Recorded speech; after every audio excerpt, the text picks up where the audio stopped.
ladies and gentlemen, and others. The January 9th, 2013 meeting of the City Council is called to order. This meeting has been properly noticed and posted in compliance with the open meeting law. These proceedings are being video recorded as well as presented live on KCLV Cable Channel 2 and are closed captioned for our hearing impaired viewers. Please note some customers of Cox Communication who do not have a cable box may view this meeting on digital channel 89.5. The council meeting as well as all other KCLV programming may be viewed on the internet at www.kclv.tv. The proceedings will be rebroadcast on KCLV and the web the Wednesday of the meeting at 8 p.m., Friday at 4 a.m., Saturday 7 p.m., Sunday at 7 a.m., and the following Monday at 1 p.m. For public comment related to items on the agenda, citizen participation, public hearing items, we have available a speaker card which you may complete and submit to the city clerk. Cards are available online in the clerk's office or at the rear of these chambers. If you do not submit a card, it does not prevent you from speaking under the public comment, citizen participation, or specified public hearing items. If there's anyone present today who has need for hearing impaired equipment, please come forward and see the city clerk staff. If you parked in the parking garage across the street and did not receive a validation ticket as you entered chambers, please exit to your right and see the security personnel at the entrance.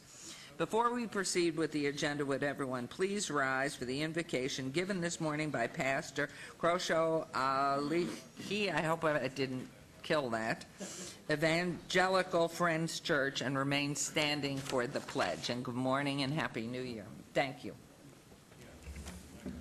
Good morning, Mayor. Good morning, City Councilman. Happy New Year. It's an honor to be here. Ask, and it shall be given to you. Seek, and you shall find. Knock, and it shall be open unto you.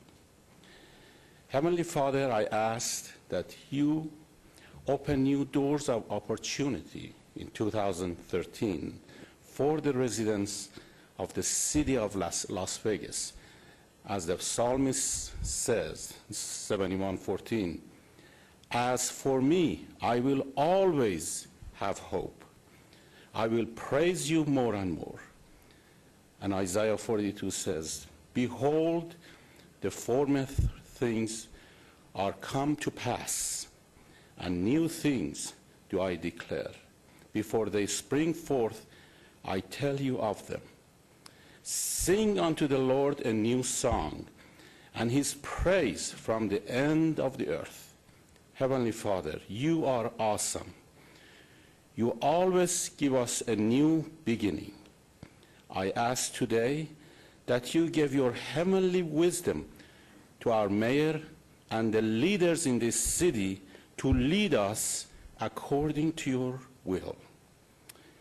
Proverbs 24:14 says, know also that wisdom is like honey for you. If you find it, there is a future hope for you, and your hope will not be cut off. Amen.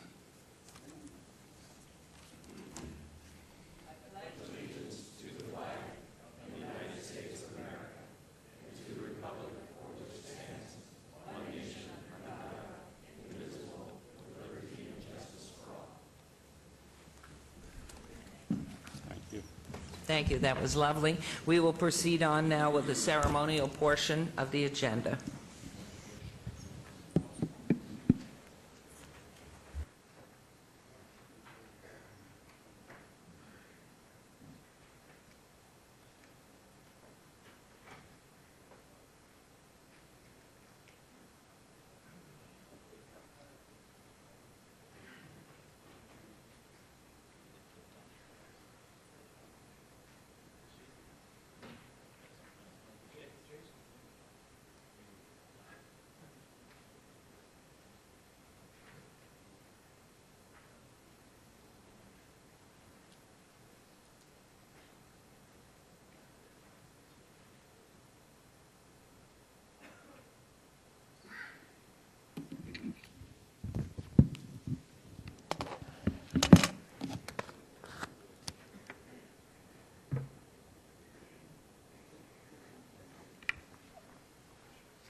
comment of the day. Oh, my God.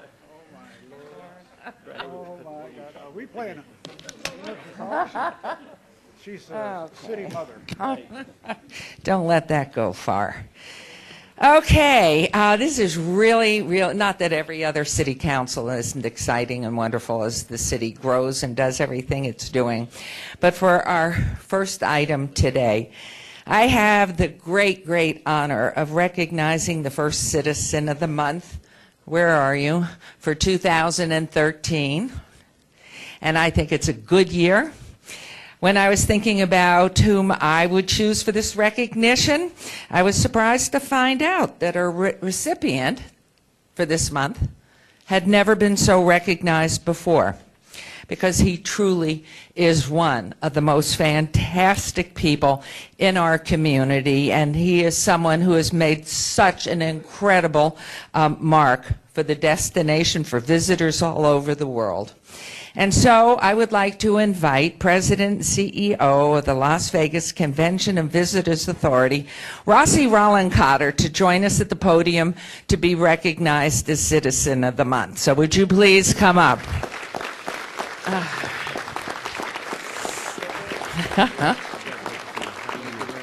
Oh, my. Thank you. I'll let you say hello to everybody. Rossi has been responsible for marketing Las Vegas and Southern Nevada as the world's most desirable destination for leisure and business travel.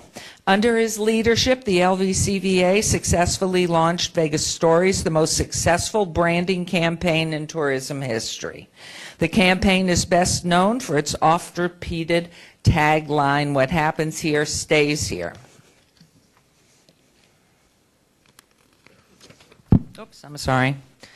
God should have given me one more arm. The LVCVA owns and operates, as you all know, the Las Vegas Convention Center and the Cashman Field Complex here in the city.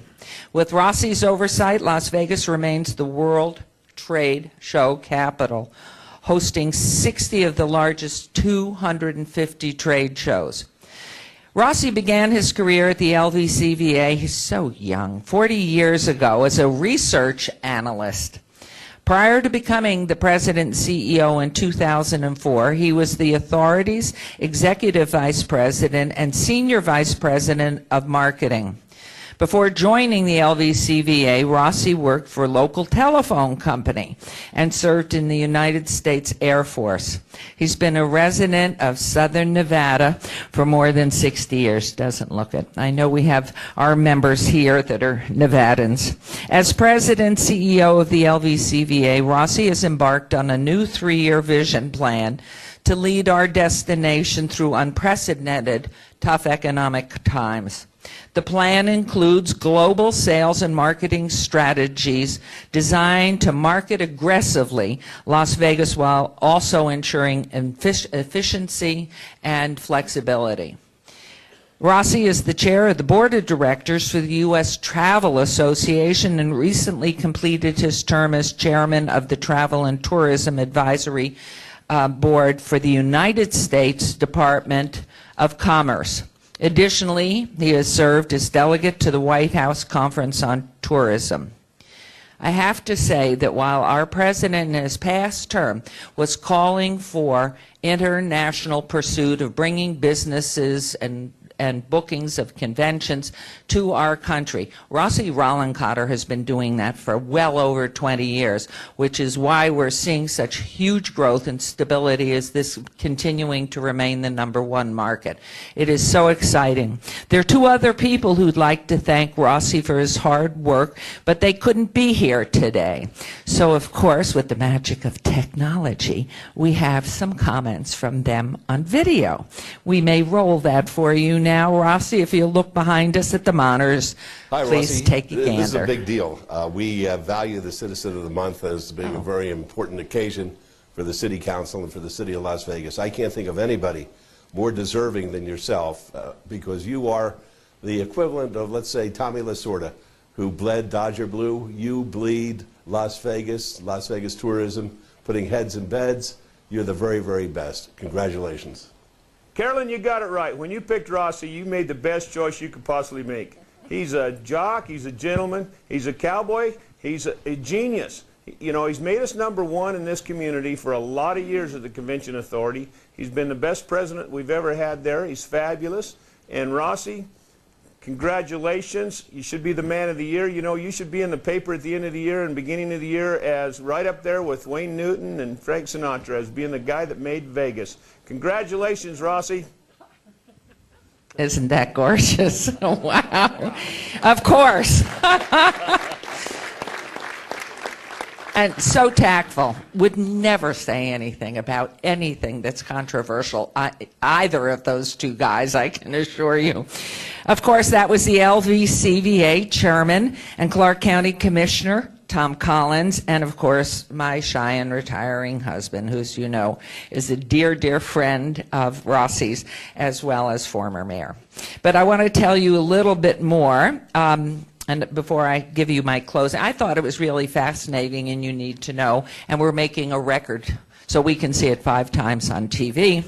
Rossi Rollencotter earned a Bachelor of Science degree in marketing from Arizona State University in 1969, a master's degree in business administration from the University of Nevada, Las Vegas.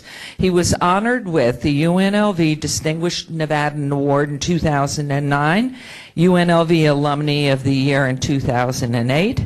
He served as a first lieutenant in the United States Air Force with the 468 Medical Service Flight.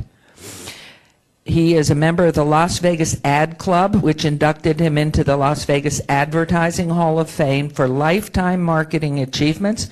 He also received lifetime achievement honors from the American Marketing Association and the Travel and Tourism Research Association. He is a remarkable man, a friend to all of us.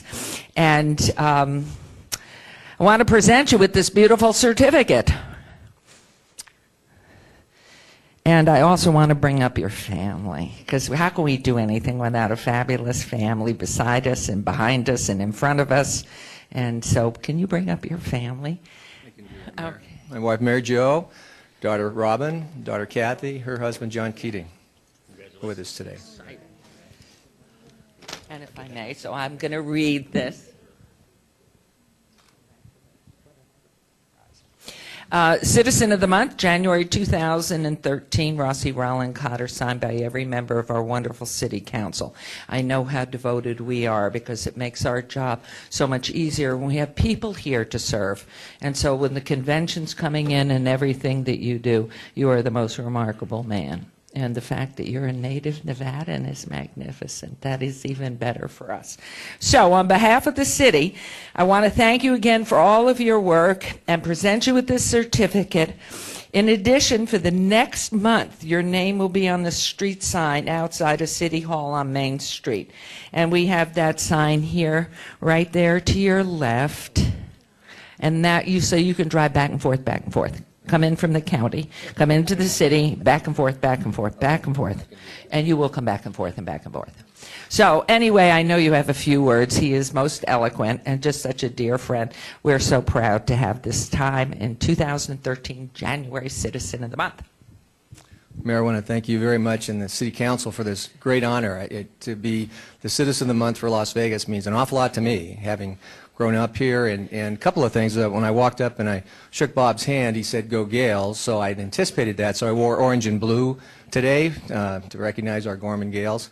And the other thing is that we moved here in 1951, my mom, Dad, and I, from Newport, Kentucky, as they were going to open the Sands Hotel, and at that time, Las Vegas was going through another boom period, and so there wasn't a lot of housing, and so my dad put our name on the list to rent a home, but he couldn't find one. So for 3 months, we lived right on First Street at the Elwell Hotel. So I think it's very symbolic that I'm standing here and getting this award today. So it's very, very neat. But I could ask you a question. Sure. When you say booming in 1951, exactly how many people were living here? 2,000 were booming? I think there was probably about 23,000 roughly, about that, yeah, about 23,000. And the boom was they were building the sands, and then the dunes was going to be coming along, and so that was going to put us on the map, and so that was the start. But I do want to say that I have been blessed with being able to sell my hometown. When I went to work at the Convention Center, I had no idea that I would be here 40 years and become president, but to be able to sell the most exciting city in the world, my hometown, the best city in the world, is a pleasure. I've never had, people ask me, well, you know, is it a challenge to go to the Convention Center for 40 years? I said, I've never had 2 days the same in all the years that I've been there. I have had great staff people, great board members, but to be able to sell again Las Vegas, it's just so exciting. It's in the buzz and excitement. If you just go downtown, go on the Strip, it's amazing. But I appreciate this. This means an awful lot to me. I have a place for this in my office, so as well as I'll be driving by my street sign here frequently. So, but thank you all again. I appreciate it. Thank you. Thank you. And congratulations. What a great guy. And I will tell you, having traveled with him, and he travels all the time, just promoting and bringing in conventions, bringing in airlines, bringing in direct flights.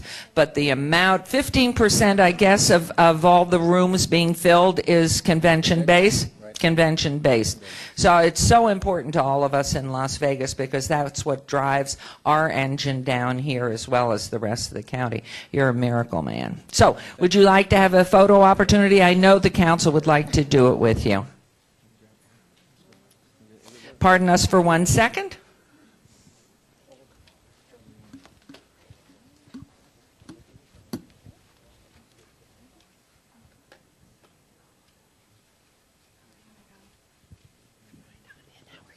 How are you? Congratulations. Thanks for cheering.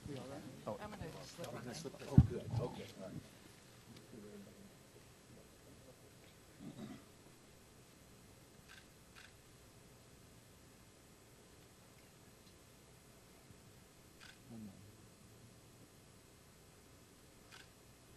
And Rossi brought his own showgirls, so we don't need showgirls here either. Thank you again. Appreciate it. Thank you. Let me give. Good. Mayor Pro Tem has it.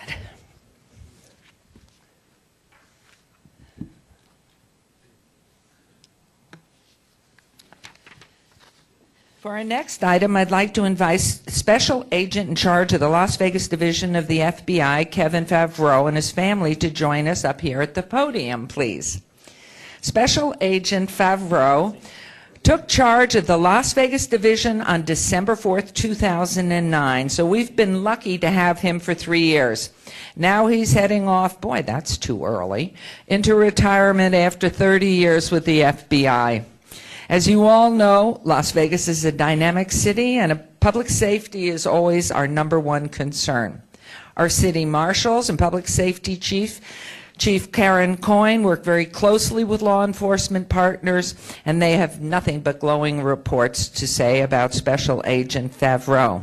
Let me tell you a little bit more about the Special Agent's amazing career. He entered active duty with the FBI in 1983 and was promoted to supervisory position at the FBI headquarters in Washington, D.C., where he was a trainer on counterintelligence and counterterrorism issues. He was later stationed in Portland, Oregon, and supervised the investigations into the criminal activities, the Animal Liberation Front, and the Earth Liberation Front. In May 2002, he was named Assistant Section Chief of the Counter-Espionage Section at the FBI headquarters. He has also served as Special Agent in charge of the San Francisco Division and Washington, D.C. Field Office Counterintelligence Programs. As you can see, it's been a busy 30 years for Special Agent Favreau, and we are so happy he completed his service here with the FBI in Las Vegas. So we thank you, Special Agent, for your work in protecting this community that is very special to us all, and we would love to hear from you and have you introduce the beautiful lady to your left, and maybe you would tell us a little bit about your retirement plans. Thank you so much, Mayor. This is my wife, Cindy, here with me, by the way. I really have enjoyed my time here in Las Vegas, which is 3 years now, in helping to protect this city. I've enjoyed nothing but a great relationship with all of the state, local, and federal partners in this town, especially Metro, who we work very closely with. And it truly is an honor that you would recognize me like this today. After 29 years, it just is time for something new. And fortunately, we love this community so much that we're going to retire here. And I've actually started a new job. It's my third day on the new job. Executive Director of the First Tee of Southern Nevada. It's a youth golf organization that actually teaches our youth core values and life skills. And it's done through the game of golf, which I happen to love very much. So that's going to be my new job. Basically, it's a nonprofit organization. The chapter here locally is part of a national nonprofit. And I just look forward to trying to make that organization the best it can be and touching as many kids in this community as possible. It works basically with kids age 6 to 17 and gets them involved in golf. And is it a training program for them? It's more core values and direction? Yes. It actually has lesson plans using golf that actually teaches them core values like respect, responsibility, honesty, many of the same core values that I had in the FBI. So really look forward to doing it. It's something that I think can give back to the community a little more, and I'm just very excited about it. And I just thank you so much for this honor today. We're so proud. And how do they find out? How do they contact you or someone at the... Yes, the website actually for any parent that wants to get their child involved, and it's for all kids in the Valley basically because it is the golf program, is www.tftsn.org, which is the First Tee SouthernNevada.org. And my email address is kevin@tftsn.org. Great, thank you. And we have here for you, we have a proclamation which says, whereas during Special Agent in Charge Favreau's tenure, the Las Vegas FBI participated and led the nation in accomplishments for a national takedown referred to as Operation Stolen Dreams, where numerous individuals in the real estate industry were arrested and prosecuted for mortgage fraud. And under his tenure as former Assistant Director of Intelligence with the FBI here in Las Vegas, Mr. Favreau implemented a program that prioritized intelligence threats and focused more resource allocation to keep our communities safe. SAC Favreau uncovered fraudulent activity by corrupt local homeowners associations, an investigation that has led to 29 guilty pleas thus far. And SAC Favreau was instrumental in implementing the local FBI Citizens Academies, which helped to enhance the public's trust and confidence in the FBI, and also supported the FBI Citizen Academy Alumni Association, which has absolutely prospered under his tenure. And now I, Mayor of the City of Las Vegas, County of Clark, State of Nevada, proudly proclaim July 9th, 2013 as Kevin Favreau Day, and ask everyone to congratulate you and your wife, and we wish you the best in retirement. What is your handicap? Oh, it's only 15. It's not that good yet. Councilman Coffin will be calling you for a quick game. We congratulate you and thank you. Thank you for your service, and we're delighted you're retiring here. Thank you so much. Thank you. Thank you. Thanks. And now for our next item, Mayor Pro Tem Anthony is going to recognize a team of employees who have worked hard to correct an issue that was negatively impacting a neighborhood. Thank you, Mayor. Good morning, everyone. All right. It is absolutely my honor this morning to recognize an outstanding group of city employees and to award them the Action Team Award from the City of Las Vegas. The Action Team Award recognizes a team of employees who strive to be superheroes in the workplace, meeting our values of action, and that stands for achievement, creativity, teamwork, integrity, and ownership now. And basically what happened was a few months back, and might even be longer than that, I can't even remember, it was brought to my attention that there was a residence in Sun City, Summerlin, that was basically causing disorder in the neighborhood. Neighbors were calling up saying it was a problem.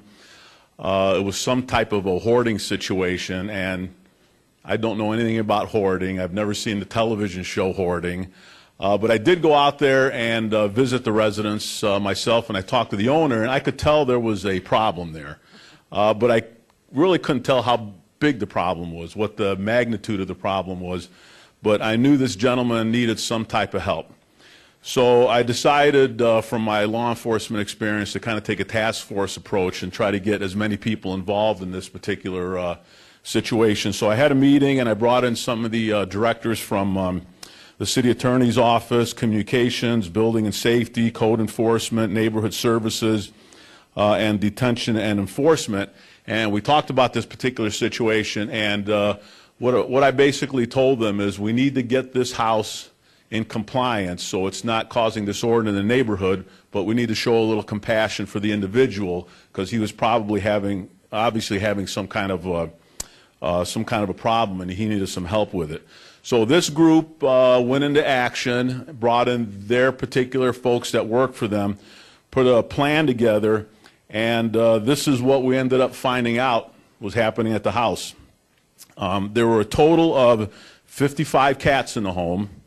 40 were alive and 15 were dead for quite a long period of time. We found, oh, there's some stuff on the overhead. We took out 44 tons of debris, garbage from the home. That is a 1,300 square foot home, 44 tons of debris. All this was contaminated and could not be salvaged. The owner did have some of his own property in there. We wanted to respect that. We ended up filling up 4 shipping containers of his personal possessions that were contaminated and had to be fumigated and was eventually turned over to the family. The home was completely gutted, was completely fumigated, reconstructed into a home that could be reconstructed and brought up to code, and eventually somebody could live in it. The team spent 642 hours at this residence and in the neighborhood dealing with the issue. And what we ended up accomplishing as a result of all that time and of all these employees was the owner. First of all, the owner was present during the entire cleanup. He participated in the cleanup and had involvement in the removal of not only the garbage but of his personal property, so we wanted to respect him for that. We brought in the courts to make sure that his rights were protected and that we were following the rules and making sure we were doing the right thing. The public was kept up to date on exactly what was occurring in that particular neighborhood at that house, and especially the folks that lived on that block. The owner ended up receiving the medical attention that he needed, and the family of the owner was also engaged in the process. And so basically what we did was we accomplished what we started out with. We brought that residence into compliance. It's not causing a problem in the neighborhood, but what is even more important, and that's why all the employees and everyone who was involved in this particular project, the owner told me that this is the first time, and he had been hoarding for probably 15 years. I believe this was his 12th house that he destroyed. This is the first time that people actually paid attention to him, respected his rights, and brought some kind of a care. And today this gentleman is receiving the medical attention that he needs to deal with this particular hoarding situation, which I've learned a lot more about in the last few months. It is a disease. It's something that you need help with. And because of that, I didn't do this. I went out there a couple of times to see what was going on, but I didn't do this. It was a team of employees that did it from the city of Las Vegas as well as some others, and that's why I want to recognize all of you today for bringing this neighborhood into compliance and getting this gentleman the help that he needs. And the one person that was out there, I think the entire 642 hours, I don't know completely, but he was out there every time I was there, and he really put the personal attention and make sure that this project was taken care of, is Mike Baus from Code Enforcement. So Mike, would you please come down here? Give him a nice round of applause.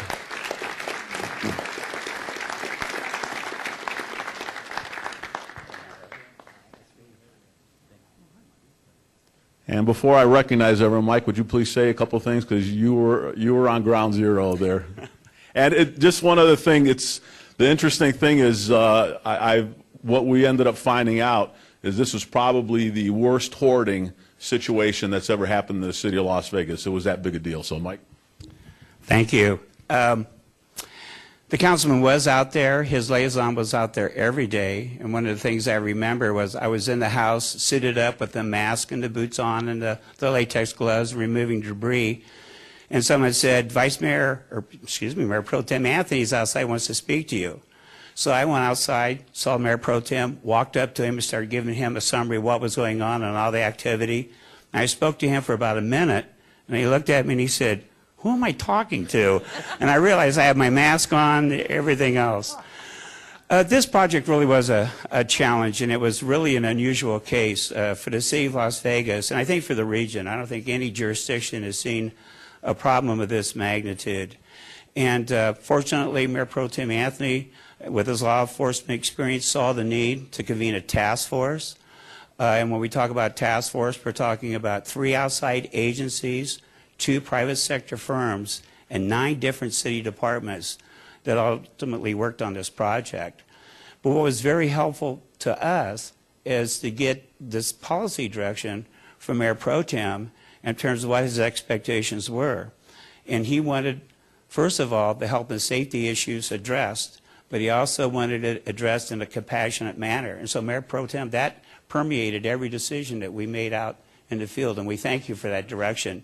There was no guesswork on our part what the expectation was. I do want to mention the outside agencies that were involved in collaborating with this, and I'd ask the representatives to stand briefly.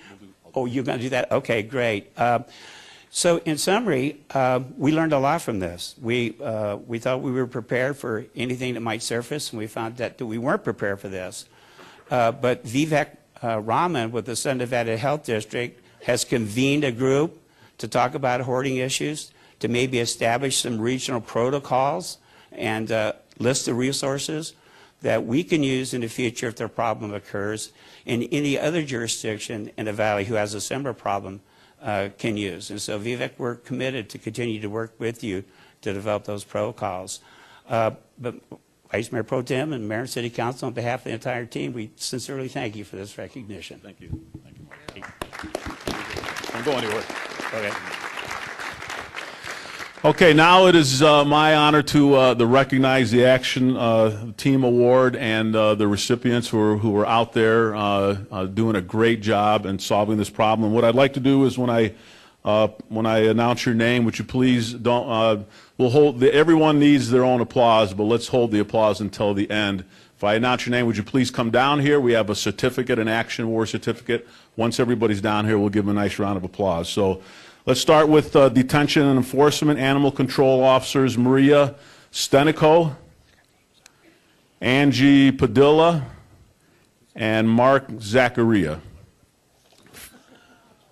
Also DCM Sean Thatch and Sergeant Charles Seipel.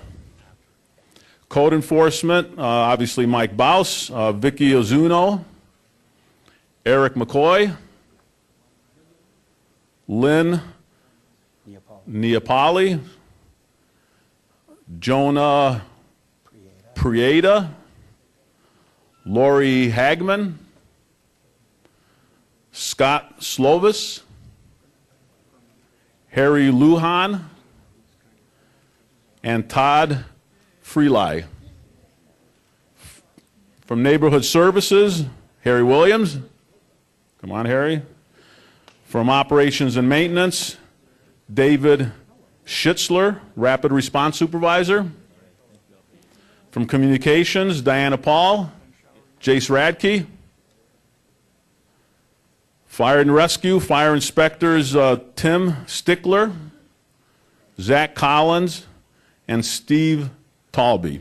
And from my office, Becky Skousen and Anthony Ruggiero.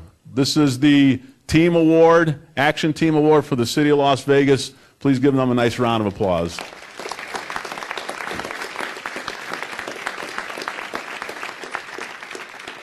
And Mike has your certificates over here. He will give to you when we're done.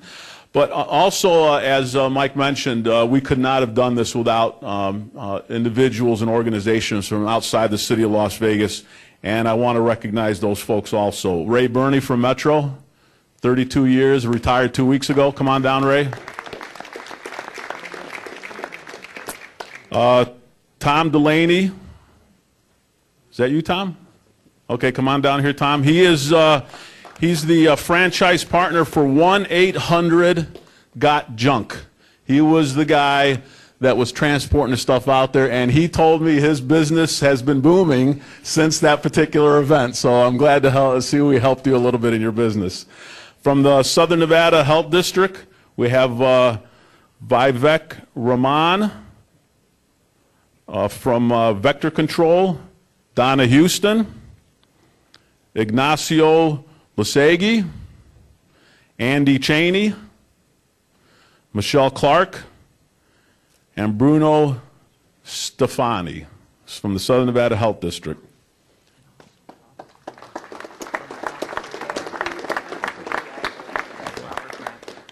And also from Metro, Robert Bradley. Why don't you come up here, Robert? And from the Southern Nevada Adult Mental Health Center, Michelle Guerra and Darlene Evis. So nice round of applause for them for coming to our help.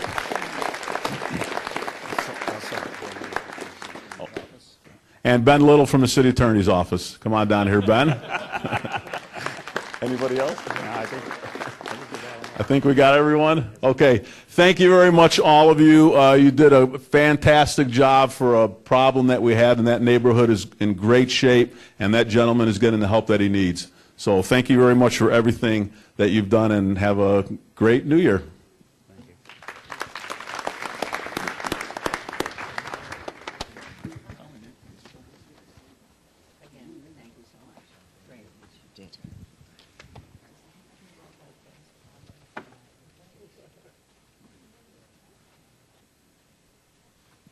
All right, for our final item, Councilman Ross is going to recognize some residents who have really shown that they care about our environment and its special treasures. Thank you, Mayor. Before I do that, Mr. Baus, would you do the 7th floor favor and have some of your team take a look at Councilman Anthony's office? He's collected a few things in there, and I'm not quite sure what's happening over there. Anyway.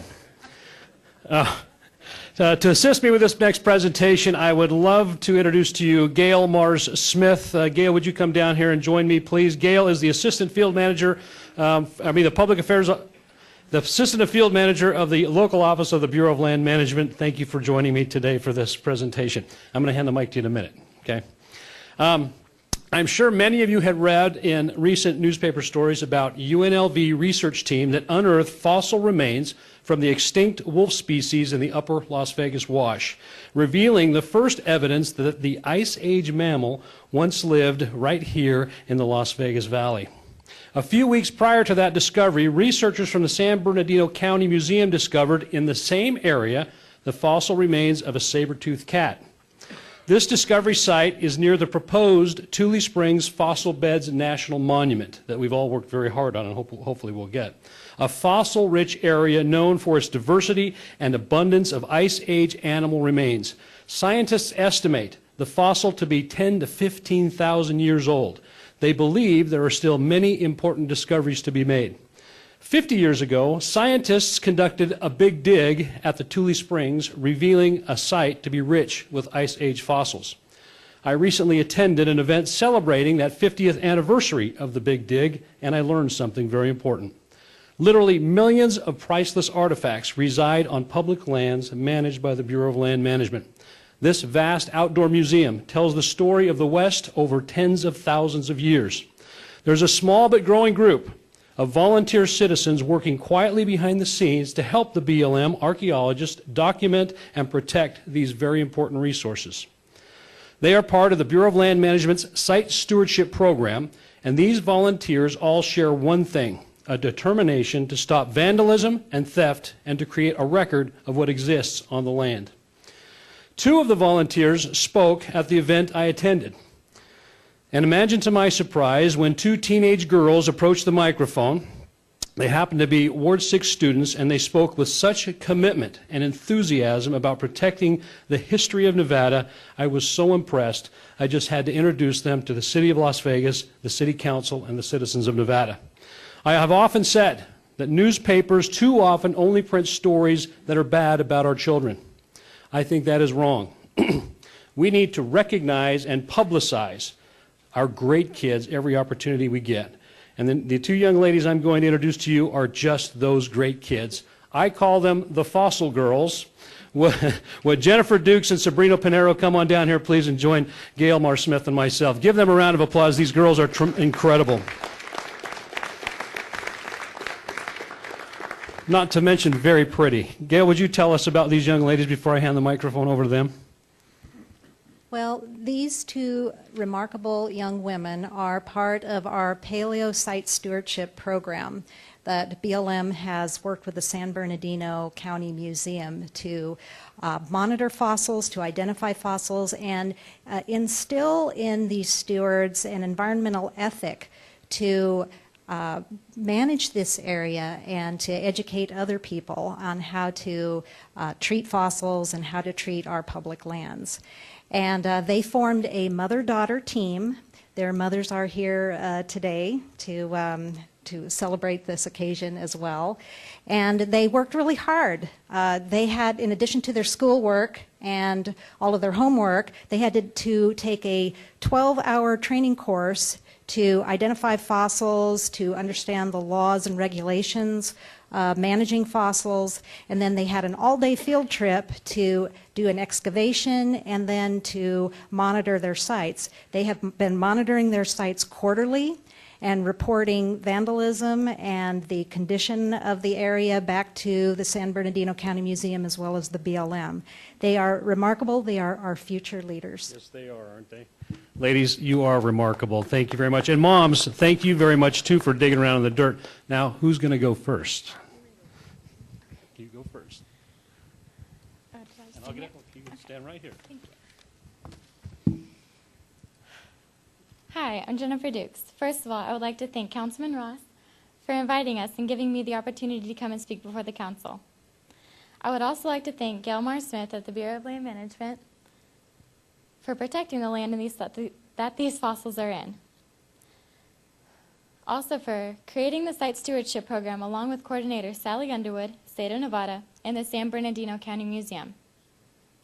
Kathleen Springer and Eric Scott from the museum taught us the importance of the site, the time period that these animals lived, and what they mean to us today. The Las Vegas area was a lot different 15,000 years ago, or give or take 10,000 years. Mammoths, bisons, camels roamed the area and tried not to get eaten by my personal favorite animal, the Smilodon fatalis. You know, the saber-toothed cat. I will study zoology and specialize in large cats so I can protect their futures so they don't end up having the same fate as the sabers. Let me tell you briefly how the program works. First, the site stewards go out into their site locations several times a year and look for fossil fragments or other indications of fossils in the area. We then report and send it to Kathleen at the San Bernardino Museum. When a large fossil is found, the museum creators conduct an excavation and take them to the museum. I have been to the museum and I was given the opportunity to go behind the scenes. It's really cool how they catalog, preserve, and prepare the fossils for display. Everything in the museum is about our region here in the Southwest, so it's a specialized museum focusing on our area. The drive is a bit long, but man, is it worth it. I really am happy that the BLM protected these fossils.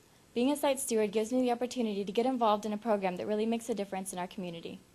All right, good job. Good job. All right, Sabrina. Tell us how you feel. All right. Well, first of all, I'd like to apologize for my casual attire, but I was doing a soil lab in my last class, so, you know, I thought dressing fancy, not the best idea when you're working with dirt. Now, it can be hard as a teenage girl in this city of all beautiful cities. It all moves so fast to remember your community. And I think it's important that we do, especially the natural world around us, because our past, and not only the recent past, but the past that was thousands of years ago, is very important to what makes our city and basically us as citizens of this community who we are, what we are today. And so because the natural world is my passion, because going out there and serving my community is important to me, I just couldn't wait for this opportunity with the site stewardship program and this one. I'd like to thank you for letting me come here and speak to all of you. I mean, this is like the most exciting thing that has happened to me in like forever. So, yes, I just love to thank you for that.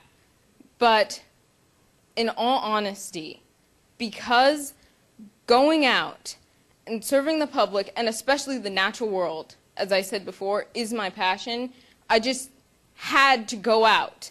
I had to put myself out there and try to serve my community by making sure that I could help, making sure that these fossils remained where they were, could be taken out instead of vandalized. I mean, people go out in that desert all the time when they're not really supposed to. And by having people out there to keep watch, it really helps. And it's amazing to be a part of that. Well done. You girls are truly amazing and remarkable, and you know that. Gail, how can other young people who want to be part of this program, or even adults who want to be part of this program, how do they contact you? You can contact me at the BLM office. My number is 515-5156, or you can just call the 515-5000 number and ask for me. We'd be happy to have volunteers get on our list, and when we have another training course, if there's other opportunities to go out and be stewards of that area, we would be happy to have volunteers. Thank you for doing that, because these two show such enthusiasm and excitement and passion about what they're doing in this community. Sabrina, you hit it on the head. Let me read these certificates of recognition. In honor of your dedication to improving your community, the Mayor and the City Council of the City of Las Vegas recognize you on this day for your volunteer activities and how they make the City of Las Vegas a better place to live. Thank you all very much for what you're doing. Congratulations. It's wonderful. I can see our bones in another 10,000 years. I wonder where they're going to be. Well done. And before we take a brief recess, I see out here our wonderful head of our United Way, Cass Palmer. And you're not here early for tomorrow night's State of the City. Okay. Well, we welcome you, and we hope you're here for the enjoyment of this great group and because of the acknowledgement of all the wonderful people we've recognized this morning. So anyway, we will take a brief 10-minute recess, if that's all right.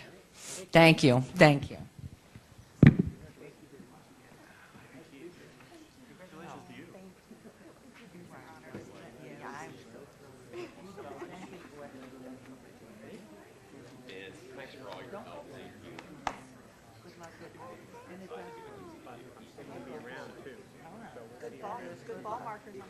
I know that. That's what so many people say.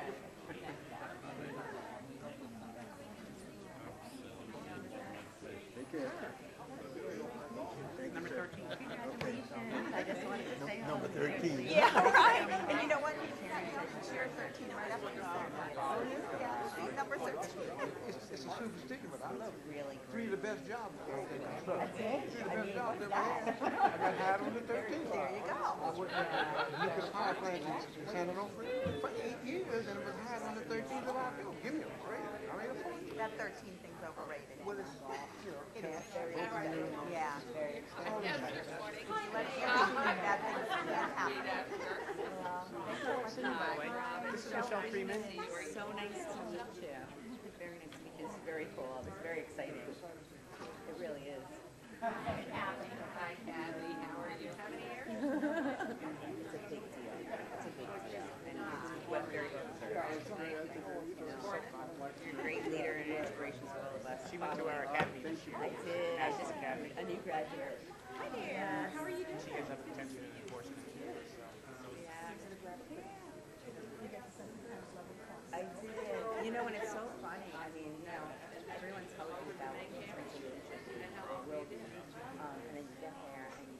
utilize it while you're there, I think. I didn't. I mean, I got some of it, but when you leave is when it all sinks. You know what I mean? So that's when it's now I get it. Now I get what you're saying. You have all these people that you can reach out to. And I do. I mean, all the time I'm getting either emails or a text or whatever, randomly. You know, hey, just want to make sure you're okay, or, you know, question about how you guys do. It's amazing. And I couldn't have asked for anything better, so I appreciate that. If it weren't for you, I wouldn't have that support. Yeah, But, no. you know, like you say, I'm going to be around, so I'm going to be looking for all the functions, you know, especially around May. Great.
All right, we will reconvene from the recess, and I've been reminded to let everyone know, of course, that Councilwoman Tarkanian has been excused from the morning session. She will be here this afternoon by 3 o'clock for certain, but perhaps before.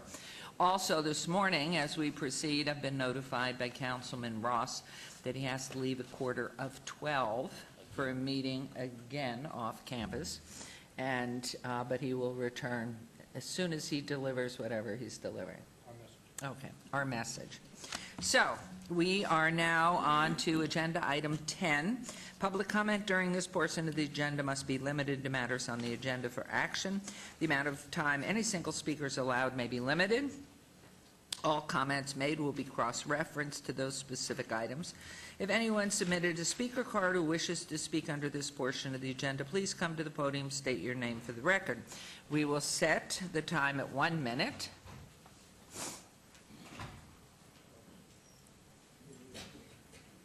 Okay, be sure to state your name too, please. My name is Anthony Hodges.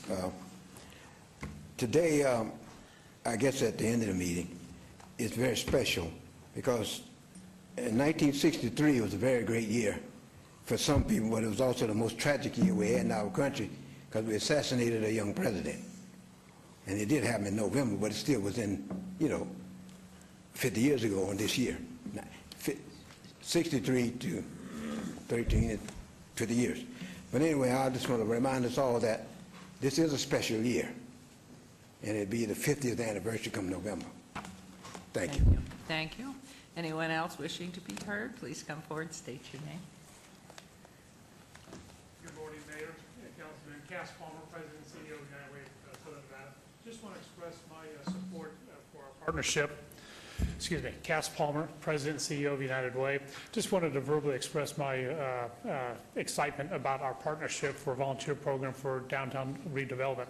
The mission and vision of the downtown redevelopment project and the volunteer aspect of it fits our mission nicely, obviously fits the city of Las Vegas's mission nicely, and I think our leadership of bringing our 14,000 plus volunteers to the initiative will really do some good for downtown, revitalize that aspect. Our local citizenry, as well as the visitors, will learn a lot about the city of Las Vegas, its businesses downtown, and what the city has to offer. And the two young ladies, Councilman, love to have them on the volunteer program, and we'll take them. But individuals of that nature, who we're going to be looking for to support the program, just wanted to express the appreciation from United Way. Thank you very much. Thank you so much, and we too appreciate the partnership. Believe me, it's wonderful. You do great work. Thank you. All right, hearing no one else, we'll move on to item number 11, business items for possible action. Any items from this morning's session that the council staff and or applicant wish to be stricken, tabled, withdrawn, or held in abeyance to a future meeting may be brought forward and acted upon at this time. Councilman Anthony. Thank you, Mayor. I have 3 items. Item number 40, discussion for possible action regarding the financial reporting process for the Las Vegas Metropolitan Police Department. City manager has asked that be stricken.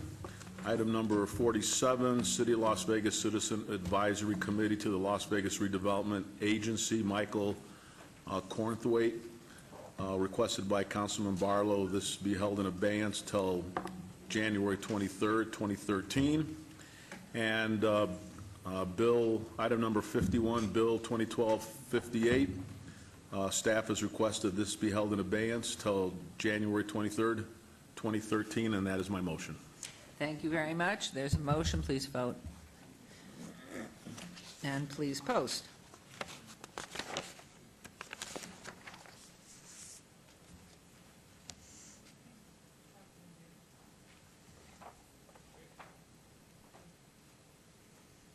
Thank you very much. That motion carries. Moving on to agenda item 12 for possible action to approve the final minutes by reference to the regular city council meeting of December 19th, 2012. Is there a motion to approve the minutes, please? So moved. Thank you. This motion, please vote and please post.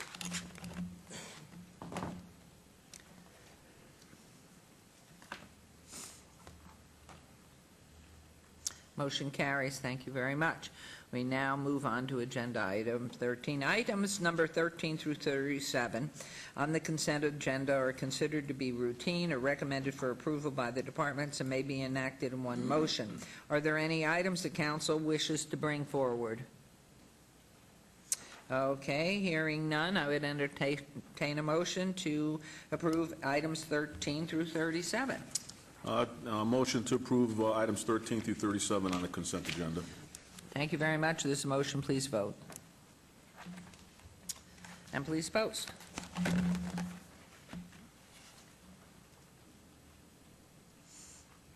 Thank you. Those motions are approved.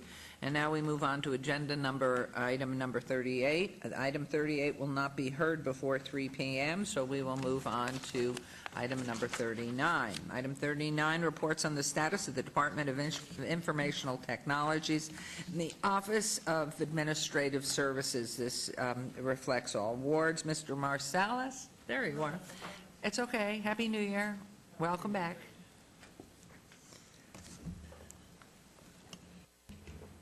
Are we on? Thank you. Good morning, Mayor and Council.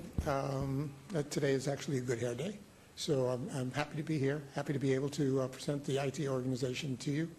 I think I've got two worries, though. I don't know whether I need to worry about the 2013 issue or if I should bring the entire IT organization down to start digging for fossils.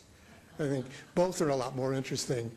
I want to tell you a couple of things about the IT organization today. I'm going to start out with a little bit of history, our background, who we are, what we do, a little bit of a detour about an assessment that we had for the overall department, somewhat like it was done for fire, just to make sure that we were ready for everything that's coming down the pike in the year 2013. And then I'll kind of address our priorities at the back end.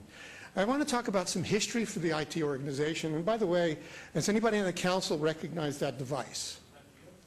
Yeah, the device, Councilman. That's an IBM 360.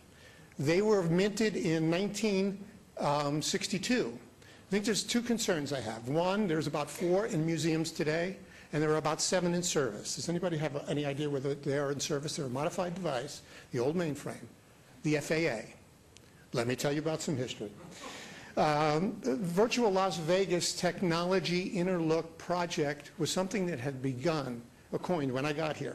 That was a very intelligent approach to taking a look at all of the business units to see how technology might be able to help. Y2K was looming. That's that 2-digit date, and a lot of the software that we had out there, we needed to be able to address that.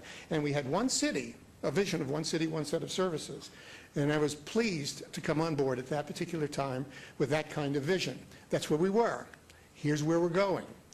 Some amazing information today. 30 billion pieces of content were added to Facebook last month. Worldwide IP traffic will quadruple by 2015. IP is that address to every device that talks to the internet that folks hold today or have on their desktop. More than 2 billion videos were watched on YouTube yesterday. The average teen sends 4,762 text messages per month. Anyone have grandchildren or children that you're paying those prices for? And then there's 32 billion searches were performed last month on Twitter. That's not Google, that's Twitter. So there is a vast need for technology, and it's changing. We have very simple guiding principles in the IT organization. We need to go out to the community and find out what they need. Once we figure that out, we better make darn sure it works on a consistent basis. And you, from a council perspective, as well as from senior management and all of the staff, need information so that we can continue to run the place, whether we're talking about operations or whether we've got the right services out there and when this is what we should be paying for. The IT organization is simple. It's been compressed over the years based on the downturn in the economy. There's this old guy up front. His name's Joe Marcella, and he's the director of the overall department. I have security and administration reporting directly to me. I have 2 managers. They are in front of today consolidated divisions. We're looking differently at how those divisions are put together in the future. But they're natural progressions. We have Dr. Patricia Dews. She's a 25-year veteran in IT, got lots of years of doing this properly. She has both the project management group, which is really portfolio management, and business application software development. We also have Steve Martin. Yes, that's really his name. And he came over from the Treasury Department for the state. We're glad to have him. He's been here for about 6 months now.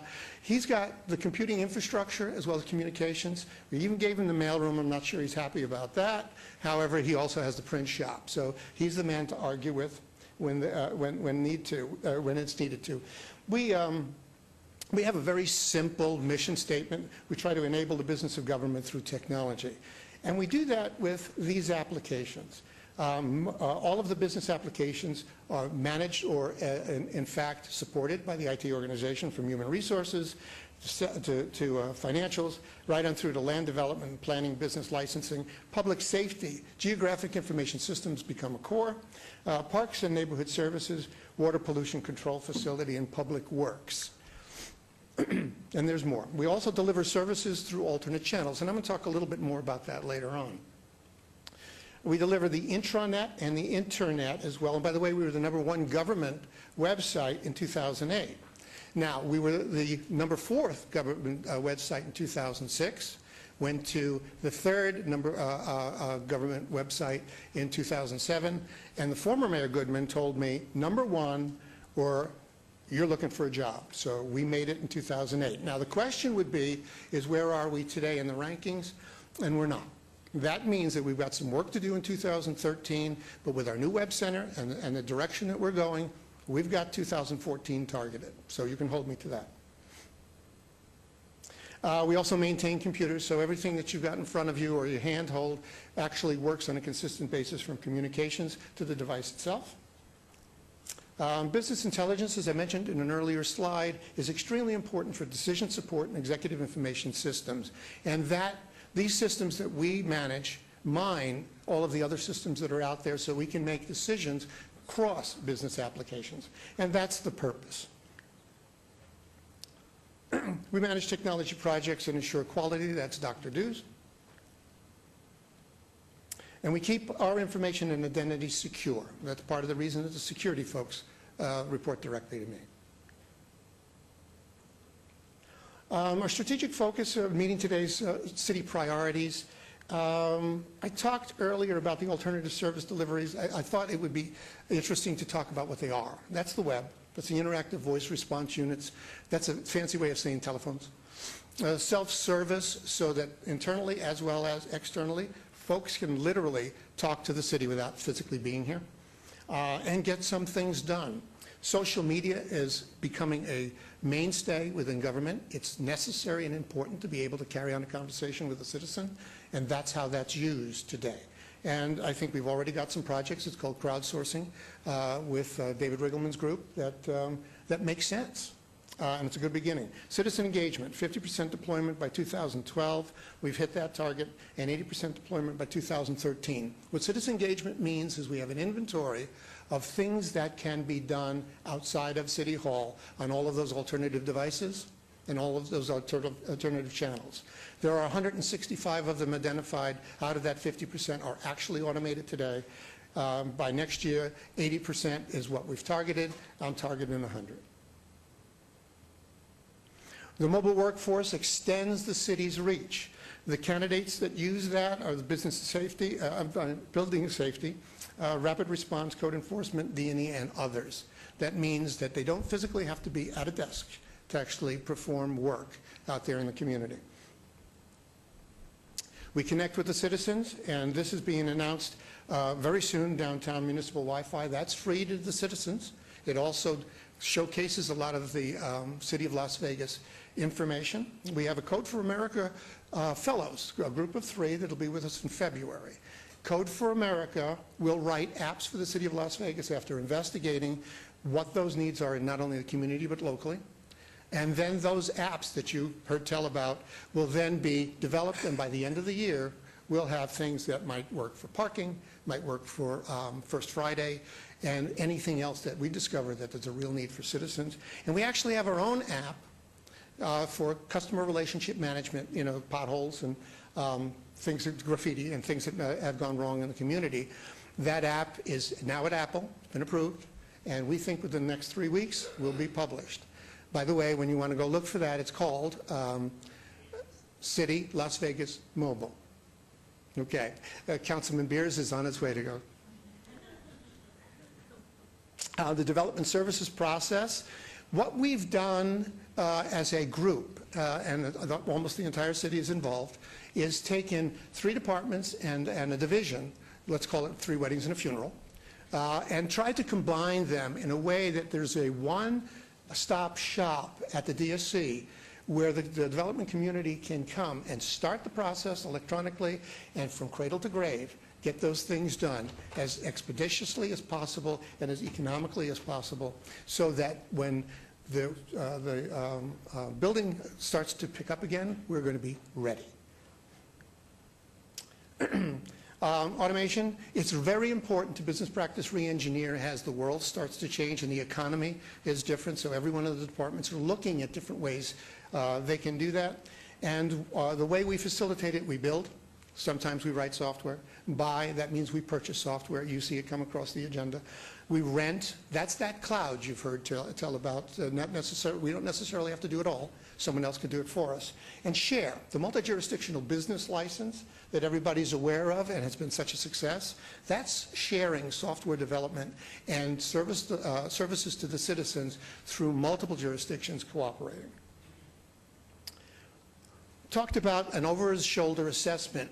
We asked for an auditor, if you will, an assessment of the IT organization to make sure that with everything that I just mentioned, we were ready to do that. It keyed on 3 points. 1 is what's needed. 2, do we have the governance within the organization and the city overall to actually manage all of that? And is the IT organization ready to make those things happen? There were 6 findings. One of which was the IT organization, instead of standing back and waiting for a business application within the individual departments, we're going to go back out to the departments and say, by the way, there's these technologies out there. Do you have a business need for any of those? So we're going to be a little bit more proactive. So we're going to take the lead with directors and the chiefs and a lot of the staff to say, here's some of the opportunities that might be out there. Strategic business plan. We did one about 2 years ago. And we touched base with all of the departments. It needs to be refreshed, and it needs to be done collaboratively with all of the departments because it's a new world. And we'll be doing that in the next year. Supporting system and infrastructure, believe it or not, we are current. With every one of our systems in the back room, we are poised and ready to start to deliver these services. We did not let that languish or fall behind based on the fact that we had the issue with the economy. When we leveraged it, when we moved into this building, and we leveraged when we moved into the DSC to make sure that technology was refreshed and is now in support of what in the direction we would like to go. Staff has been hurt through this overall downturn in the economy. We went from 118 folks to 72. That had cut into a little bit of the muscle. We've got some very talented folks now that are trying to hold much of what we do together. We're going to take a look at reorganization, span of control, because my managers have multiple divisions to handle. Spread that out a little bit more, and then start to train and focus those talented people on those things that need to be done. If we need to hire some folks from the outside, we'll do that as well.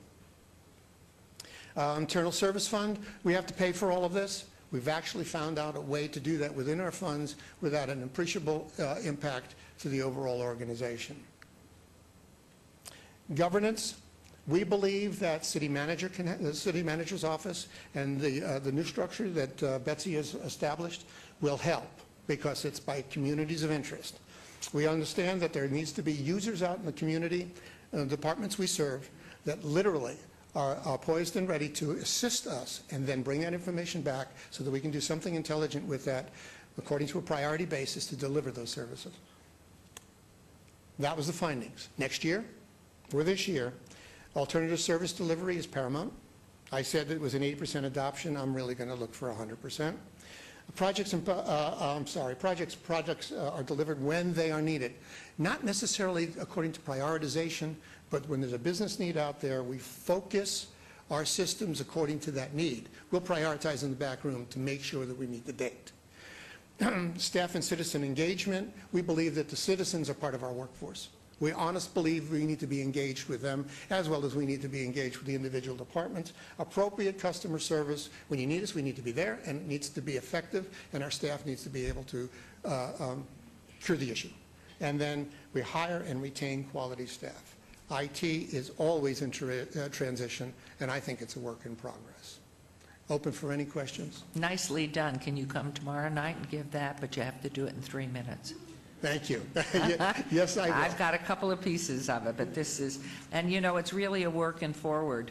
I mean, progress, it's redundancy, but you really have kept us moving forward all the time, well in advance of everybody. It's just great. It's just great. Happy to do it. So we're Thank you. proud of you, and especially with the reduction of staff. That's just been, I'm sure, most difficult. I think this is a city with a mission and a lot of direction, and it's been very, very helpful. We're So thank you blessed all. to have you in your department. Any comments, questions? Yes, ma'am. Does that mean make it brief? I would suggest, Joe, that in your presentation, you actually use pictures of the city of Las Vegas, not of North Las Vegas, as you can tell in this photograph. Just giving you a hard time. Yeah, I know. But somebody actually stood on the top of the building and took that picture for me. Yeah. Nice observation, Councilman. Thank you. Well, we thank you, and as it is a report, we have nothing more but to thank you very much and look forward to the future. I appreciate it. Thank you very much. Thank you. We'll move on now to item number 40, discussion for possible action regarding the financial, excuse me.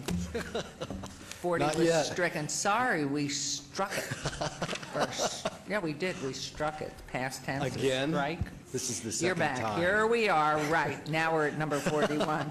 The other Here- half of the presentation on item 39. So, good morning, Mayor and Council. Oh, second. My goodness. That's right. There's two Sorry. halves. Fortunately, we didn't vote. That's good. I So was here going we to are. I was going to let you know that. That's why I came rushing up here. So, good morning, Mayor and Council. For the record, Ted Olivas, Director of Administrative Services. I'm here to give a short presentation on our department. As I told Mr. Marcella, I would keep my facial hair for consistency purposes. You notice we have the gray suits, facial hair. Mayor Pro Tem didn't get that memo. If you recall, prior to the holidays, we looked like the Three Amigos. My presentation is going to be a little bit different than Joe's. I have 5 slides and a video, so we'll hopefully keep this short. The Office of Administrative Services, what do we do? Well, our mission is essentially consulting and support services to all of you, to the city manager's office, as well as all of the departments on citywide initiatives, things that affect all of the departments, so that we can achieve the results consistent with your vision, mission, and priorities. We have 9 unique and diverse lines of business. As you can see, many of these have a citywide nexus, from government affairs, emergency management, sustainability, organizational development, community collaboration and education, grants, special events, and municipal marketing in our development services group. Each of these lines of business has a direct link to your offices, to the city manager's office, and to the departments as a whole in most cases. The best thing about our department, Mayor and Council, is our team and the diversity of what we do. We've got a really great team. We do a lot of different things for the city, from streetlight retrofits to lobbying on behalf of the city, to the El Dorado Day Parade, to the National League of Cities, Nevada League of Cities, U.S. Conference of Mayors, emergency preparedness. You heard from Cass Palmer this morning, the United Way program. We were involved in that, and the digital parkees that you heard about this morning. All of those are things that we're responsible for. We do this with 18 full-time team members and 5 part-timers with a $2.9 million budget.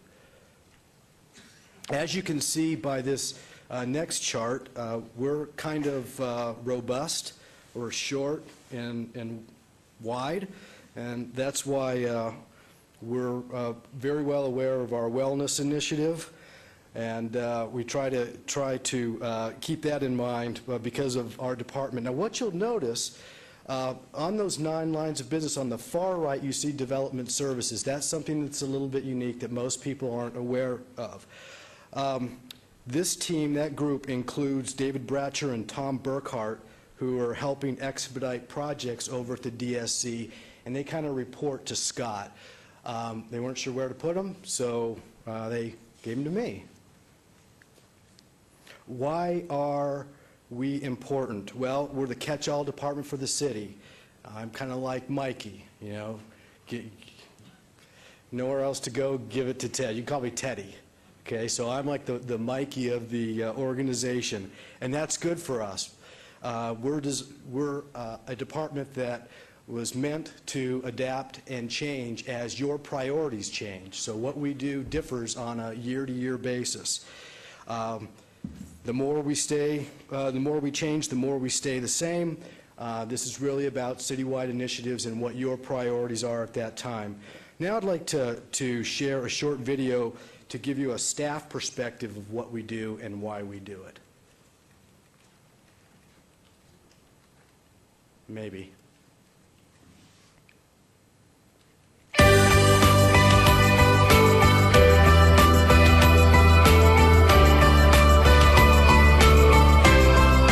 We have a great department, and being the leader of that is a pretty special thing. The real pleasure of working with administrative services is really interacting with all the departments. Emergency management, we work with all of the public safety departments. In special events, we work with all the departments and a lot with the council offices.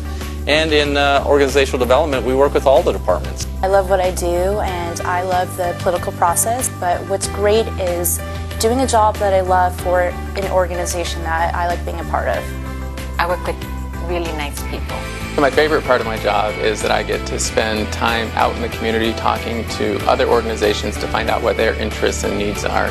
And I get to come back to the city and find ways that we can create energy and synergy and collaborate to make this a better overall community. Sometimes, city workers get kind of a bad rap, but my experience in working with the city all these years is there's a lot of really dedicated, talented people that are doing really amazing things, and it's very exciting to be a part of that. I love everything about my job.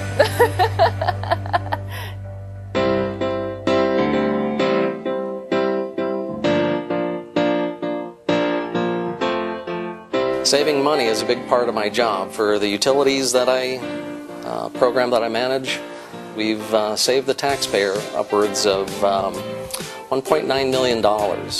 I'm really into planning the city's sustainability. In simplest terms, it's meeting the needs of the present without compromising future needs.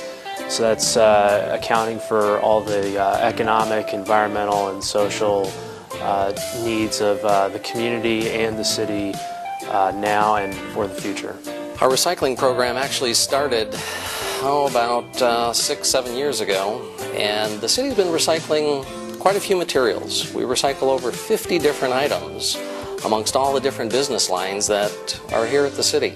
Really unique function of what I do in my job is a lot of people think public safety must belong in law enforcement or fire, but what we have the opportunity to do in emergency management is go across all the disciplines, working with all the city departments. Every department has a special plan that specifically states what that department's role and responsibility is in helping our city respond to and recover from a major disaster.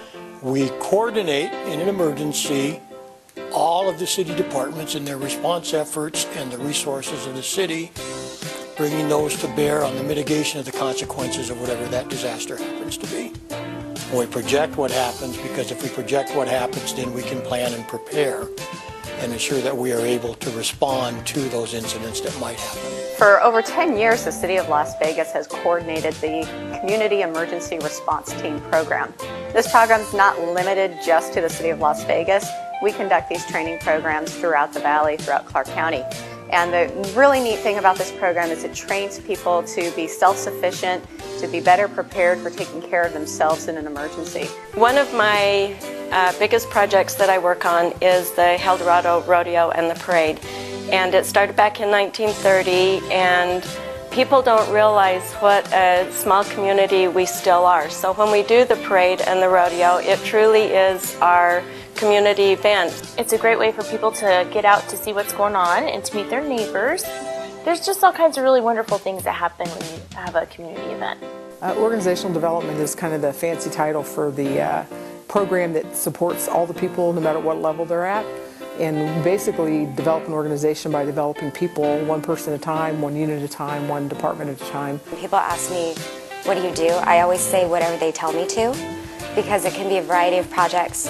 Sometimes, you know, it's big projects, sometimes it's the things that seem more mundane.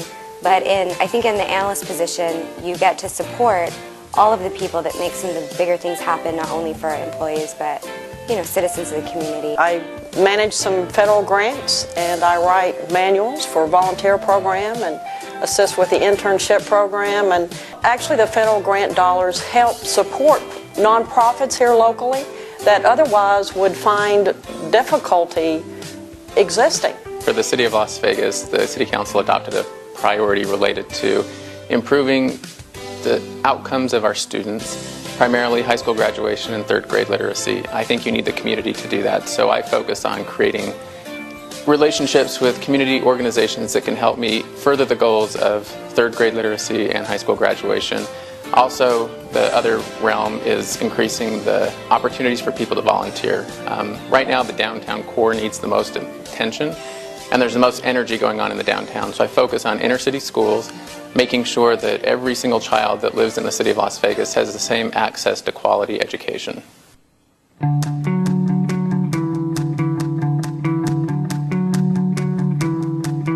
It's just like any other city across the country, except their slot machines in the grocery store. We're just over 100 years old. The fact that we're still kind of in our infancy, in that we have a corporate base that truly can expand to areas that where other cities might have already been. That's what's unique about our community. It hasn't stopped. Yeah, we've had some bad times, but for the most part, this has been a land of opportunity, jobs, and growth. What you see here in 5 years, it would take probably 10 years at any other city to see the same amount of progress and development. So it's a 24-hour town, and I think that that's great because it supports so many different people that work in different industries here. And I also love that when you walk down on the Strip that you hear languages from all over the world. And it presents an opportunity to speak with folks and learn of their cultures and learn what they're bringing to the city of Las Vegas to help expand. We're going to deliver the best city with the highest quality of life that's going to attract the businesses, that's going to bring people here, that are going to continue to build this great city and make it better and better for the future. I consider myself a Vegas guy. My family moved here when I was 1 year old in 1963. And the reason that we came here was jobs, opportunity.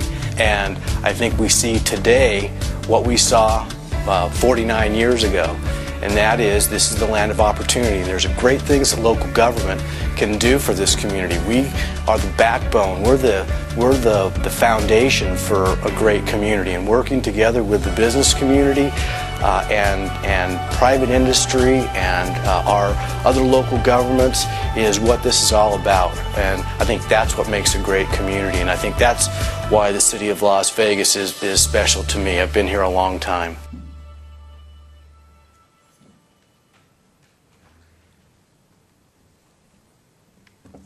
So I thought that you might enjoy seeing a little bit about what we do from the staff's perspective.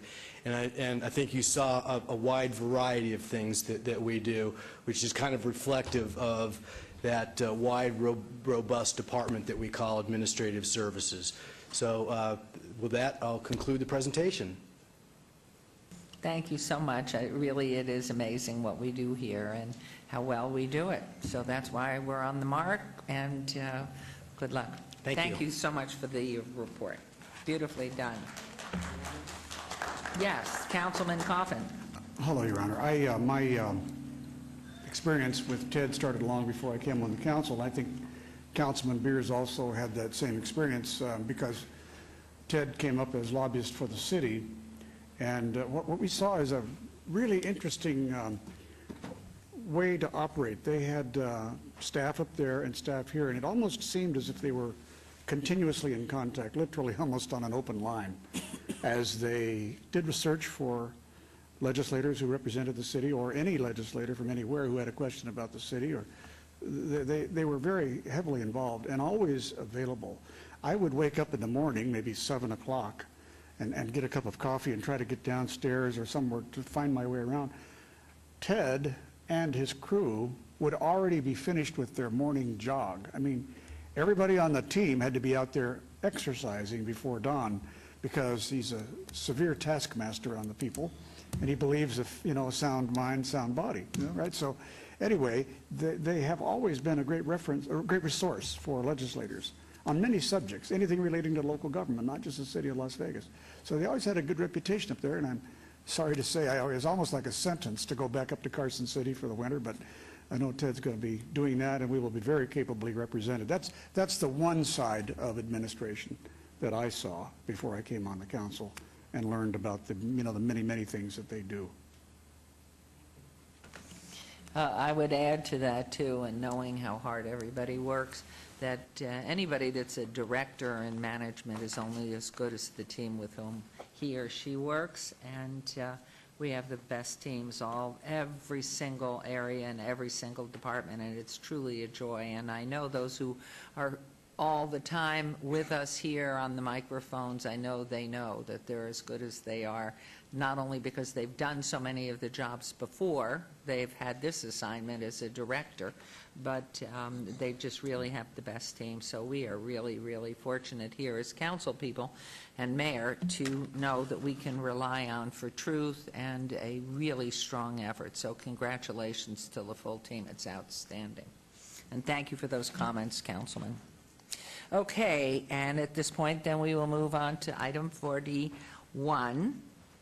And hearing and discussion for possible action regarding the complaint seeking disciplinary action against Goitam, Hailu, DBA, Easy Market, Nabayel, Nagi, Dali, and Mazen Hamu, 1107 Stewart Avenue, Las Vegas, Nevada, Clark County, for violations of the Las Vegas Municipal Code. This is in Ward 5. Councilman Barlow. Good morning. Good morning, Your Honor. Good morning, council members. I would ask that you take item 41 and 42 and trail them this morning for a bit. This is probably the longest item you're going to hear this morning. There are a number of things that are much, much shorter. If you'll take them first and hear us after you introduce the new bills, I think we can get everybody else out of here without making them wait. But I would like to mention, for Ted, if he's still here, apparently he took off. I brought him an apple because every day they stay healthy is one less day we have to worry about going to Carson City in my office. So I have a strong interest in seeing to it that he stays And that way. would you please make sure that you say your name and what your position is, because we didn't get it on the record. My name is Brad Jerbick, and when I came to work, I was still the city attorney. You can't leave the apple there. It'll get rotten. I'm going to make sure it's hand delivered to Ted right now. Okay, great. So if you'll trail both 41 and 42, okay. and we're Can ready. we have a motion? Don't need it? All right, so we will just trail 41 and 42, so we will move on to 43. Item 43, this is under resolutions. R1-2013, discussion for possible action regarding a resolution consenting to the undertakings of the City of Las Vegas Redevelopment Agency, RDA, in connection with the Commercial Visual Improvement Program, CVIP, agreement between RDA and the Artemis W. Ham III, owner and Park on Fremont, LLC, tenant and CVIP participant, located at 506 Fremont Street, to be in compliance with and in furtherance of the goals and objectives of the RDA Ward 3. Councilman Coffin. Note this item is related to the redevelopment agency, item 5, heard this morning, RA-1-2013. Could you also do read 44 in conjunction with that? Yes, please? Thank you. absolutely. And so this is agenda item number 44. R2-2013, discussion for possible action regarding a resolution consenting to the undertakings of the City of Las Vegas Redevelopment Agency, RDA, in connection with the Quick Start Program, QSP, agreement between the RDA and the Artemis W. Hand owner, and Park on Fremont LLC tenant and QSP participant, located at the same address at 506 Fremont Street, to be in compliance with and in furtherance of the goals and objectives of the RDA. Again, Ward 3, Councilman Coffin.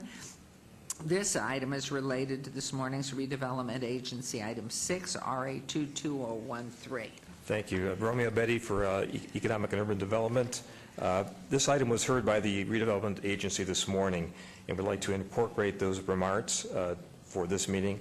And staff had recommended approval of these two items. One was a VIP for $19,500. The other one was a QSP, Quick Start Program, for $50,000. The owner tenant is putting $895,000 into the interior and exterior of this project. Thank you very much. Councilman Coffin. I would like to ask that all comments and representations made in the redevelopment authority meeting this morning be incorporated in the minutes for this meeting so that we can shorten the discussion. Okay. I think we were all pretty satisfied and enthused about this operation, and it will improve this corner very much. So. Mr. Councilman, Mr. Parks is in transit. He's in flight right now. He's going to be contacting you as soon as he's off that plane. Of course, and it's all right. It doesn't have to be here. I'm going to move for approval anyway. Okay, thank you. And so do, Your Honor. Move for approval. Take them one at a time, if you would, then, please. Right, Your Honor, I move for adoption of item 43, that is R-1-2013. Thank you very much. There's a motion. Please vote. And please post.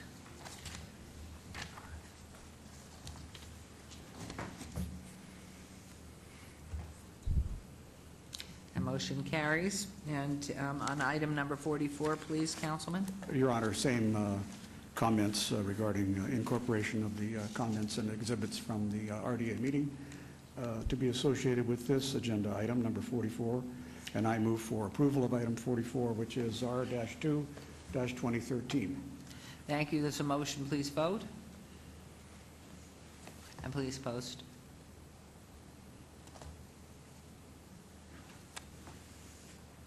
Thank you very much. That also carries. Thank you, Mr. Batia. Moving on to item number 45, R3-2013, discussion for possible action regarding a resolution consenting to the undertakings of the City of Las Vegas Redevelopment Agency, RDA, in connection with the Quick Start Program, QSP agreement between the RDA and the Gay and Lesbian Center, Southern Nevada, Inc., owner and QSP participant, located at 401 South Maryland Parkway, to be in compliance with and in furtherance of the goals and objectives of the RDA. This is in Councilman Coffin's Ward 3. Please note this item is related to the redevelopment item heard this morning, which was number 7, RA3-2013. And Mr. Bitty. Thank you. This item was also heard by the redevelopment agency this morning, and we'd like to incorporate those remarks into this hearing, and the staff would recommend approval for this item. We also have the representatives for the Gay and Lesbian Center here. There's some discussion earlier this morning, and they're more than available to answer any questions. Your Honor. Thank you very much, Councilman Coffin. Thank you, Your Honor. I asked the applicants to reappear for this meeting. Thank you for coming back. The reason is because this is such an important addition to the downtown Las Vegas community that I think it's important that people who are viewing the council meeting, not just the redevelopment authority meeting, see what you're doing. You can abbreviate your presentation, and I would certainly hope that everything was incorporated into the any comments and exhibits that were shown today. You could just quickly show us your exteriors again, but also at this time, I would also like you to see the interiors, which is what this item is all about. Quick Start is to assist people moving into old buildings. And there's a lot of code upgrades that are required of all our people. Some of them I think are very startling. particularly the green building code requirements. And that doesn't even count trying to find a LEED standard, which is really almost unreachable with an old building. In any event, I would hope you could show us a few things and just quickly rehash some of the comments that you made at the RDA. Thank you, and be sure, please, to state your names again for us. Thank you. My name is Kat Welniak with KMG Solutions. I'm the owner's rep for the Gay and Lesbian Center of Southern Nevada. What I'm showing you first is the opening new doors, which is the basic concept of the outside of it. We have been in construction for over, we're in the 11th week at this point, out of a 15 to 16 week schedule. And inside here, the first pictures that you're seeing are of the old building that shows the older carpet. It shows the outside. It shows the different interior demising walls and things of that nature. We have demoed or demolished all of that inside, kept the outside walls, and have rebuilt the dream that the Gay and Lesbian Center is trying to provide for the community of Las Vegas. So having said that, we have made significant progress over the last 11 weeks, starting first with, well, I'm giving you the December photos because I have a board meeting tonight with those too. But we've done a lot of mechanical, electrical, and plumbing improvements. We've done a lot of interior walls at this point. We have dropped the efficiency rating in the building to completely condition it better than it was. We've put all new insulation on the outside of the interior of the exterior walls to make it more energy efficient, and the cooling and acoustical aspects of the building. We've put a new roof on it. We have put new handicap access in there because there was absolutely no ADA from the old building. We have widened the drive channels. We have added handicap stalls in there to be compliant with code at this point.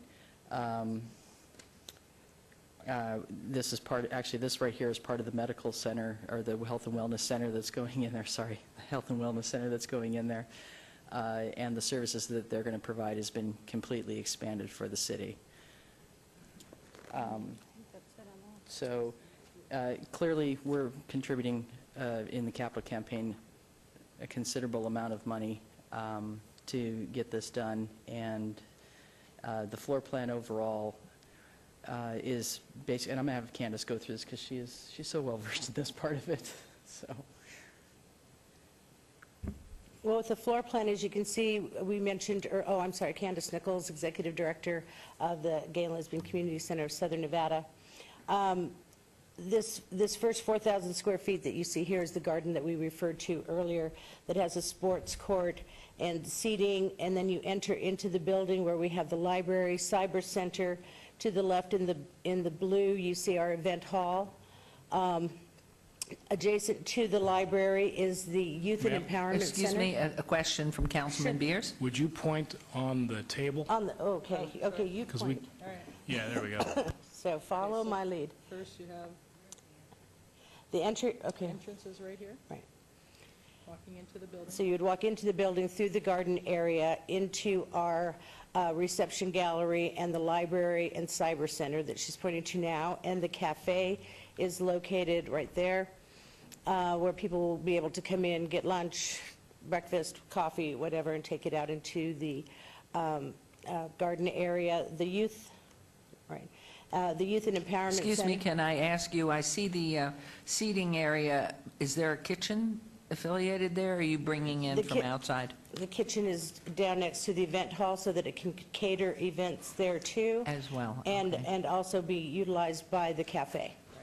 Thank you. The Youth and Empowerment Center is located right there where we have our youth offices adjacent to it or attached to it. And then you would come into the administrative section of the building.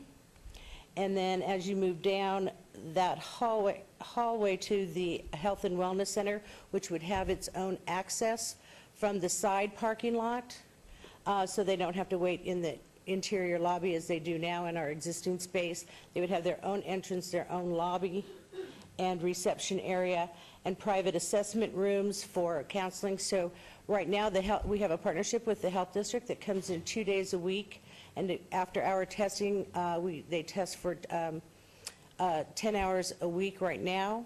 HIV, STD, and hepatitis A and B vaccines. They're expanding those services to 5 days a week in this location.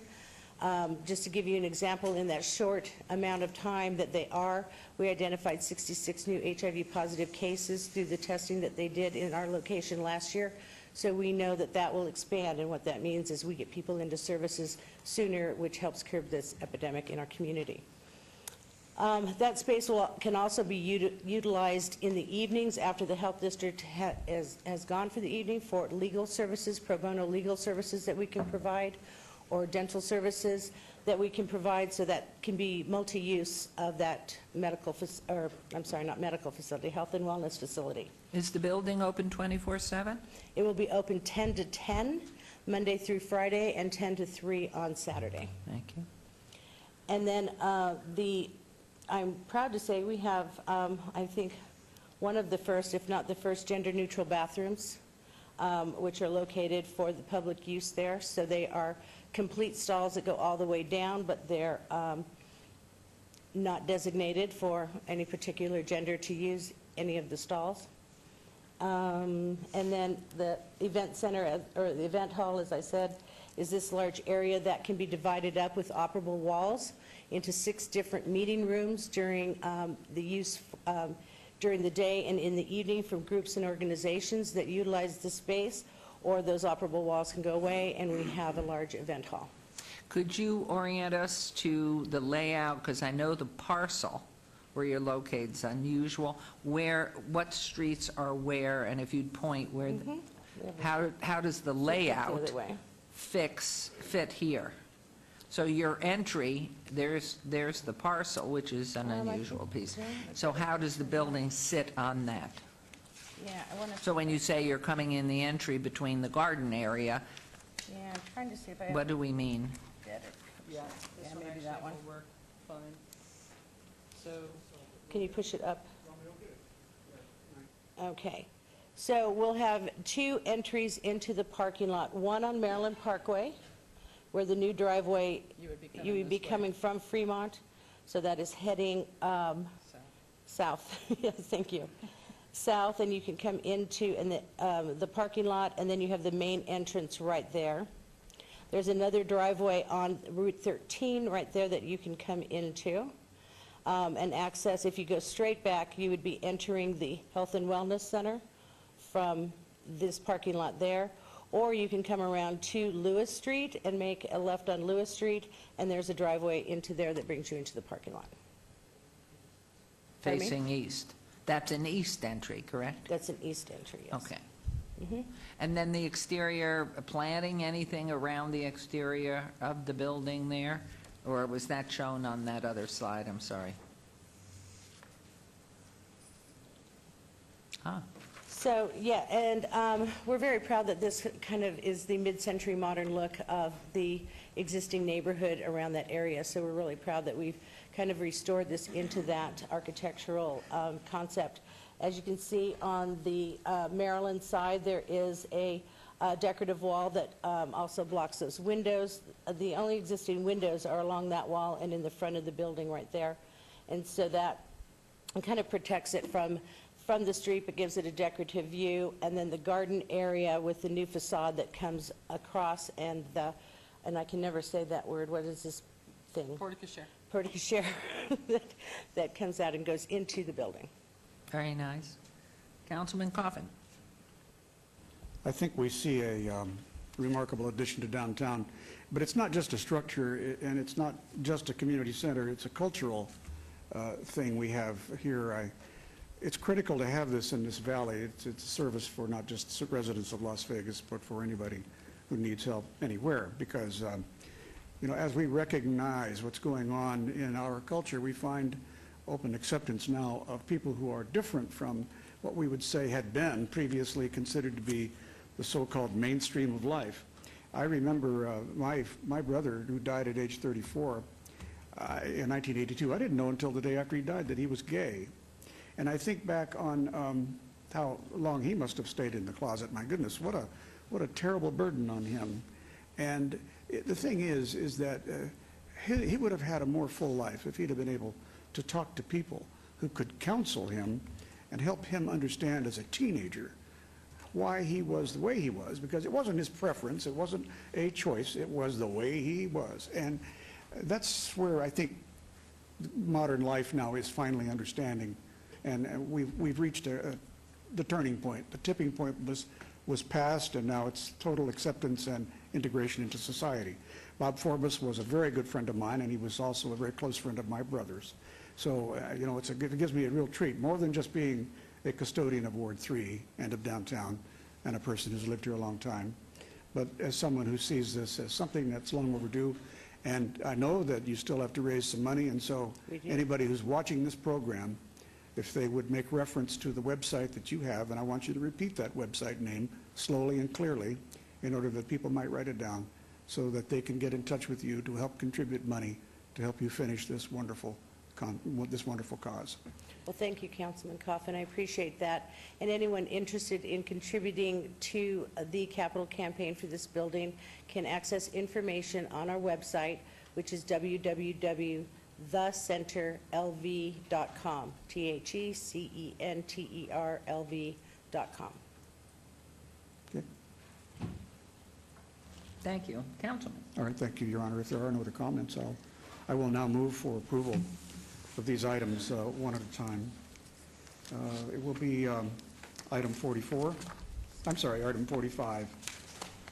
And it will be a motion to approve R-3 2013. Thank you. There's a motion. Please vote.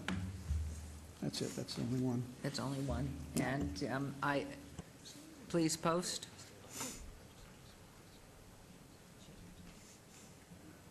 Motion carries. Hope you get some contributions in. Thank you. Keep going. Great, thank you very much.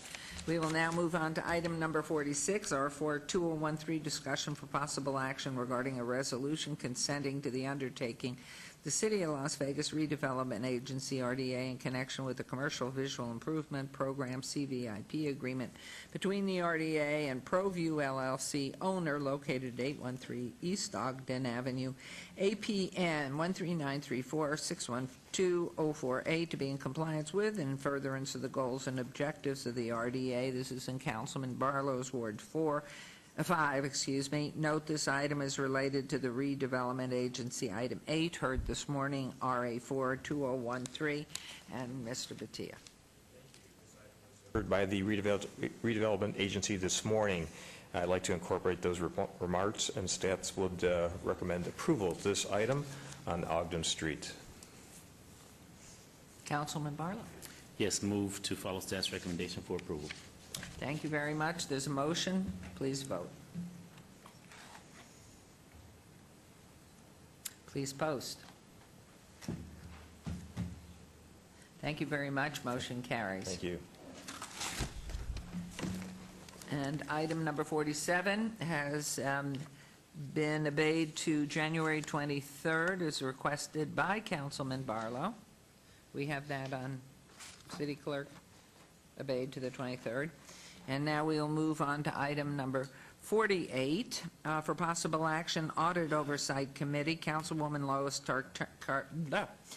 Tarkanian's term expires 1/21/2013, and my motion is to reappoint Councilwoman Tarkanian, who wishes to continue in that role. So I so move, and please vote. And please post.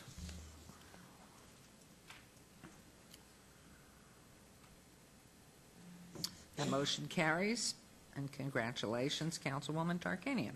For possible action, this is agenda item 49, Regional Transportation Commission of Southern Nevada, RTC, Advisory Committee on Bus Bench Shelter Construction and Maintenance. Vernell McNeil, term expires 1/21/2013, and Rebecca Medrano, term expires 2/1/2013. Mr. Olivas, is there a motion for these two seats? Yeah, from what I understand, they want to be reappointed. Yes, they're both eligible and do wish to be reappointed. Okay, I'll make a motion to reappoint both these individuals. Thank you. There's a motion. And please vote. And please post.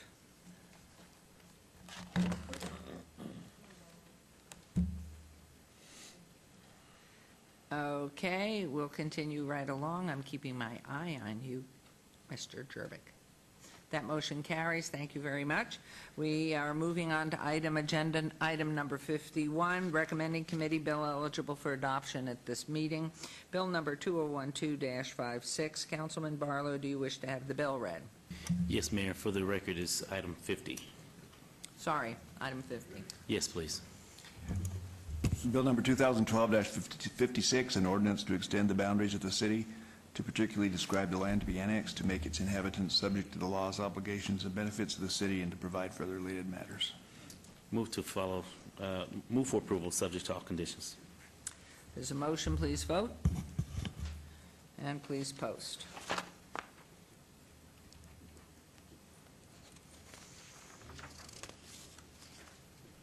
Thank you. Motion carries. We'll move on to item number 51. That has been obeyed to the January 23rd, 2013 meeting.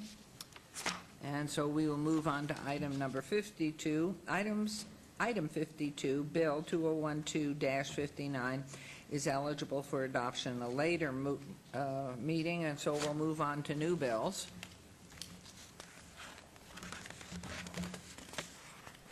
Okay. Item number 53. Items 53 through 55, bills 2013-1 through 2013-3 will be heard at the recommending committee meeting Tuesday, January 22nd, 2013. The new bills 2013-1 through 2013-3 are assigned to council members Barlow, Anthony, and Coffin for recommending. Mayor, the city attorney needs to read the bills for the record, please. I always forget that in my haste.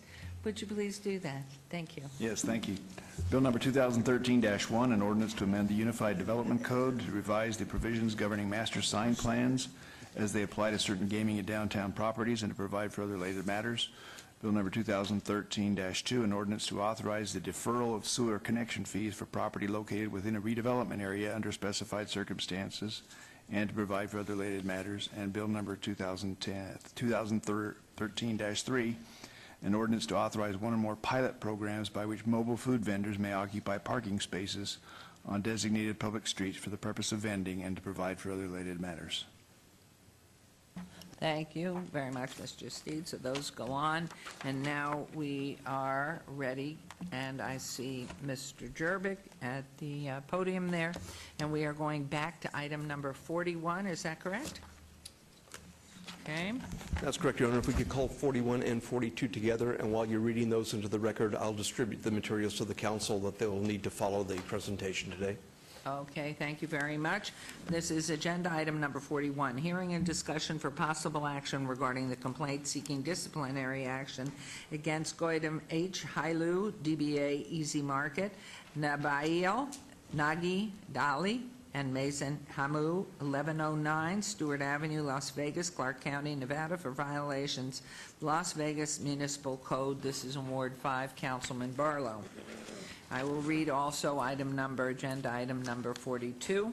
Hearing and discussion for possible action regarding the complaint seeking disciplinary action against Mezan Humu, DBA MR Beauty Supply and 99 Cent Store, 1935 Fremont Street, Suite A, Las Vegas, Clark County, Nevada, for violations of Las Vegas Municipal Code. This is in Councilman Coffin's Ward 3. Okay, we are distributing materials, and so we will pause. Thank you very much.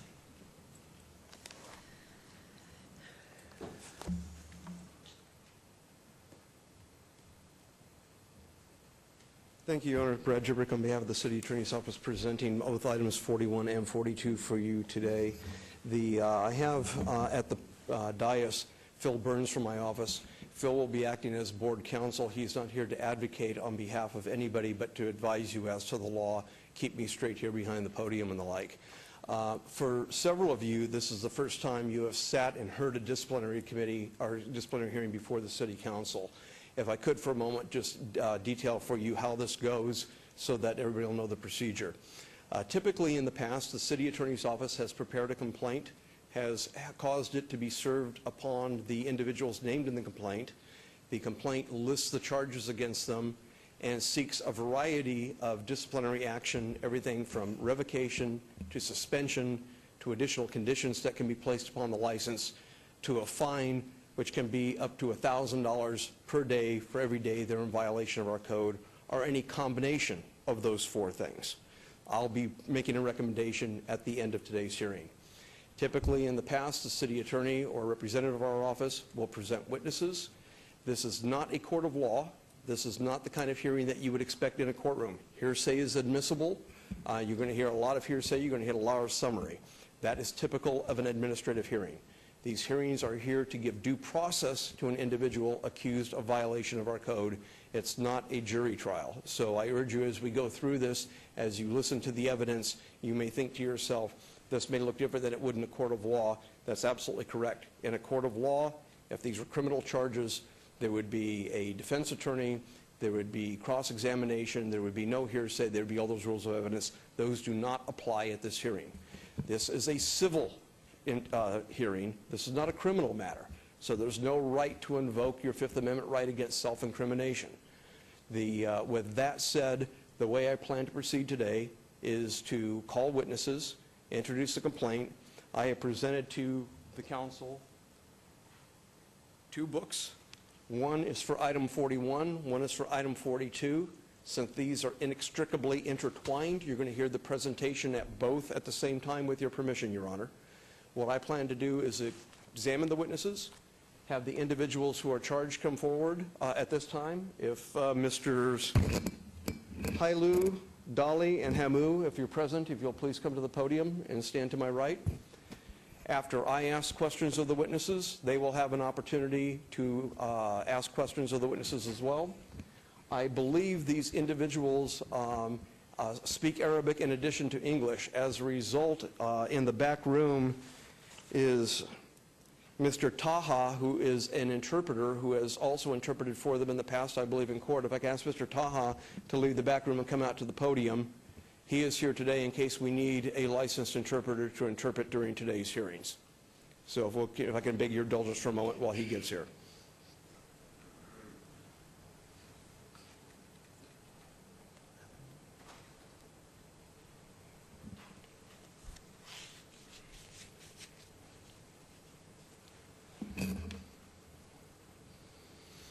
Perhaps while we're waiting for the court interpreter, if you could ask the individuals to my right to identify themselves for the record, Your Honor. And please, if you would, introduce yourself, and if your name is a little unusual in spelling, would you spell it clearly so our city clerk has it? Thank you. And Okay, my name is Goitom Hailu, spelling as Goitom, last name Hailu. I'm the owner of Easy Market and the landlord of Easy Market and 1109 Stewart and 1101 Stewart Avenue. My name is Mazen Hamu, M-A-Z-E-N, last name H-A-M-O-U. I'm the owner of Emmanuel Beauty Supply and Nanacin Store in 1935 East Fremont.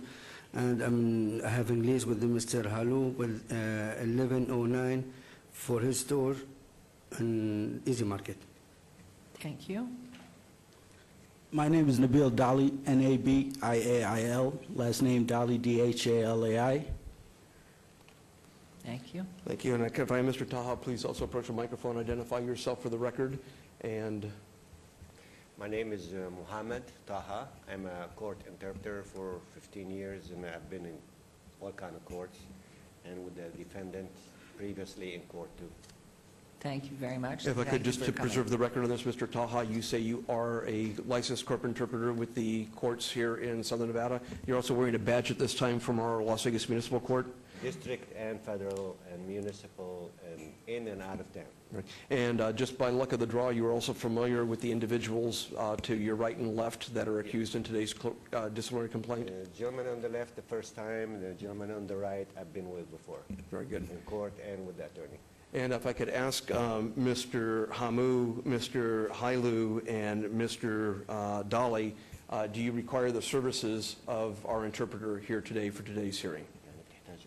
I don't. Okay, I don't. okay, and, I might. okay, we'll have Mr. Tahu stand by just in case there's any difficulty. With that in mind, Your Honor, I am prepared to go forward at this time. Thank you. I think that would be appropriate if you would. Thank you. I'd like to call as my first witness Karen Duddleston. We're going to share a microphone with your permission. Ms. Duddleston, could you raise your right hand and be sworn by the clerk?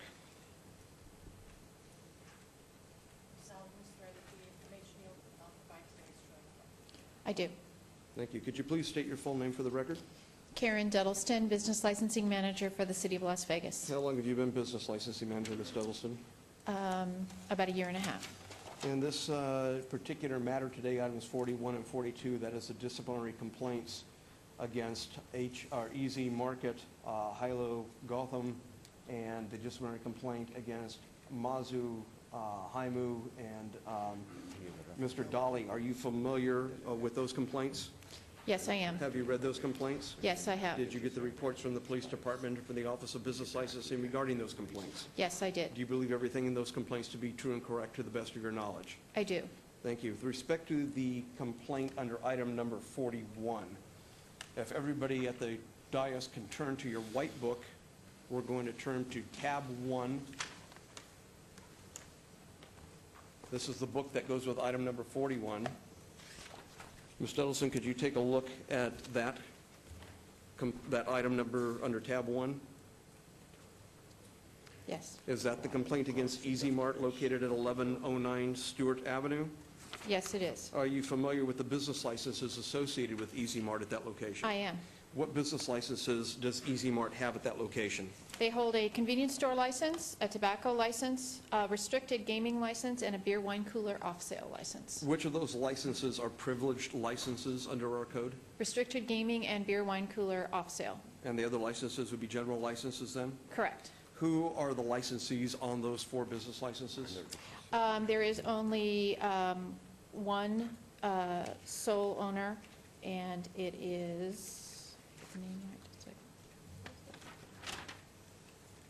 Goitam Halu, 100%. Is Mr. Halu here today? Yes, he is. Do you recognize him? I have not met him before personally. Okay, is this the first time you've seen him? Yes. Okay. Is there anybody named on that license as a key employee or any other licensees other than Mr. Halu? No. With respect to I'm going to turn our attention now to before I leave that, I'm sorry. Will you turn to tab 2 in the white folder? Does that purport to be an affidavit of service serving upon Mr. Halu the complaint in this matter regarding Easy Market? Yes, sir, it does. Does it also serve Mr. Dolly? Correct, it does. Thank you. With respect to, we're going to turn to the blue book now. This is for item number 42, tab 1. If you could look at the information behind tab 1, does that purport to be a complaint for discipline against Mazen Haimu doing business as M&R Beauty Supply and 99-cent store? Yes, sir, it does. Are you familiar with the facts in that complaint? Yes, I am. Is everything in that complaint true and correct to the best of your knowledge? Yes, I've read the complaint, and it is. Thank you. Can you tell me what kind of licenses, I'm sorry, is that located at 1935 Fremont Street, Las Vegas, Nevada? Yes, it is. Can you tell me the licenses that are associated with M&R Beauty / 99-cent store? There's a convenience store and a tobacco license. Are either of those privileged licenses? No, they are not. Can you tell me the owner of those particular licenses? Mazen Hamu, 100%. Are there any key employees associated with that business? No. Thank you. Turning your attention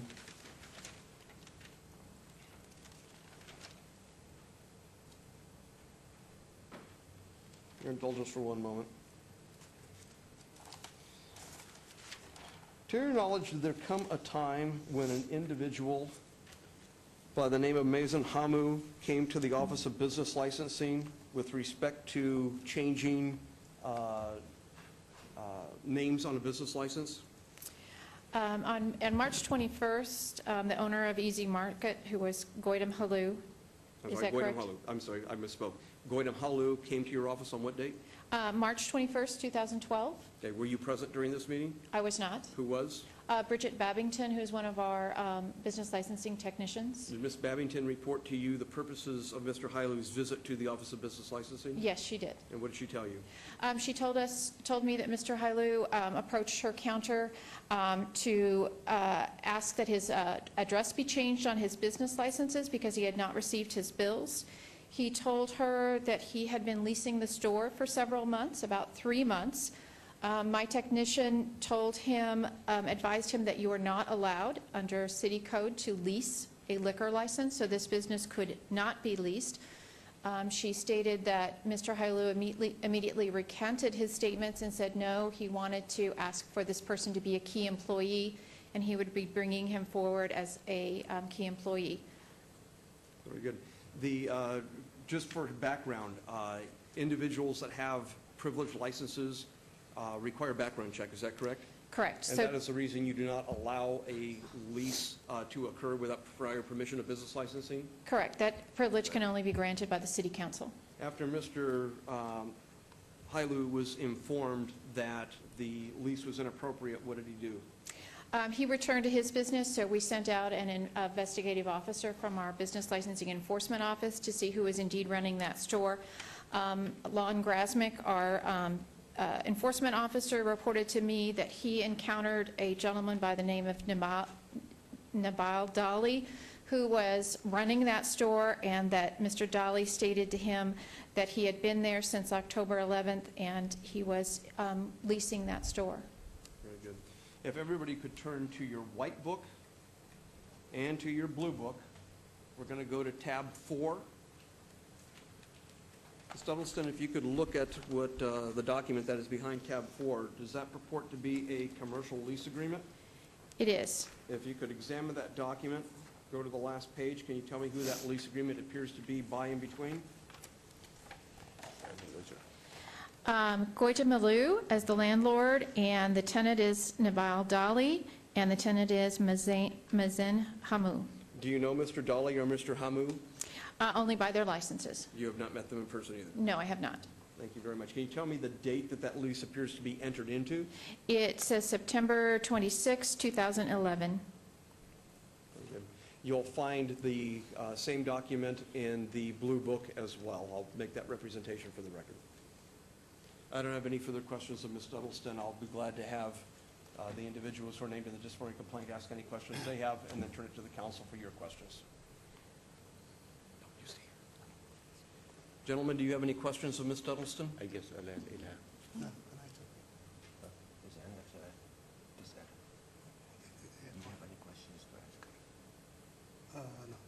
No. Members of the council and mayor, do you have any questions of Ms. Duddleston? Thank you very much. I'd ask Ms. Duddleston to return to her seat. I may recall her, and I would ask Detective William Schoen to please come forward. May I have the clerk swear the detective, please?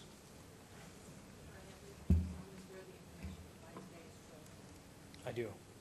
Thank you. Please state your full name for the record. Detective William Schoen, Detective, by whom are you employed? Las Vegas Metropolitan Police Department. How long have you been employed there, and in what capacity? I've been a police officer for 16 years. In the last 10, I've been assigned to the Organized Crime Bureau Special Investigations Section as a detective. Did there come a time in 2012 that you became familiar with two businesses in Las Vegas known as Easy Mart and MR Beauty Supply and 99-cent store? Yes. Can you tell me the circumstances under which these two business locations came to your attention? Initially, we were contacted, and I say we, detectives in the Special Investigations Section, were contacted by a representative from Albertsons in March of 2012 in reference to Easy Market at 1109 Stewart. The Albertsons representative told us that he was contacted by a citizen who had gone into the market and purchased goods that had stickers on them, security stickers from Albertsons, which some of you may have seen are on products that say, if sold anywhere else, please call this number, and they bear the Albertsons logo. Those are stickers to prevent people from stealing items and then fencing them at other locations and then being sold at other locations. After you received that information from Albertsons, did they have any reason to believe that those products were associated with either M&R Beauty Supply and/or Easy Market? Yes, the Albertsons representative actually went to Easy Market and represented to me that he had a conversation with Mr. Hailu in 2011. And the conversation essentially was that Mr. Hailu was looking for items to purchase and not necessarily from a wholesaler or a legitimate business. As a result of the information you received from Albertsons, did Metro decide to do an undercover operation regarding Easy Mart and M&R Beauty? We did. Can you tell me, before we go into the actual dates of the undercover operation, can you tell me just in general detail what the undercover operation was going to entail? The operation was going to entail us introducing an undercover police officer to the businesses with purported stolen items. The items were actually donated to the police department by Smith's.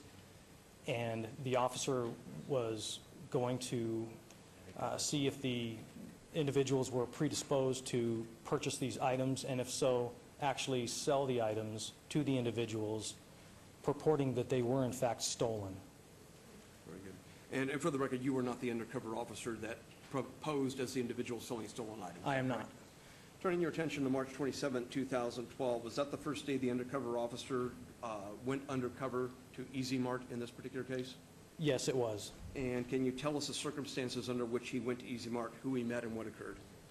During that encounter, our undercover officer met with Nabil Dali and had a conversation with Mr. Dali about Mr. Dali purchasing stolen items for sale in the store.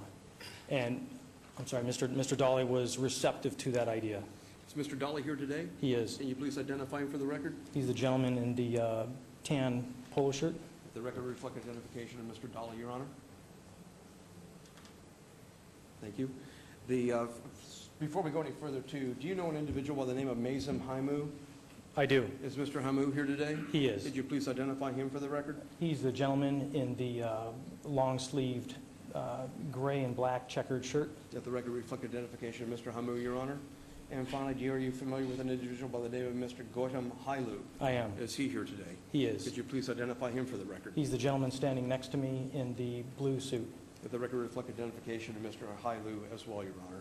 Continuing on, you say on the 27th, the undercover officer met with Mr. Dali at Easy Mart. Was there anybody else present, according to the undercover officer, during that conversation?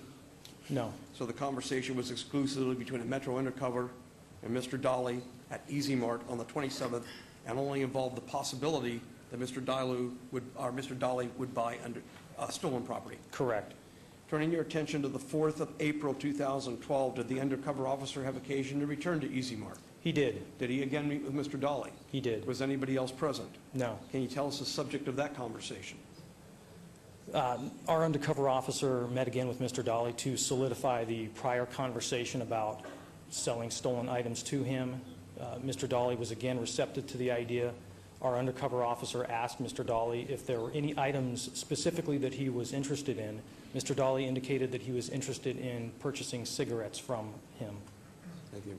So up until this point in time, April 4th, 2012, there have been 2 undercover contacts, but no sales of purported stolen property. Is that correct? Correct. Turning your attention to April 16th, 2012, did the undercover officer have occasion to return again for a 3rd time to Easy Mart? He did. At that time, did he meet Mr. Dali? He did. Was that Mr. Dali and only Mr. Dali? Was there anybody else present? There may have been customers coming or going, but the conversation was between our undercover officer and Mr. Dali. Can you tell us the subject matter of that conversation? Our undercover officer advised Mr. Dali that he had product for him to look at in his car. Mr. Dali agreed to look at the product. They went out to the car. There were 2 cartons of cigarettes as well as several bottles of alcohol. Mr. Dali indicated that he was not interested in the hard liquor. However, he would purchase the 2 cartons of cigarettes. and that's what Mr. Dolly purchased at that time, the 2 cartons of cigarettes. Very good. Did he indicate an individual who might be interested in purchasing the alcohol? He did. He told our undercover officer that although he did not want to buy the alcohol at that time, he knew someone who would buy the alcohol, and he told him that his name was Mike, and he was at 1935 Fremont Street, and to go see him to sell the alcohol. Does Mike have another name that you're aware of? Yes. What's Mike's other name? Mason Hamu. That's Mason Hamu, who you identified earlier in your testimony? Yes. And 1935 Fremont Street, do you know that to be the location of M&R Beauty / 99 Cent Store? That's correct. Did the undercover go to that location after receiving directions from Mr. Dolly? He did. What happened when he got to that location? He arrived at the location, and Mr. Hamu, or Mike, as he was directed to go see, was not there. However, during the encounter when our undercover officer was speaking with the store employees asking about Mike's whereabouts, an employee came up to our detective and said, "I've got Nate," which is the other name for Mr. Dolly. "I've got Nate on the phone, and he wants to talk to you." So our undercover officer took the phone, and Mr. Dolly, who he had just sold the cigarettes to, indicated that he was actually interested in purchasing the liquor and asked him to come back to the Easy Market at 1109 Stewart, which our undercover officer did do. With respect to the property that the undercover officer was purporting to sell as stolen property, in this particular instance, cigarettes and liquor, was this pre-marked by the Metropolitan Police Department prior to attempting to sell it at either the Easy Mart or the M&R Beauty Supply? Yes. Does Metro use a special type of marking to mark this type of merchandise prior to selling it? We do. I'm going to ask at this time that the council not go into any more detail about the type of marking that Metro uses or how they do it. There are undergoing investigations right now where that type of marking is used, and it would compromise those investigations. But I would, for establishing the chain on this particular property, need to establish the fact that the property in this particular case was marked, Yes, and so that if you went to retrieve it later on, you would be able to recognize those markings? that's correct. Okay. You indicated that when the undercover went to the M&R Beauty Supply to sell the liquor, I'm sorry, would you, one more time, did you say the liquor was sold there, or? No, the liquor was sold back at Easy Market when Mr. Dolly asked our undercover officer to return with that product. And that was through by a phone call? Correct. On this same date, after you got to the end of your investigation, did you learn through Karen Duddleston that Mr. Dolly on that exact same date had visited the offices of business licensing? Yes. Did you learn why Mr. Dolly on that same date visited the offices of business licensing? He wished to apply as a key employee for Easy Market. At the same time, he is discussing purchasing stolen property from the undercover at M&R Beauty. Correct. Thank you. Turning your attention to April 25th, 2012, did the undercover officer have occasion to return to Easy Mart? He did. And who was present at the Easy Mart when he returned? Mr. Dolly. Can you tell us the subject of that conversation? Our undercover officer had more cartons of cigarettes, more cigarettes this time than before to sell. So the conversation surrounded the sale of purported stolen cigarettes to Mr. Dolly. There was also a conversation which took place between our undercover officer and Mr. Dolly and a juvenile about measures that our undercover officer could take to be a more successful thief. Well, how many cartons of cigarettes did the undercover officer offer to sell Mr. Dolly on that date? If I could ask for your indulgence so I could refer to my report. That would be 15 cartons of cigarettes. And how much liquor did Mr. Dolly, did the undercover offer to sell to Mr. Dolly? 7 bottles of hard liquor.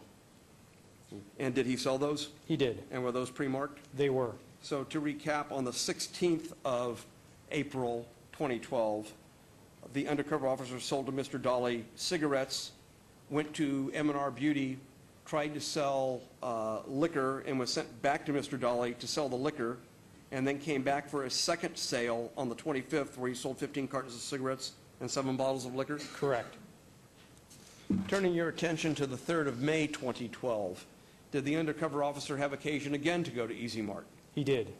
During, who did he have encountered during that visit? He encountered Mr. Dolly. Can you tell us what occurred between Mr. Dolly and the undercover during that? Mr. Dolly purchased 4 cases of purported stolen hard liquor from our undercover detective. What kind of liquor did he purchase? 2 cases of Ciroc vodka and 2 cases of Grey Goose vodka. Were those marked? They were. Going back to this would be the third sale then between the 16th of April and the 3rd of May? Correct. Can you tell us for how much the cigarettes and the liquor were sold to Mr. Dolly during those 3 events? On April 16th, the 2 cartons of cigarettes were sold for $20 apiece, which would be half of wholesale. That's half of what Smith's, with their buying power, could buy them from the manufacturer. The liquor, I can go through it if you could. Item by item. The liquor was sold for $250, which was taken from money from the cash register of Easy Market. Turning your attention to the 7th of May 2012, did a new undercover officer go to Easy Mart? Yes. What was the purposes of bringing in a second undercover officer? The purpose of that was to see if Mr. Dolly had taken the product that we had sold to him and purported to be stolen and put it on his shelves for resale. And what did the new undercover officer discover? He discovered that there were purported stolen cigarettes for sale, and he purchased 2 packages of those same marked cigarettes. And those were later on identified as cigarettes that were sold by the previous undercover officer? Yes. Based on the markings you discussed? Correct. Let us turn our attention to M&R Beauty for a moment. I believe you discussed in your previous testimony that on the 16th of April 2012, the undercover officer met Mr. Dolly at Easy Mart and then was sent to meet Mr. Hamu over at the M&R Beauty and then went back to Easy Mart to sell the liquor. Is that correct? Correct. On the 15th of May of 2012, did the same undercover officer have occasion to go to M&R Beauty? He did. And did the undercover officer meet with anyone? He did. He met with Mr. Hamu. And tell us the subject matter of that conversation. Our undercover officer spoke with Mr. Hamu and represented that he had stolen items for sale. And what items did he identify as? Did he sell any of the items to Mr. Hamu during that particular transaction? He did. He sold several bottles of hard liquor as well as a few health and beauty products. Let's talk about the liquor for a moment. How many bottles of liquor did he sell? Well, let's talk about vodka. Did he sell any bottles of vodka to him? If I could ask your indulgence momentarily.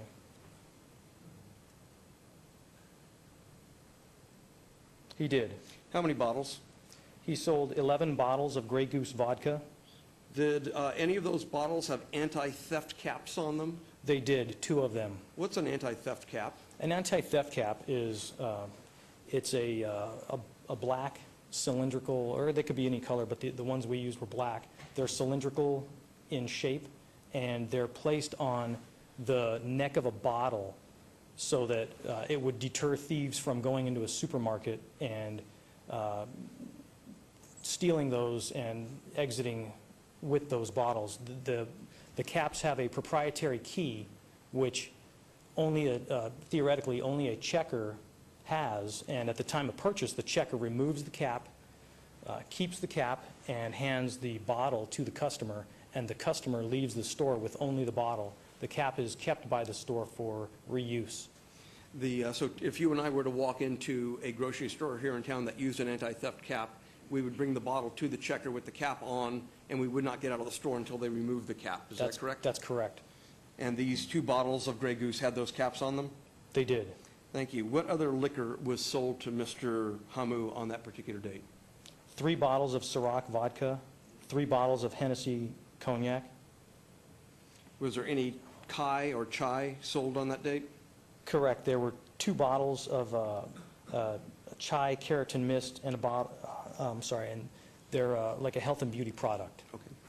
And were there any other health and beauty products sold on that date? Yes, 2 different oil of Olay creams. And that was for money, for cash?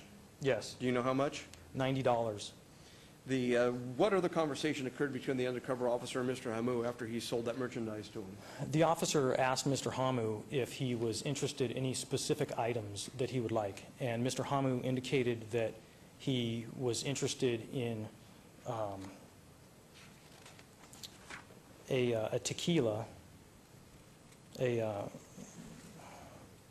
Patron tequila. Our undercover officer made the statement that he didn't know that folks in that particular neighborhood drank that particular alcohol, and Mr. Hamu indicated that he owned a club which he would sell the liquor at, which is accurate. Mr. Hamu is 50% owner in the county of a liquor license establishment called Hookah Palace at Cambridge and Flamingo. Very good. On the 18th of June, did the undercover officer have occasion to go back to M&R Beauty? He did.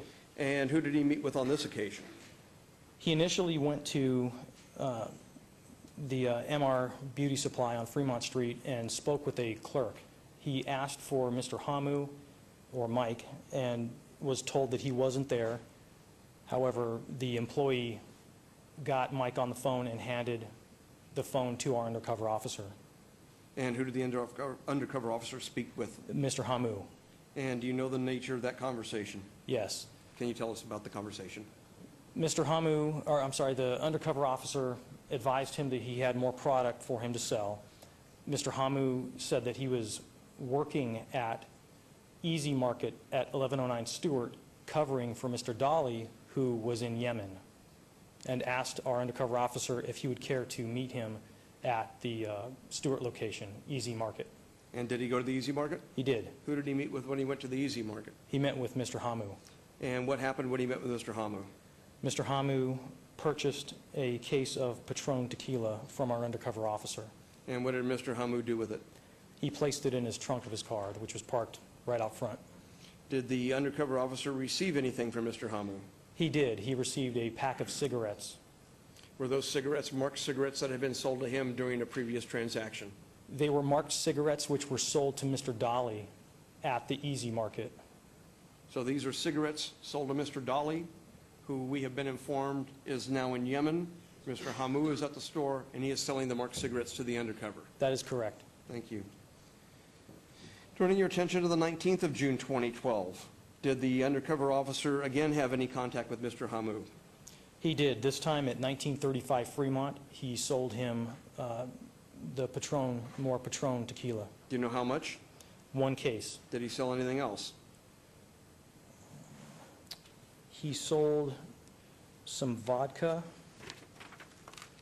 It was the vodka and the tequila. Was this Grey Goose? Did it have secure caps on it again? Correct. So 2 more bottles of vodka, both with security caps and a case of Patron. Correct. And this is on the 19th of June, 2012. Yes.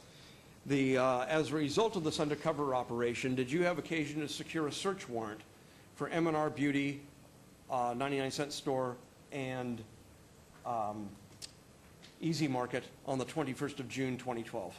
Correct. We secured, my partner and I secured search warrants for both of those locations, as well as Mr. Hamu's vehicle, as well as 1030 East Flamingo, which was Hookah Palace. If everybody could take your white book, which is Easy Mart, your blue book, which is M&R Beauty, turn to tab 4.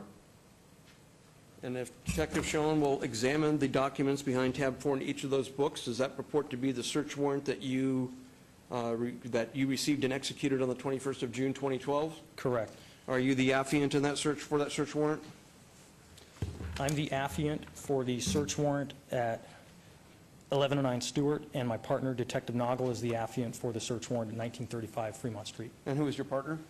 Detective Ken Noggle. And is Detective Noggle here today? He is. Can you identify him for the record? He's the gentleman in the suit with the maroon tie.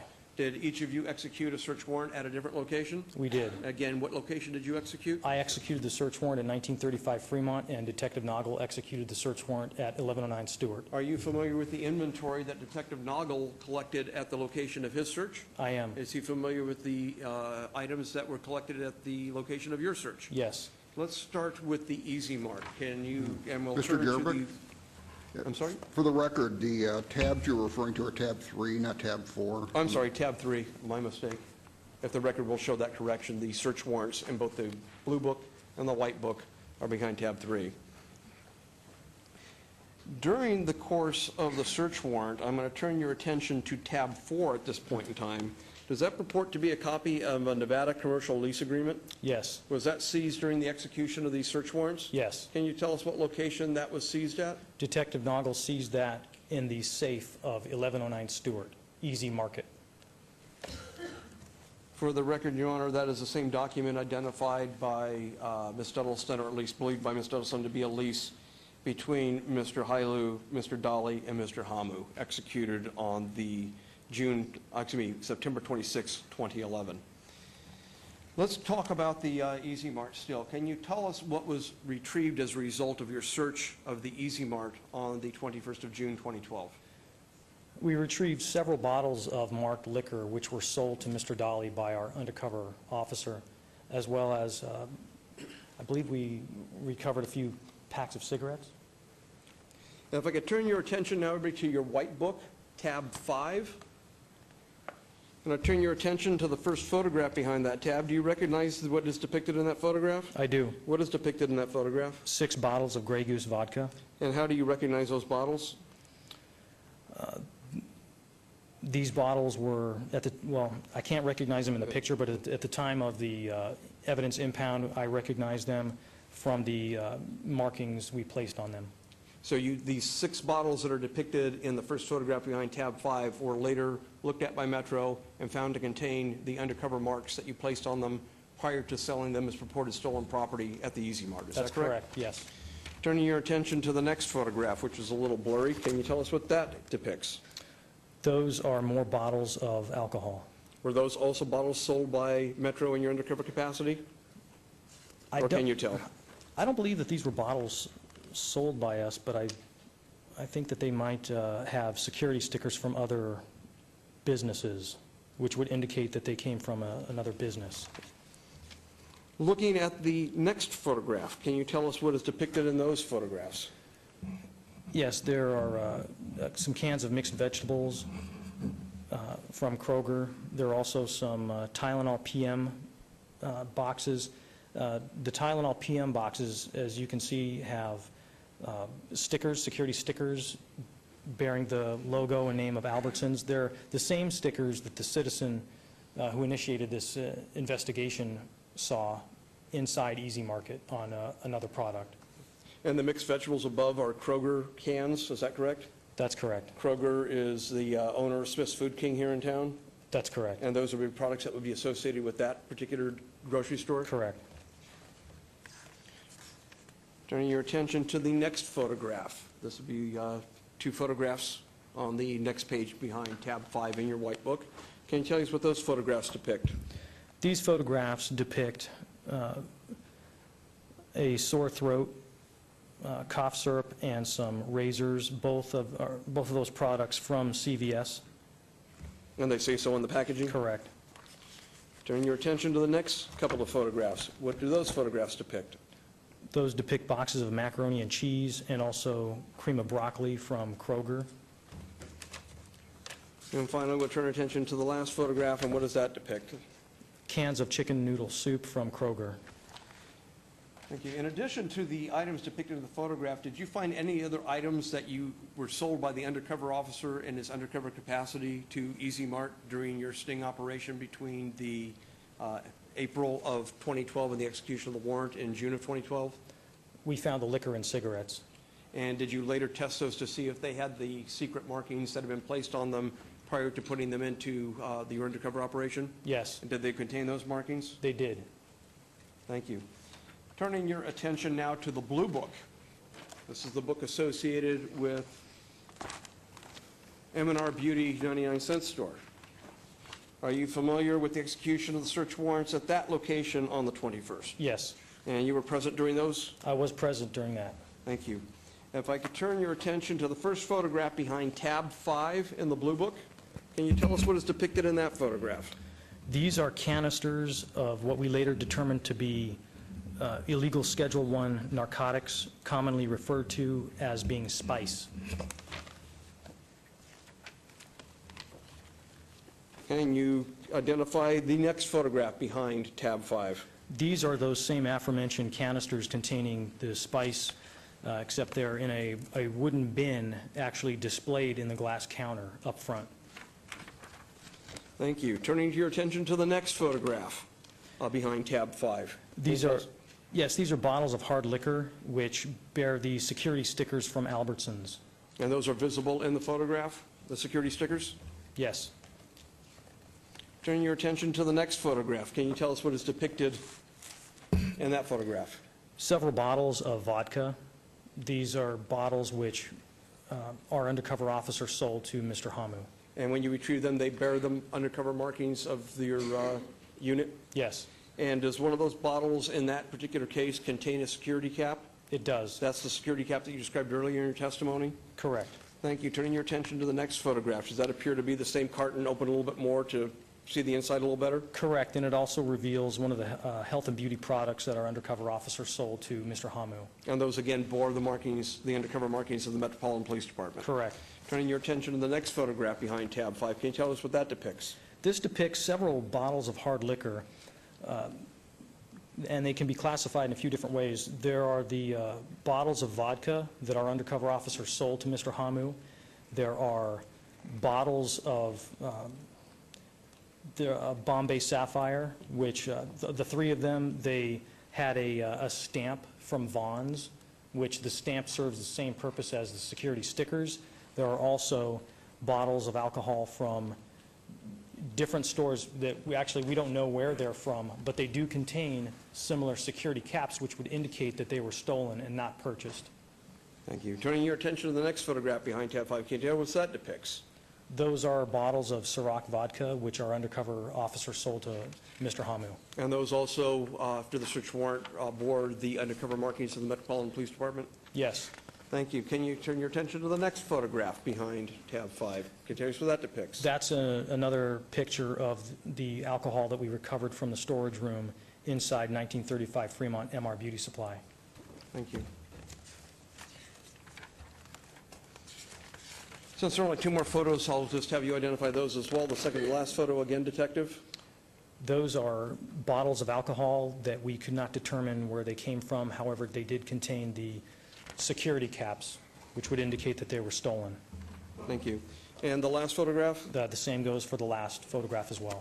Thank you. Detective, are you aware in your capacity as a Metropolitan Police Department detective in your current job that individuals who have packaged liquor licenses or other privileged liquor licenses, are you aware of the rules regarding who they may or may not purchase alcohol from for their establishments? I am. And who are they allowed to purchase alcohol from? They're allowed to purchase alcohol from licensed state wholesalers of alcohol. Thank you very much. I don't have any further questions of this witness, Your Honor. Members of council, I would ask if the individuals named in the complaint, Mr. Hailu, Mr. Dali, or Mr. Hamu, have any questions of the detective. No, he did, he said something not right.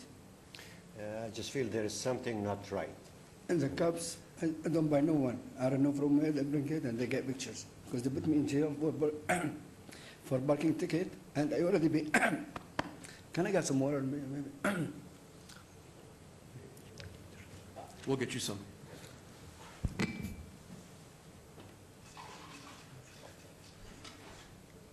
Thank you, sir.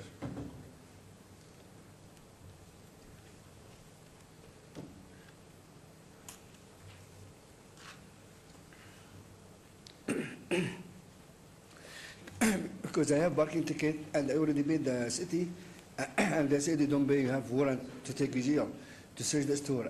And in the store, I don't know what they did. They add so many stuff. I never see in my life. I never see it in my store. And beauty supply, I never buy from them. Never. Yes, I did buy Patron. Yes, I did buy the vodka. Excuse me, Your Honor, just to retain order here, don't want to be legal advisor to the individuals who are accused, but procedurally, this is an opportunity to ask the detective questions. If there is a case they want to make to the council, that could be made at the end of the city's case. And so the question to everybody right now is, do you have any questions of this detective before I let him sit down? Do you wish to ask him any questions? You'll have every opportunity to speak in a moment, but any questions of him? All right. I'm sorry to interrupt you. The members of council, Mayor, do you have any questions of the detective? Seems we have none. Thank you. If I could, Detective, you may return to your seat. Thank you for your testimony. At the record reflect, I've taken the white book that is marked agenda item number 41 and the blue book, which is marked agenda item number 42. I filed them with the clerk. I'd like them to be made part of the record incorporated herein. And you have those? Thank And you. before you step aside for 1 second, Councilman Mayor Pro Tem has a question. Thank you, Mr. Mayor Pro Tem. I just want to be clear on where these three gentlemen fit, because one, item number 42 is a petition against Mr. Hamu, and item number 41 is a petition against all three of them. So what exactly is their involvement in these three businesses? Right. I will argue it at the end, but I can give you an offer of proof right now to show you where we're going with it. Okay. Mr. Hailu is the sole owner of Easy Mart, but by clouding the liquor license by entering into what we believe is an illegal lease under our code, the others are named in that particular case regarding the Easy Mart. Mr. Hamu is the only owner of M&R Beauty, and that's why he's the only name on that particular complaint. Okay, thank you.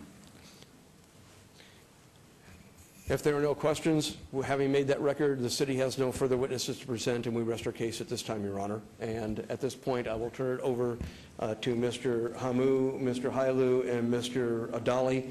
If they have any statement they wish to make, any witnesses you wish to call, any testimony you wish to proffer, this is your opportunity. Can I explain? Yes, if you'll step next to the microphone that's on, please. Thank you. Okay, as I stated before I start this conversation, my name is Goitom again.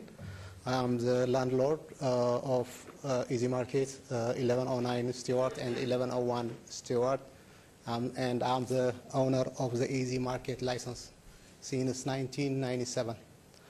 I've been in Vegas almost 25 years. I have 4 children here. I raised them here in Vegas.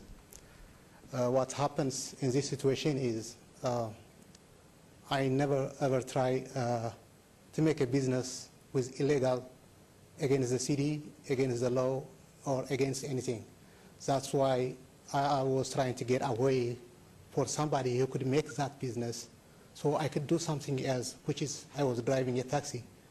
And because I lost my house in 2011, and I have financial problem of that mortgage and of my house, residential house mortgage. So when I have a hard time of hardship, and I was trying to find something, somebody could own the business, who have time, who have family, and who have the knowledge of doing something else as a store, so I could collect my rent there, and I could make another money by driving a taxi. If I could do something illegal things in my store, I don't even supposed to leave my store. So because I could make money by doing illegal things as a store. Okay, going to this agreement with these people, the reason I gave to them is there was intention to buy the store at that time, but they say they're going to apply the store, but I just give them the store until they apply the store for the business license. As a middle, I don't know what's their situation or what's, I don't have any measurement, any particular human beings that he have something else to do or illegal things to do. That's not my business either. But as a human beings, I figure they have another business. So these people are legally, they could run the business like I do run the business, just peacefully, legally, and with any legal matters. When I gave to them, I go to the city, I ask them, can I lease the store? Like the lady, she stated it right. And she told me she told me that I cannot lease the store with hard liquor on it. I go immediately to the store and tell them, both guys, that I cannot lease the store because with a liquor license, we cannot lease the store. And okay, if this matter, then we have to apply for the key of employee. I told them, okay. Finally, on this process, some detective from the store, they called me from, I was driving a cab, they called me to the store. And I said, what's happened? Well, these people are doing this matter, and you have to take an action. Okay. I don't care whatever action you guys taking against them, because they are not supposed to do it, because I didn't do it. And I told them to move out from my store immediately. They move out. That's what happened. But the reason I gave the lease, I am a landlord. I didn't lease them a license. I leased them my land, which is a store by itself, to the process of buying, so they can see the business if they are profitable or not. That's the way it is. I never ever try against the law between these 13 or 14 business years. If I did that, I must be a dummy, or I don't know something to do. But I never did anything against my license. I pay my bills on my time. I pay my all my license fees on time. That's what I was struggling for. That's what I cannot make a business with this critical time. The business is a sale of $200, $300 a day. After the 99 store opens, Maryland and Charleston, nothing is business going on there. So I cannot make my life. I lose my house, and I don't want to lose that building because I worked 28 years in the United States to make that business. That's all my total. I used to have a partner. I pay him half and took a loan, and I'm remaining with a recession and hardship of payment. So I was trying to open my business until the time could pick up, so that I could sell my business or my property, whatever. But right now, I was just struggling by law to open my door until all Las Vegas, United States pick up the business, so it could be all okay, and I will be okay. That's what happens. But of course, I could take the punishment, whatever, without knowledge I did. Maybe I don't have enough knowledge to run the business or to give to them. If we know all what kind of human beings or what kind of person he is, if we will have measurement, we cannot involve with this kind of situations. We don't have no measurement of human beings.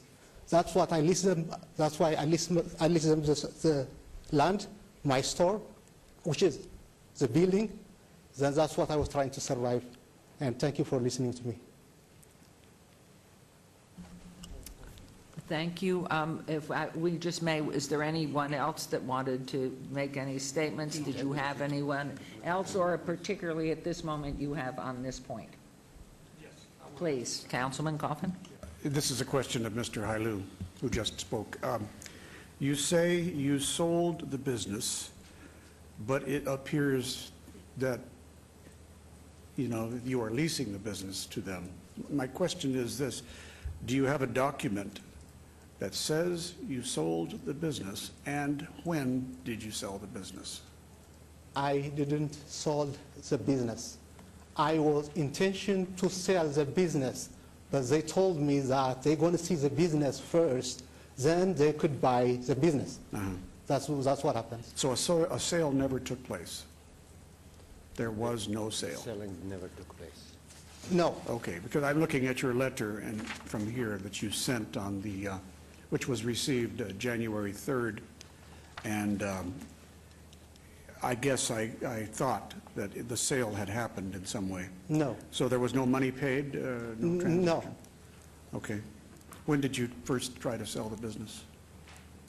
When did I was trying to sell the When business? did you first try to sell the business? It was 2011, I don't remember the date. It was 2011 or the end of 2010. I believe it's 2011. Is it 2011, April 2011?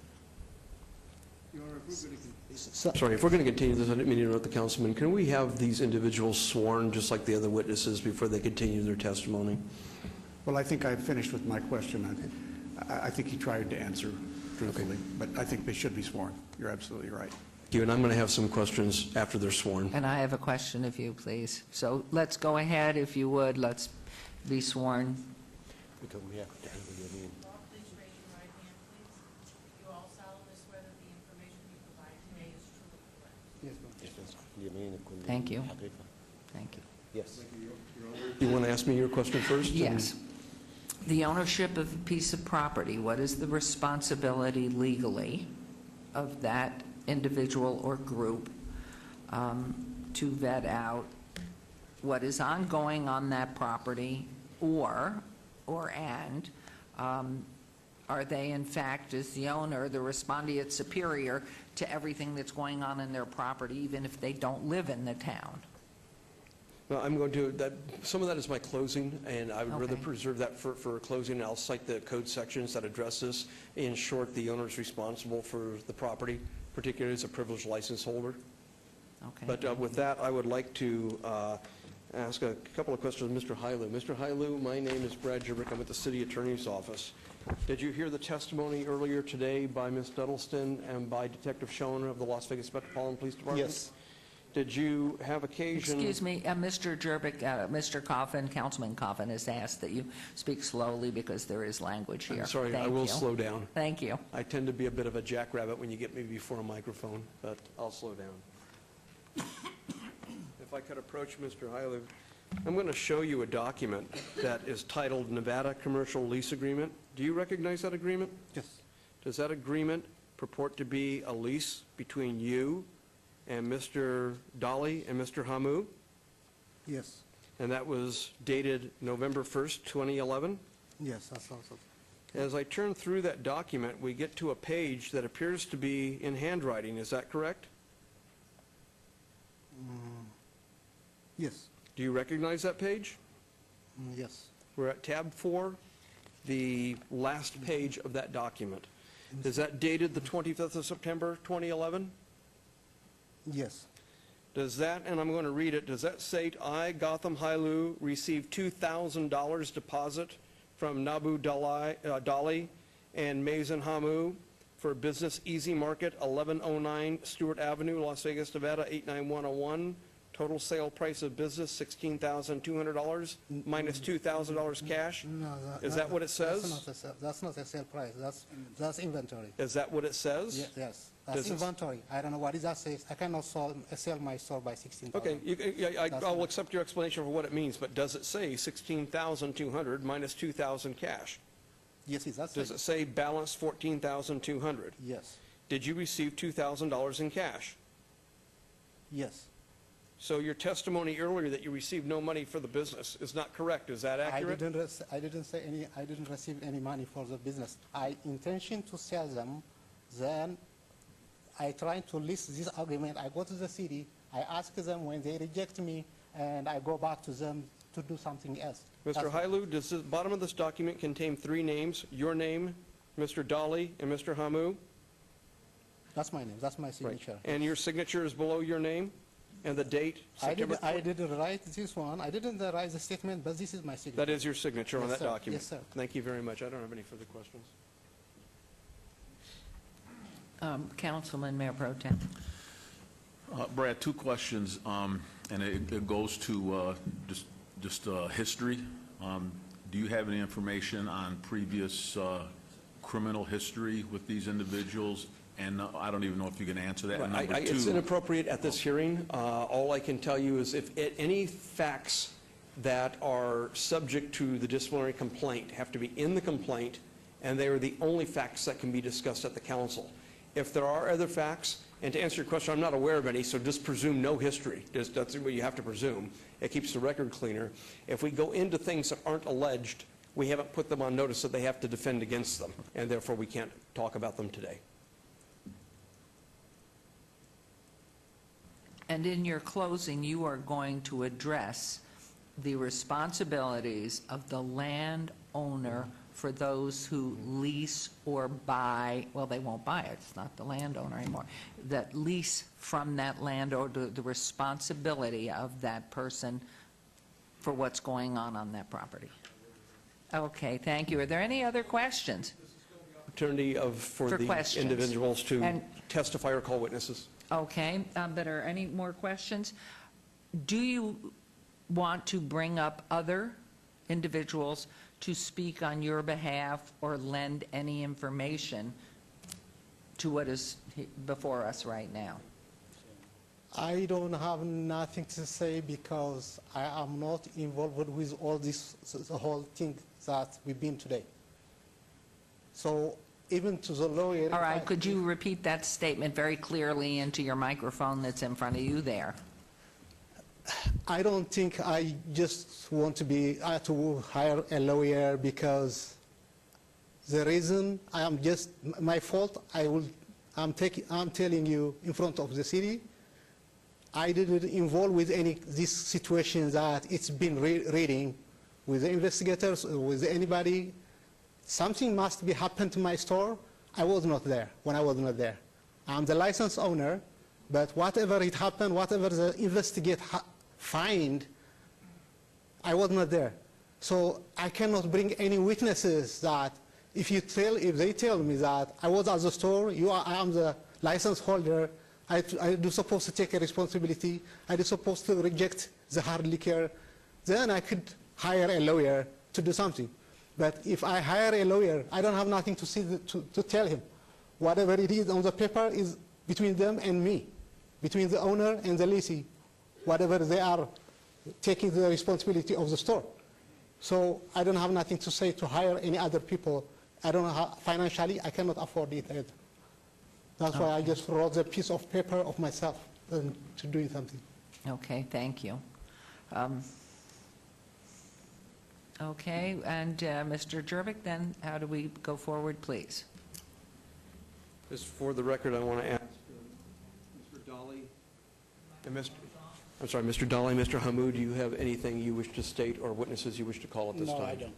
Excuse me, I'm sorry, Mr. Jervik, this is, yes, Councilman Barlow, this is the time for your direct question.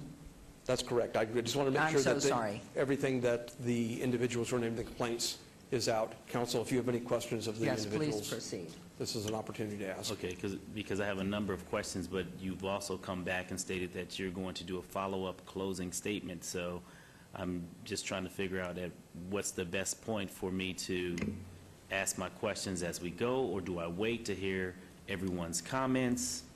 Remember, I am not a witness. I am just here presenting on behalf of the city. You can ask right now, and if I think it will be included in my closing, I'll tell you that, and then you let me know if you want to wait until you hear the closing or not.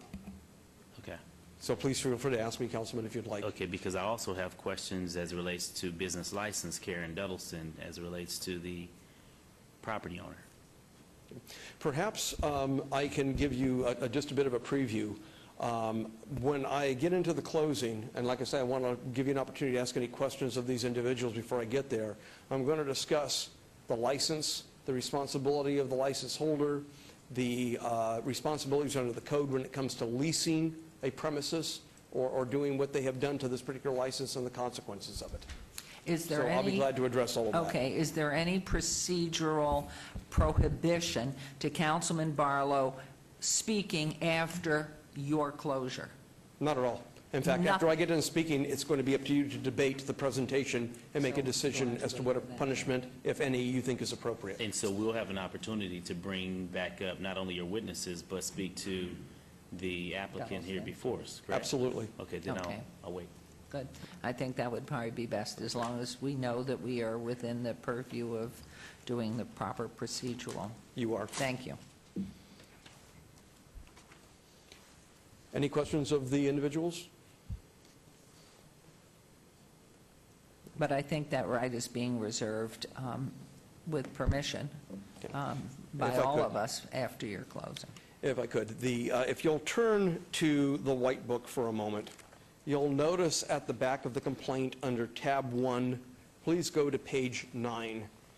Page 9 contains a citation to the Las Vegas Municipal Code that are going to govern what you do during this hearing. It's also going to explain why the activity that was a subject of testimony by Ms. Duddleston and Detective Schoen amounts to violations of 6.02 and 6.88 and 6.50. The 6.02.330 provides in pertinent part that the business activity constitutes, promotes, causes, allows, fosters, aids, or otherwise enables a private nuisance, a public nuisance, conducted in an unlawful, illegal, and impermissible manner, including but not limited to causing, allowing, promoting, fostering, aiding, enabling, exercising deliberate ignorance towards, or failing to abate a public nuisance. I think that goes right to the heart of what Mr. Hailu has stated. I'm ignorant, I wasn't there, it's not my fault. If I were to give that excuse to the nuns that taught me in grade school, I wouldn't get out of Sunday school. The fact of the matter is, the dog ate my homework is not an excuse when you're a privileged license holder. As you know, through your experience at this council, individuals who want a privileged license from the City of Las Vegas submit to a background check by the Las Vegas Metropolitan Police Department for character, fitness, and suitability. It doesn't say after you get that license, you get to fly to Europe and ignore what goes on in your store, and if something bad happens, you get to claim ignorance. This particular section of the code specifically addresses deliberate ignorance. Deliberate ignorance is not an excuse when you're a privileged license holder. You are presumed to be responsible for everything that goes on in your business with that privileged license. And in this particular case, you have more than just a presumption. It's not like Mr. Hailu just simply took off and didn't know what happened.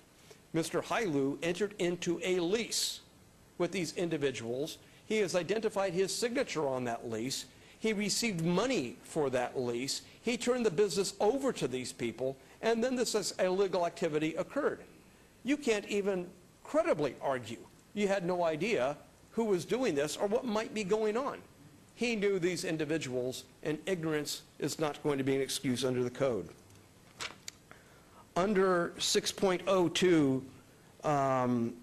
350, he is subject to disciplinary action, not only for his acts or omissions done by the licensee, but for the acts or omissions done by principals, managers, agents, representatives, servants, or employees of such licensee. I do not know what Mr. Dolly and Mr. Hamu are with respect to this licensee. We know at one point in time when he walked into the Office of Business Licensing, that is Mr. Hailu, we knew that they were lessees until Business Licensing told him that's not legal. Then they weren't lessees. Then guess what? We find in the safe the lease, and they are lessees. We're told today he didn't accept any money. Then when I showed him the receipt, he accepted money. Then we're told that Mr. Dolly, incredibly, after an incident at M&R Beauty, and let me get my notes for a moment. After an incident, not at M&R Beauty, at Easy Market. This is the 16th. This is the first undercover sale of illegal merchandise, marked illegal merchandise found by the Metropolitan Police Department at the time of the execution of the search warrant. On the date Mr. Dolly buys booze and cigarettes, he has the temerity to walk into Business Licensing and ask to get licensed at Easy Mart as a key employee. Remarkable. And what was the date, Brad? That was the 16th of April, 2012. Mr. Hailu doesn't know? Incredible. We go through the rest of the code. There is a provision in our code regarding the lease, and I may ask Ms. Duddleston to come up here and aid me with this. I beg your indulgence, by the way. We had Planning Commission last night until late, and I just got this case at 7 o'clock this morning, so I am doing my best. But under our business licensing code, there are specific provisions that address individuals who have privileged licenses and their ability to lease, sublease, or transfer that license to another individual. And while Ms. Duddleston is looking for that language, I want to explain just in general terms. The reason we have privileged licenses is so we can look an individual in the eye, like Mr. Hailu, and ask him to fill out a piece of paper so we can look into his background, we can determine his suitability, his character, and his fitness to hold a privileged license. Because with a privileged license comes a lot of responsibility. You can sell this stuff to minors, you can buy stolen property, you can buy from a non-wholesale vendor. We don't want people doing that. We don't want to give a license to anybody but the person you look at, Metro looks at, and says is okay. And so he doesn't have the ability to unilaterally take that license and that business and transfer it, and yet he did. And under our code, and by the way, and when he's caught red-handed at business licensing doing that, quickly changes his story and says that's not what I did, only to find the lease in his safe a few months later when we execute the search warrant. This is an absolutely fantastic story if you believe he didn't know, he didn't intend to do this, and he shouldn't be held accountable for the actions of all of these individuals collectively. I am being pointed to by Ms. Duddleston to 6.06190, which says licensee responsible for required approvals. A licensee may not employ, allow, permit, or suffer to permit a person to exercise any office, authority, control, or privilege, or perform any act for the exercise or performance of which a person is required to be approved for suitability, unless such person has been so approved for suitability. He wants to sell his business, wants to give them a flavor of what it's like. First, let them see it. You can't do that under the code. And if you do it, you certainly can't claim that I've taken my privileged license, put it in the hands of two people or a person that I'm thinking of selling to, probably have already leased to, and then say, I'm not responsible for what they did while I'm gone. Further, 6.50.500 provides in relevant part that it is unlawful for any person to encumber any license by means of a lease, pledge, mortgage, deed of trust. Lease is the operative language here. Provided, however, that this prohibition shall not apply to a transfer or encumbrance of a person's interest in the license pursuant to the prior approval of the City Council, as such approval is otherwise required by this chapter. No approval, entered into a lease. I'm sorry, I really don't think a case gets more obvious than this. I think the evidence is not just by a preponderance in this particular case, I think it is overwhelming. I think if individuals in this town were simply allowed to come in and say, I have a gaming license, it's privileged, I didn't know people were skimming, I get to keep my license. I have a liquor license, I didn't know that people were buying stolen booze, I get to keep my license. This is why we approve you in person, before a council, stare you in the eye, and hold you accountable.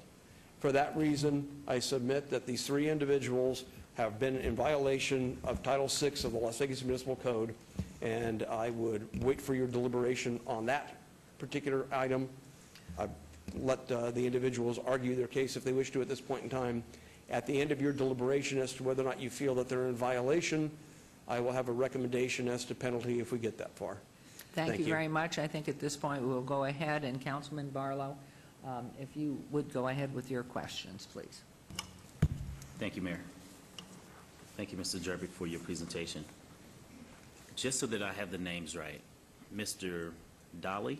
Yes, sir. Mr. Hailu? Yes. And Mr. Hamu? Okay. My first question is for Mr. Hailu. How long have you been in business?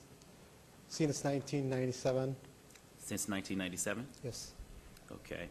And how long have you held a liquor license? Since 1997 until I leave at that time. Okay. And is the cigarette license different from the liquor license? Yes. So what process must you go through in order to apply for a cigarette license? The same process that I go to the gaming license, not the gaming license, the same process like liquor license and the other licenses, which is the food and beverages license, the same license, Is that the same license, application. is that application processed through the city of Las Vegas? Yes, Okay. And do you also currently hold a gaming license? yes, And the gaming license, of course, is you apply through another entity, the Gaming Control through Board? the Nevada gaming license. Okay. Prior to this allegation before the council, in your store since 1997, have you ever sold just single cigarettes? Never. However, I sold cigarettes? Single? No, Just one cigarette? no. Okay. Well, the first time, the first 4 years and 5 years, yes, we used to sell cigarettes, and the city comes to the store and they told us to stop, which is the same time. Hold on. That's why I'm asking you this deliberate and direct question. Has your store, since its existence from 1997, sold single cigarettes? Yes, Okay. the first 4 years, The first 4 years? yes. And you stopped at, Because the city comes, they told us to stop the glasses, the scrap for the dishes, and they told us not to do these stuffs. After that, I never sell single cigarettes. so from 1997 to Maybe 2001, 2002, I don't 2002, remember exactly what. when the city notice came came. in and asked you to stop selling singles as well as Yes, the other the glass other flower and glass something else. flowers Yes, and these Yes. scrubs, yes, which we also refer to as setups. yes. Okay? You've since stopped selling them, and you have not sold them since. No. Okay. What distributors do you use in order to stock your store? The non-liquor distributors. What distributor do you go through? The grocery store, most of the time I shop by myself from Albertson, Food for Less. I shop from the stores. So you shop from Albertsons and Food for Less in order to stock the Those shelves in your items store? with no taxes, yes, I sometimes shopping, I could see the sales and go and shopping from Albertson because they are not taxable. They just foods. So I shop to make a little cheaper from the other store, yes. So you're saying you would go to a store such as Albertsons Food for or Less. Food for Less Yeah. to purchase, Shopping those non-taxes items, not food, just food items. right, but what about the non-food items? Non-food items, my store is Costco. I go to different stores, Sam's Club, that's where I go. So you don't use a distributor that you go through in order to I stock have a your stuff? distributor of cigarette too. I have what is the name? I forgot the name. I Well, have I'm just distributors. speaking of non-food products as well as food. Beer Not and wine? cigarettes, Oh. not liquor. Beer and wine, I have the companies, all companies, the Miller companies, the Budweiser companies, I order from them. I never buy from even Costco, I never buy from Sam's Club. Only the places I buy is from those licensed delivery people. That's what I do. So everyone that you purchase from are licensed? Yes. Okay, and why are they licensed? Why do you only purchase from those individuals that are licensed? Because I applied first, they asked me my license, they asked me everything when I told them to bring, I need a delivery from these companies, they asked me my ID number, my taxi ID number, and they shows me their Do you license. understand the question that I'm asking you? I'm asking you, why is it that you only purchase products from licensed distributors? Because to be legal, Because what? to be legally, To be legal? yes. Okay. Who is your liquor distributor? Budweiser, Budweiser? Miller, Nevada Beverage Company, which is Budweiser, I believe, and the wine people, beer and the wine people, Southern Wine. Southern Wine and Spirits? Yes. Okay. Who is your tobacco distributor? The cheap cigarettes, most of the time I bring from Sam's Club or Costco. Okay. Most of the time. But my distributor is the cheap cigarettes I order from those licensed people. What does it call it? The cheap people? Wild Horse. Okay. Why don't you have an attorney here today to help represent you on this issue? I believe the first, like I explained, I didn't say that I am completely out of this situation or I did 100% right or I'm not involved or what I said is like, it's not like what he stated. Because I wrote on piece of paper that I came before 6 days. Number one, I don't have no I have a financial problem. Number two, I didn't involve with anything. I don't have no answer. I don't have to explain to the lawyer, to the attorney, more than that I can say right now. Because that's the same thing I could say.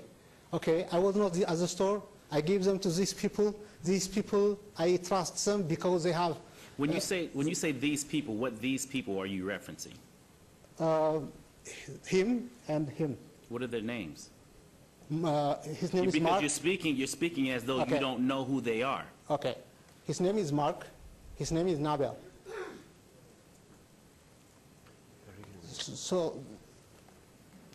I'm just trying to basically keep it systematic because you're pointing as though they're pure strangers, but according to the document in the backup that I'm reading, there's a partnership. There's a business relationship, but you're standing and representing as though you just met them as of recent. However, the document that I have here, it appears that there's been a long-going relationship. So what I'm feeling from you during your deliberation is the fact that you're somehow trying to separate yourself from your business partner's activities in order to set yourself apart. However, you're not doing so well because of the backup information that I have here today. So either there is a business relationship that you're involved in according to the information that is here, or you're not. And you mentioned also from your words that if you may have did something, you may have been a dummy. That's what you stated. I'm not calling you a dummy. That is right. However, the correspondence that I'm reading in your deliberation is very close to that word that you used. So what I'm trying to get at is whether or not you participated in the allegations that is before this council, and if that's the case, then own up to it. Well, it's okay. That's a loaded question. Mr. Dolly. Yes, sir. Please come to the microphone. Mr. Dolly, how long have you been operating convenience stores or markets? I worked in them all my life. And when you say all of your life? About when did you 15 years start? now. 15 years? Yeah. And how long have you been at this location, Easy Mart? Just like you said, what was it, September 2011? September 2011? Yes. Where were you prior to that? Where were you working prior to that? UMC. UMC? Yeah. And where were you working prior to UMC? I work with family business most of the time. Family business? So help me calculate the 15 years of experience working in convenience stores and markets. I don't understand the question. I asked you, how long have you worked in businesses such as convenience stores and family markets? And Around you 15 stated years, yes. almost all your life. Right. And I asked you, well, give me a time frame, and you stated 15 years. So when I asked you, how long have you worked at Easy Mart, you said since September of 2011, which was only 2 years ago. Right. So I asked I a understand. follow-up question, where did you work prior to Right, I Easy Mart? understand the And you question. said UMC. So I'm trying to get this 15-year time period that you referenced. Right, before Easy Market, I worked at UMC for a couple of years. I work at AMPM on 4th in Charleston. I work at Champs on Bonanza and MLK. I work out of town, I mean, in California, another business. So it's a compilation of 15 Yes, years yes, is yes. what you're Not in getting one at? place. Okay, okay. And out of all the places you've worked, have you ever purchased items from non-licensed distributors? No, sir. Okay. Have you purchased products such as what the attorney has brought forward here with this allegation before this council? Product from non-licensed? No, sir.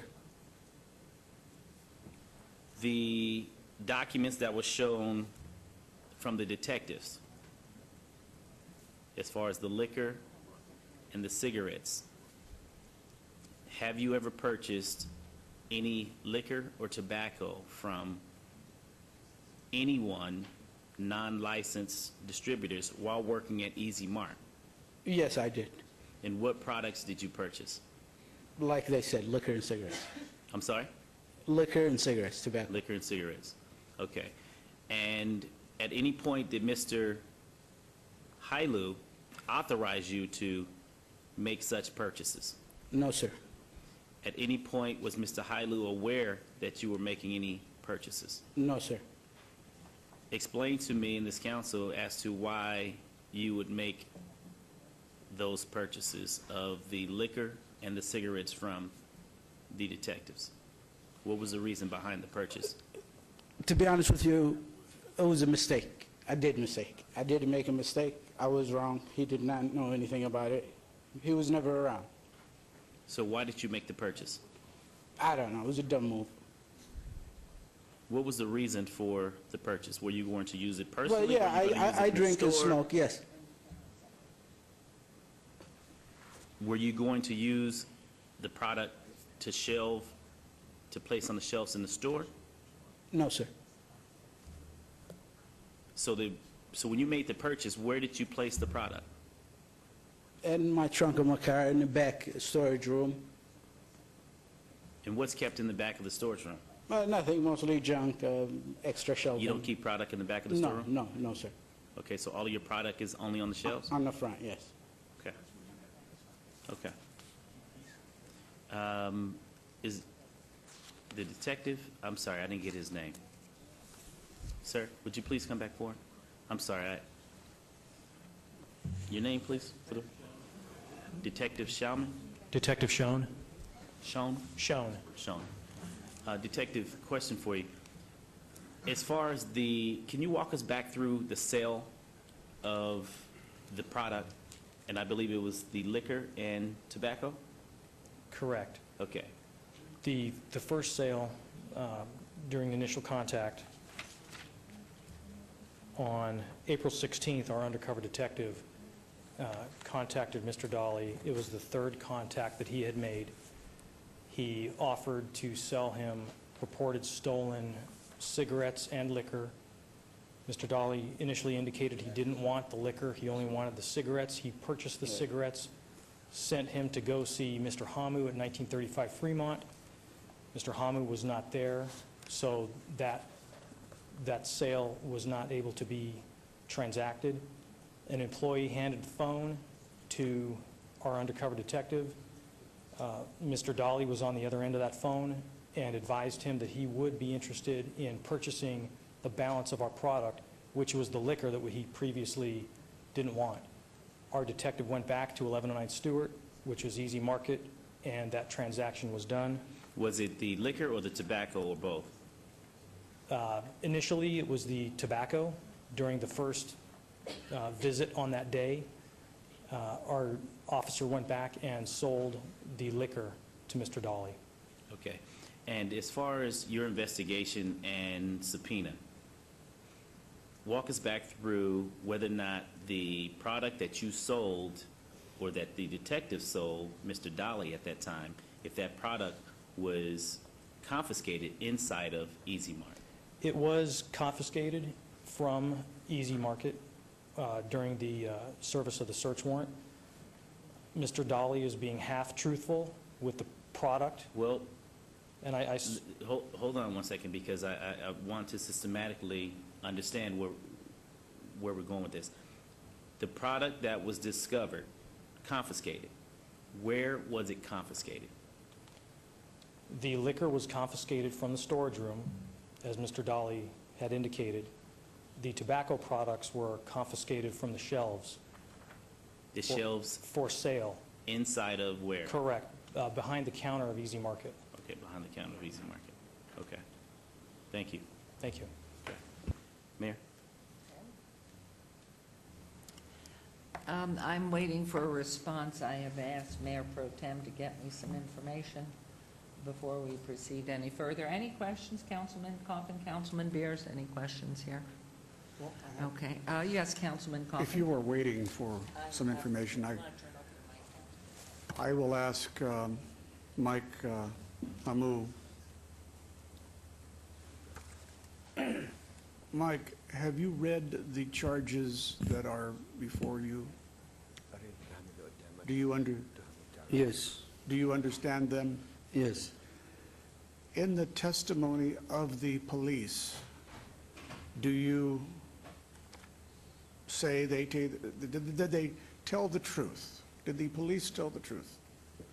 Actually, they add some stuff, be honest with you. There's some stuff, yes, I did mistake. I did buy the liquor from them. Yeah. Yes.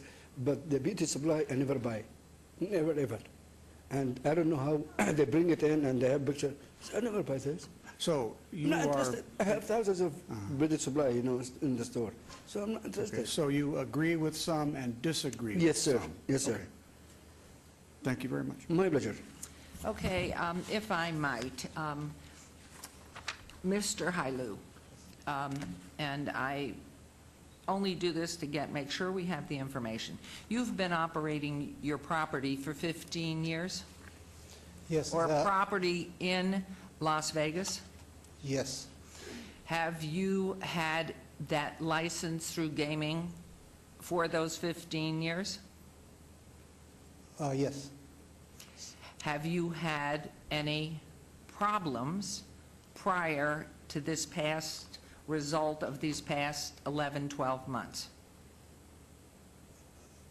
Any problems of the Have license? you had any questions asked of you that might give us some help? Are you pure and clean and no citations? And you are under the oath here, and I'm not sure I'm allowed to be asking this question, but I want to know if, in fact, prior to this issue, which has been from the date of 2011, October, September of 2011, up to the point of this particular issue, over these 15 years, have you had any problems with anything illegal, period?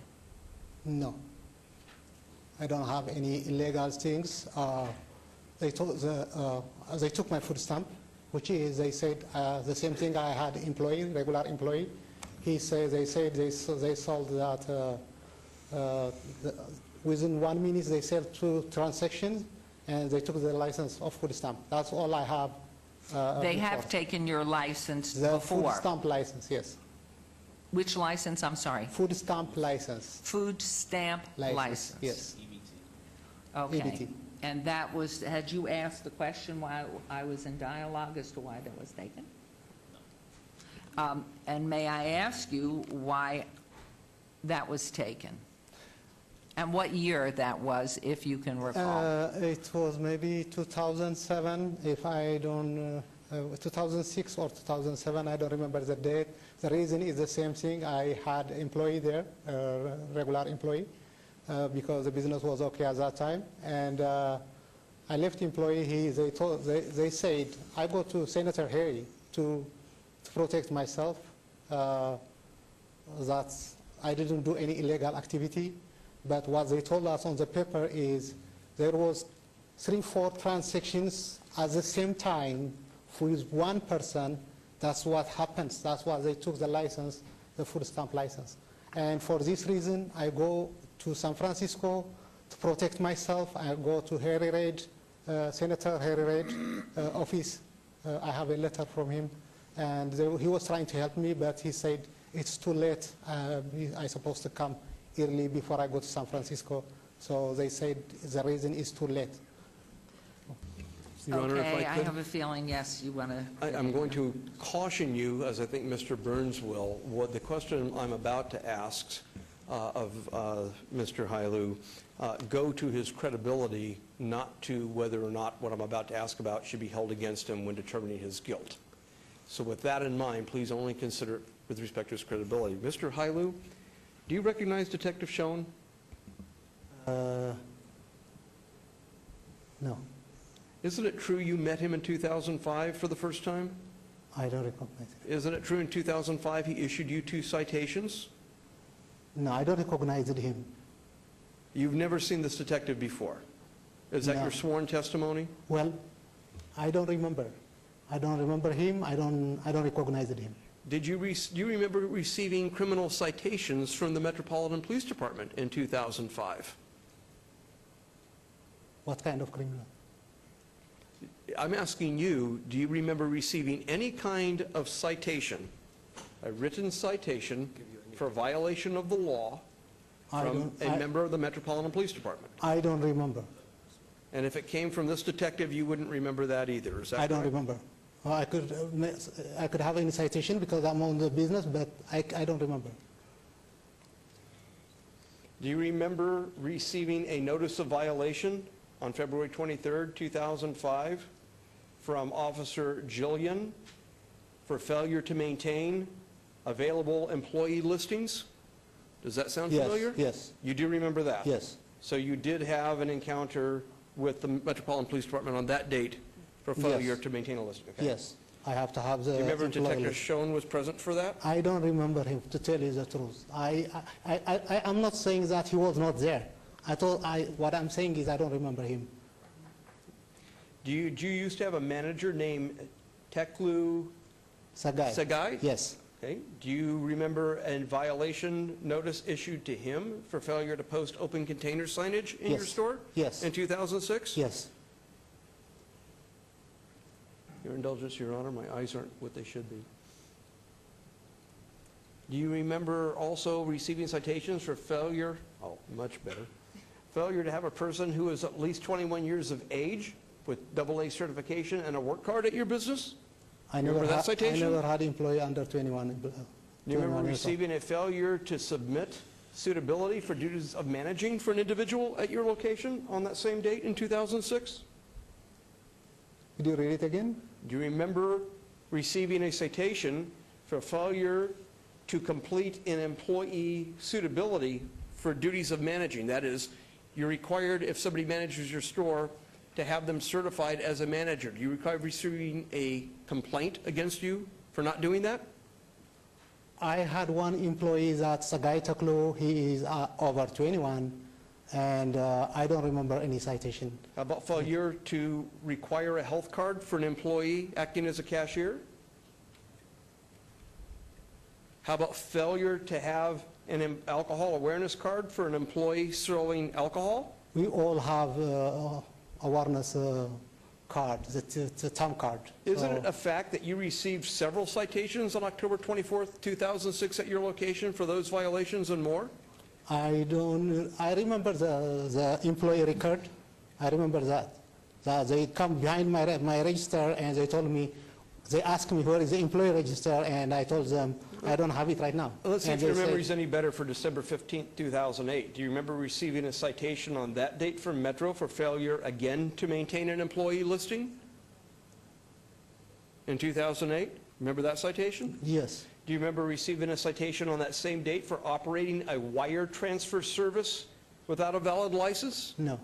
You don't remember that? No. How about March 18th, 2010?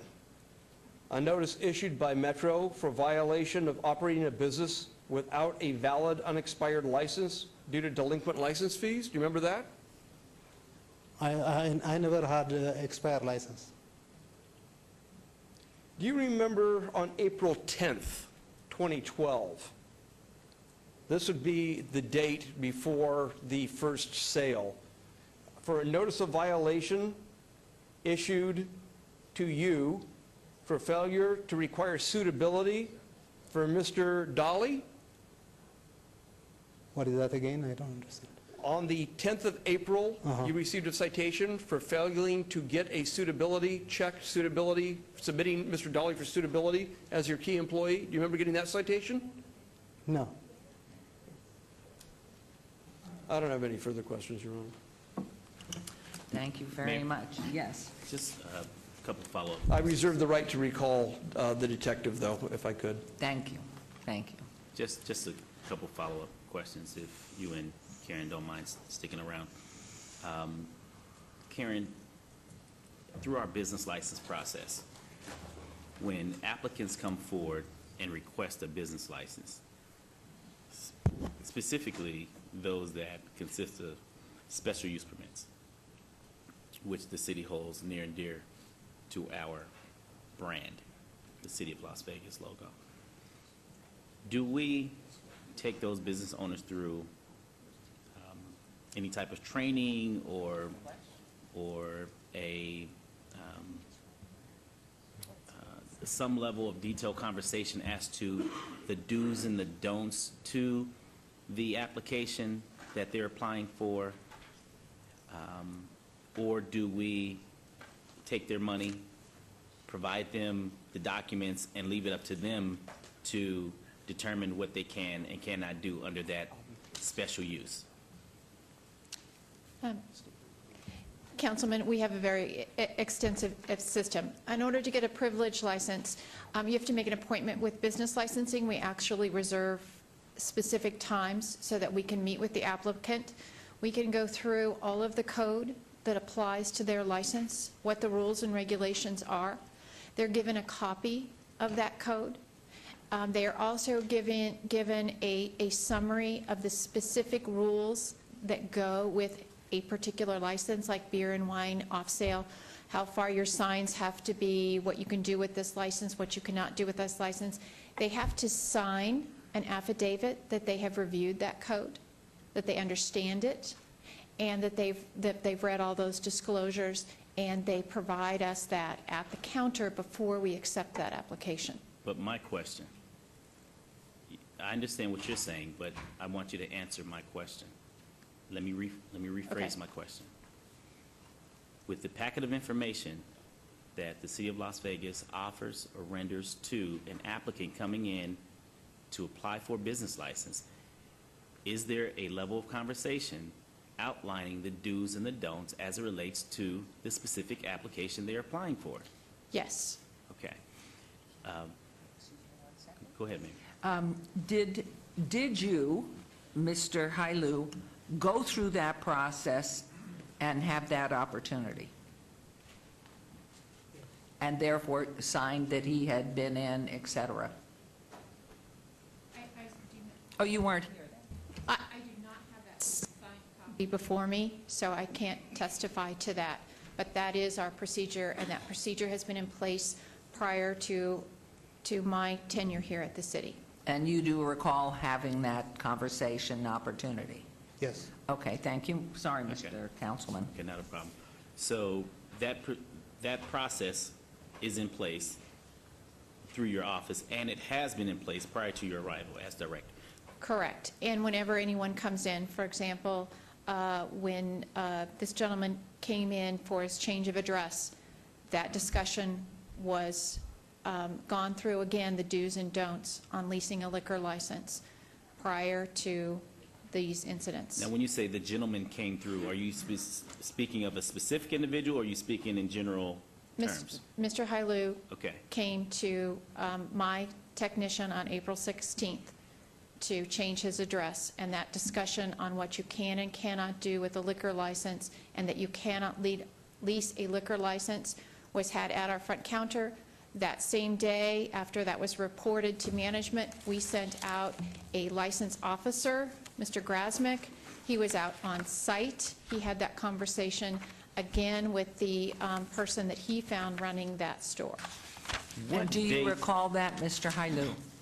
Do you recall that conversation? Yes, I remember meeting with her. Okay, thank you. What was the date in which Mr. Hailu came into your office again, Ms. Delderson? Just a second, let me find it. I have.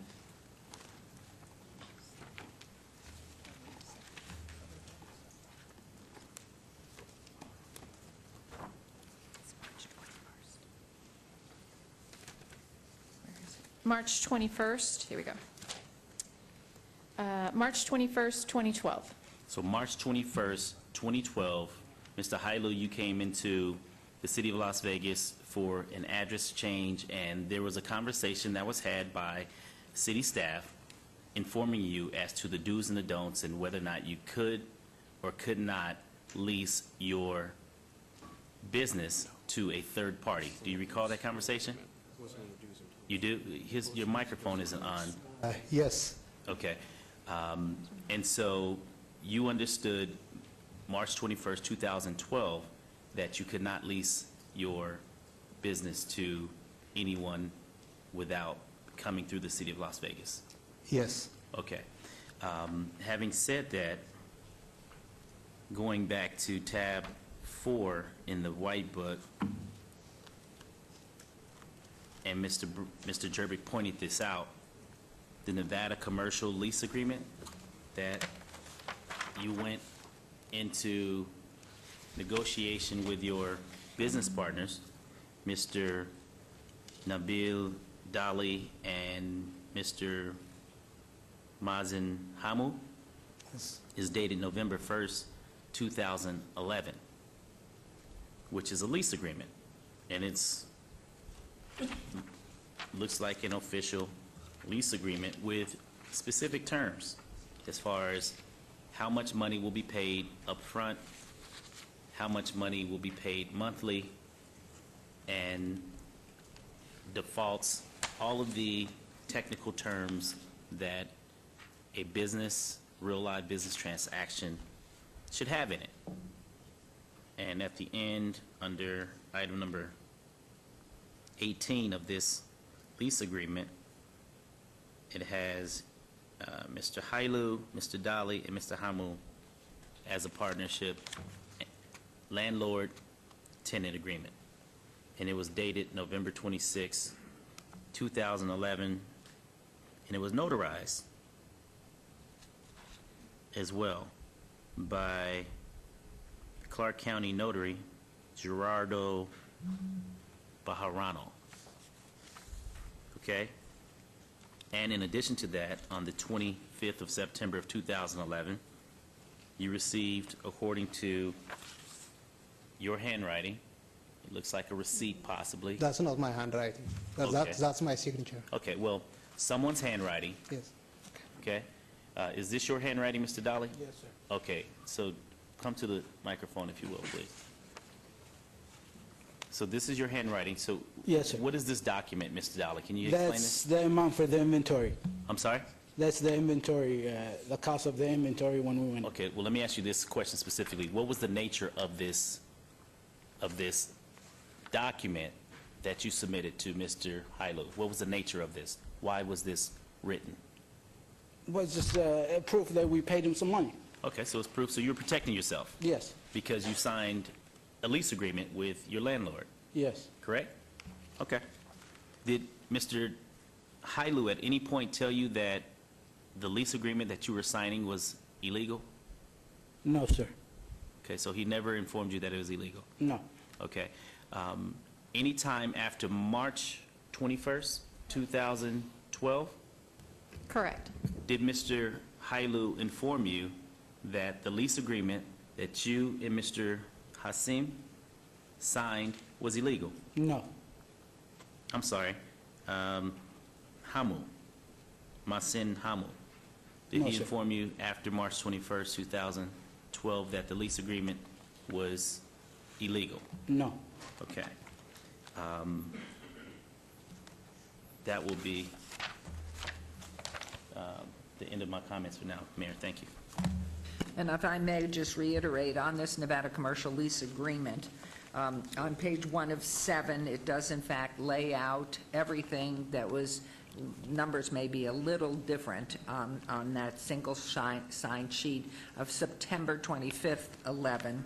It premises rental and business lease. It says tenant shall pay to landlord during the initial term $14,400 payable in installments, blah, blah, blah. Lease payment of $18,000, and that's up until 10/30/2006. That's on page 1 of the printed Nevada Commercial Lease Department. So the fact of the lease being in effect, and I think you've answered the questions that I have. What I was looking for is, I think what Councilman Barlow had said, and listening to our attorney's comments, ignorance of the law is not an excuse, unfortunately. And the fact that what we're trying to do, and what I was trying to find out from you, is that you had a beautiful, clean record, and that this has all happened over the past year and few months, and to try to separate you out from what has occurred. But based on this information as well, because many of those citations are, again, not good follow-through, very poor housekeeping, which has to do with being cited. It is a legal citation that you received, and not knowing about it, I am just looking, I was looking to try to find out that you had nothing else in your background except this relationship now with these gentlemen in those 2 locations. But because of the fact that you had signed, and it is here in black and white, and plus that you already had notifications of like check marks to you that things weren't going well, and that you also had an opportunity through licensing 2 times at least to have an explanation to you how you should be running the business to keep your licenses. I don't know if you have anything to say back to that, but with this and the questions that have been asked, it really, I was trying to look for some way to make sure that what has happened over the 11 months is one issue, but that you have been operating for 15 years here as a landowner and leasing out property and have had no problems, which doesn't sound to be the fact. If I could, Your Honor, before we let Ms. Duddleston go, I would just want one question while Mr. Hailu contemplates the answer to that question. Ms. Duddleston, were you present just now when I read a list of citations that were issued to Mr. Hailu between 2005 and 2012? Yes. Did you hear Mr. Hailu either deny them or say he couldn't remember them? Yes. Have you researched your records to see if, in fact, those citations were issued to Mr. Hailu? Yes. Were they? Yes, they were. Thank you. Thank you.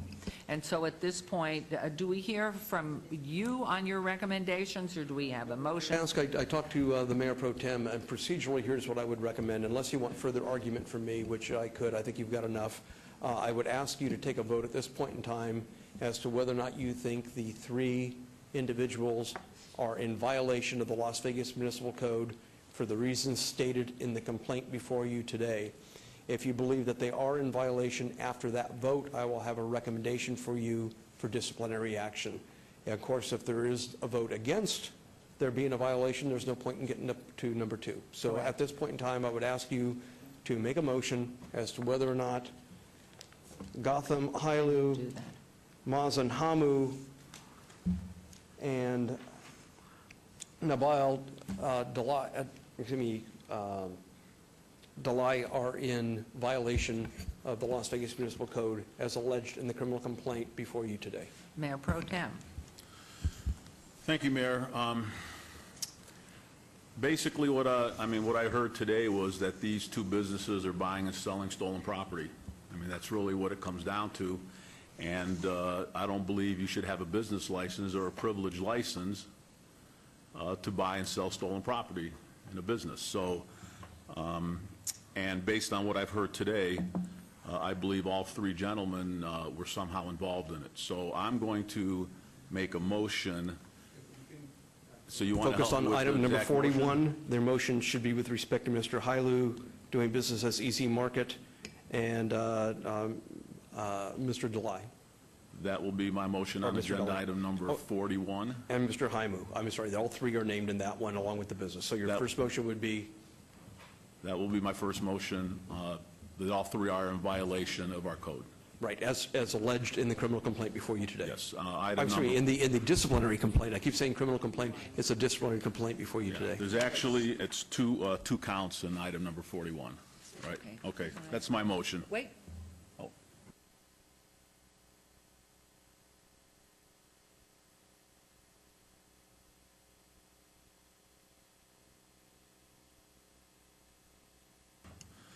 Okay, I'll withdraw my motion and turn it over to Councilman Barlow. Thank you. Councilman Barlow.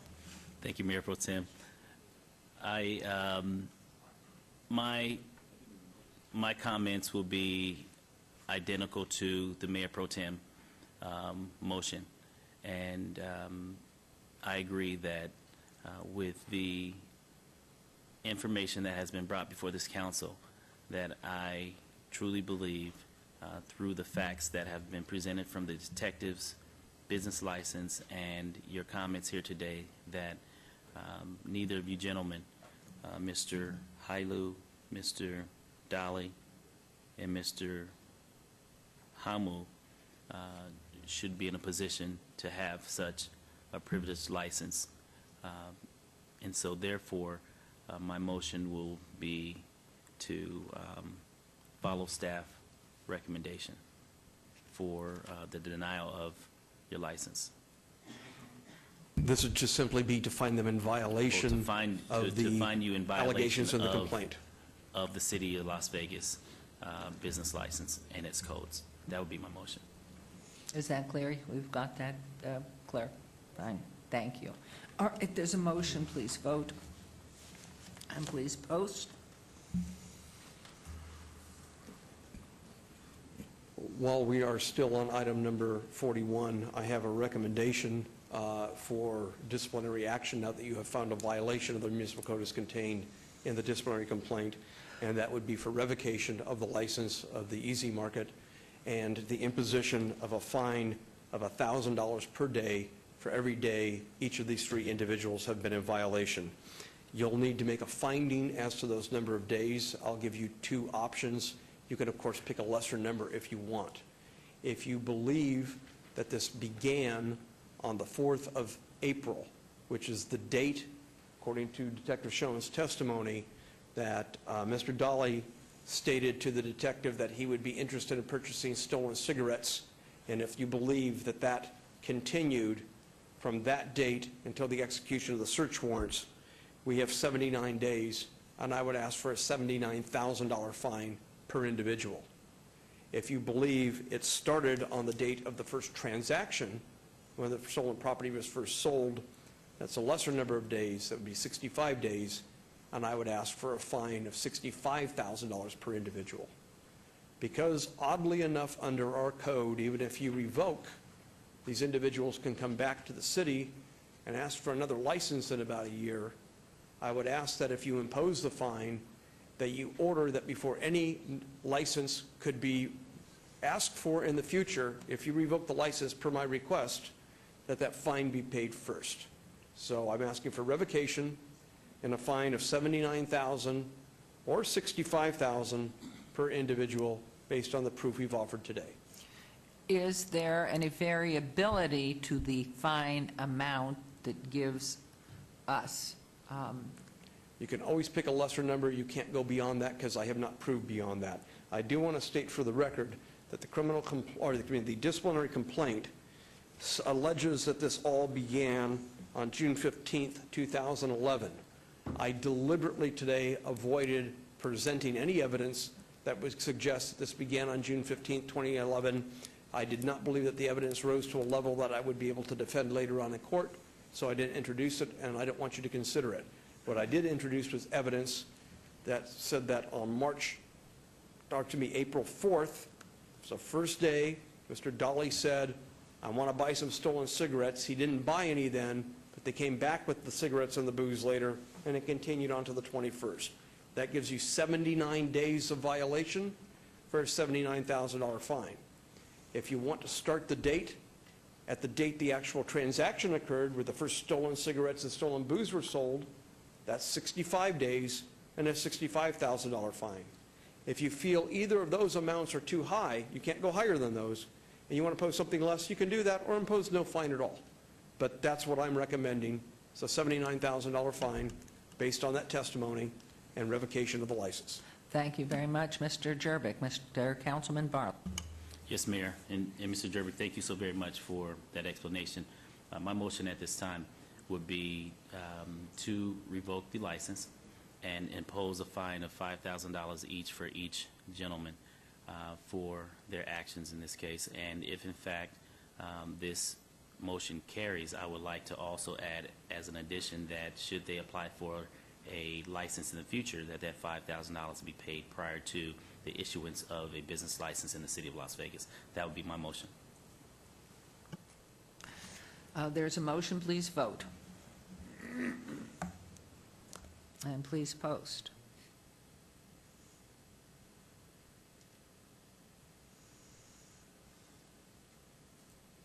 And that motion carries.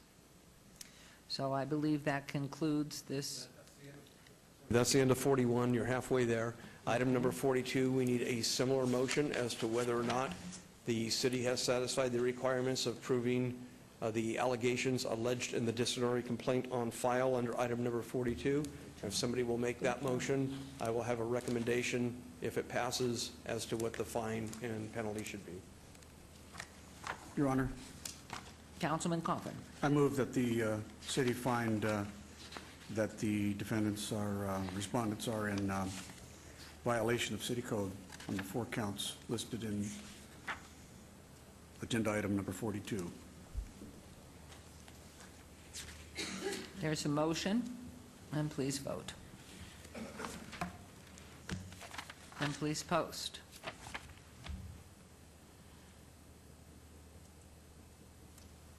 And that motion carries. Mr. Jervik, does that conclude these two? No? More? In this particular case, you heard testimony that with respect to M&R Beauty and Supply and 99-cent Store, that the first sale occurred on the 15th of May. That gives you 36 days until the day of the execution of the search warrant. So I would recommend a revocation of the business license and all the other licenses. By the way, the first motion, if the record reflect, applies to all the licenses, I believe, with respect to Easy Market. Is that correct, Councilman Barlow? Yes, the revocation, just for the record. And do we need to open that back up? No. Okay. If you make it clear right now that your Yeah, I motion wanna was to make it include all the specifically licenses, clear because that was my the recommendation. licenses that I'm referencing, or that I referenced in my motion, was for the tobacco, liquor, and gaming. Tobacco, liquor, gaming, and convenience store. And convenience store. Those 4 items. Thank you. With respect to 42, I believe there are 2 licenses. That's for tobacco and convenience store. I'm going to recommend revocation of the licenses for Easy Market, excuse me, not Easy Market, for M&R Beauty Supply and 99-cent Store, and I'm going to recommend a $36,000 fine based on 36 days of violation as demonstrated through today's testimony. Thank you, Councilman Coffin. Your Honor, thank you. The issue of penalty is important to me because people that buy and sell stolen goods carry a tremendous advantage against merchants who operate honestly. And so therefore you have a situation of an unfair business practice in addition to possibly criminally illegal practices, but certainly civilly not legal. So I feel that, well, I'll tell you what, I'll frame it in a motion. And I move that the council revoke the tobacco and convenience store licenses of this operation, and to reinforce the importance of people complying with the law on these kind of licenses, that they be fined the full $1,000 a day, $36,000. And that is my motion. Councilman, to clarify, That's Mr. Hamu. as to Mr. Hummel only. Yeah, Mike Hamu. He's the only one named in Yeah. this disciplinary complaint. Yeah. Okay, there's a motion. Please vote. And please post.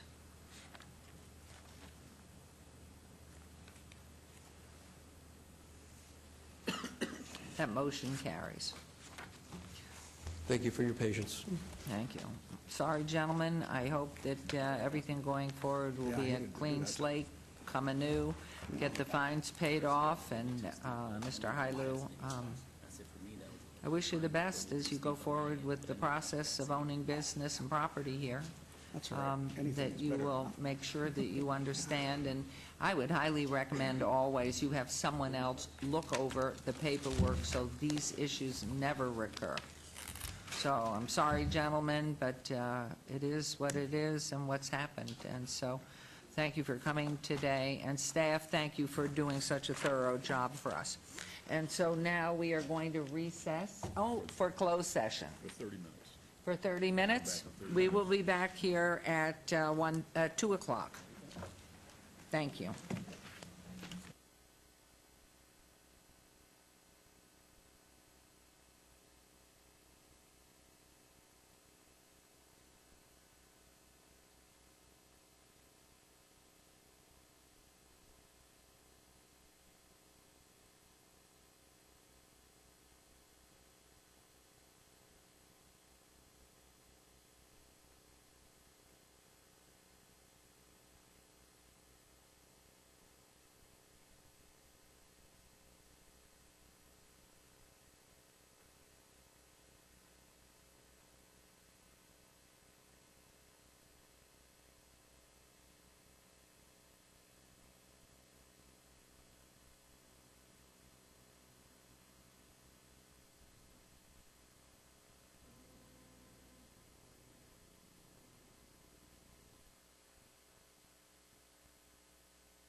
Paging Councilman Beers, paging Councilman Beers.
Okay, we will come back from that recess. And moving on to item 57. Oh, okay. Possible action, any items from the afternoon session, council staff and/or the applicant wish to be stricken, table, withdrawn, or held in abeyance to a future meeting may be brought forward and acted upon at this time. Thank you, Mayor. I have one item, item number 59, VAR 46940, applicant owner Nelka Mativa, 1809 South Valley Boulevard. Staff has asked that be stricken, and that will be my motion. Thank you very much. There's a motion. Please vote. And please post.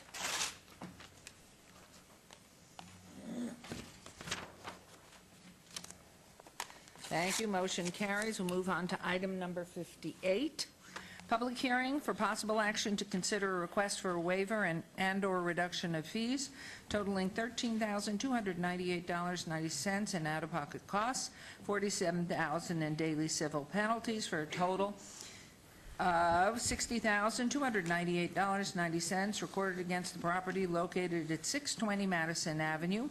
Property owners, trustee, Clark County Treasurer, care of Gina Rice, Councilman Barlow's Ward 5. And this is a public hearing, which I declare open. And good afternoon, Mr. Browse. Good afternoon, Mayor and Council. The major cross streets to this property are H and Owens. The property is located in zip code 89106. The property is not a foreclosure property. This case originated on November 6th of 2008. As a result of non-compliance with the property owner at that point in time, we were required to take abatement action that was completed on June 24, 2009.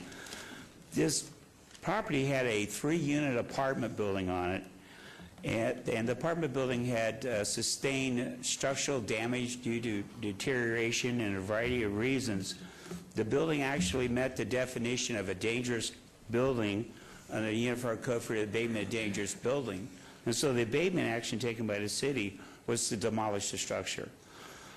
That work was completed, and the out-of-pocket expenses for the demolition work was $13,298.90.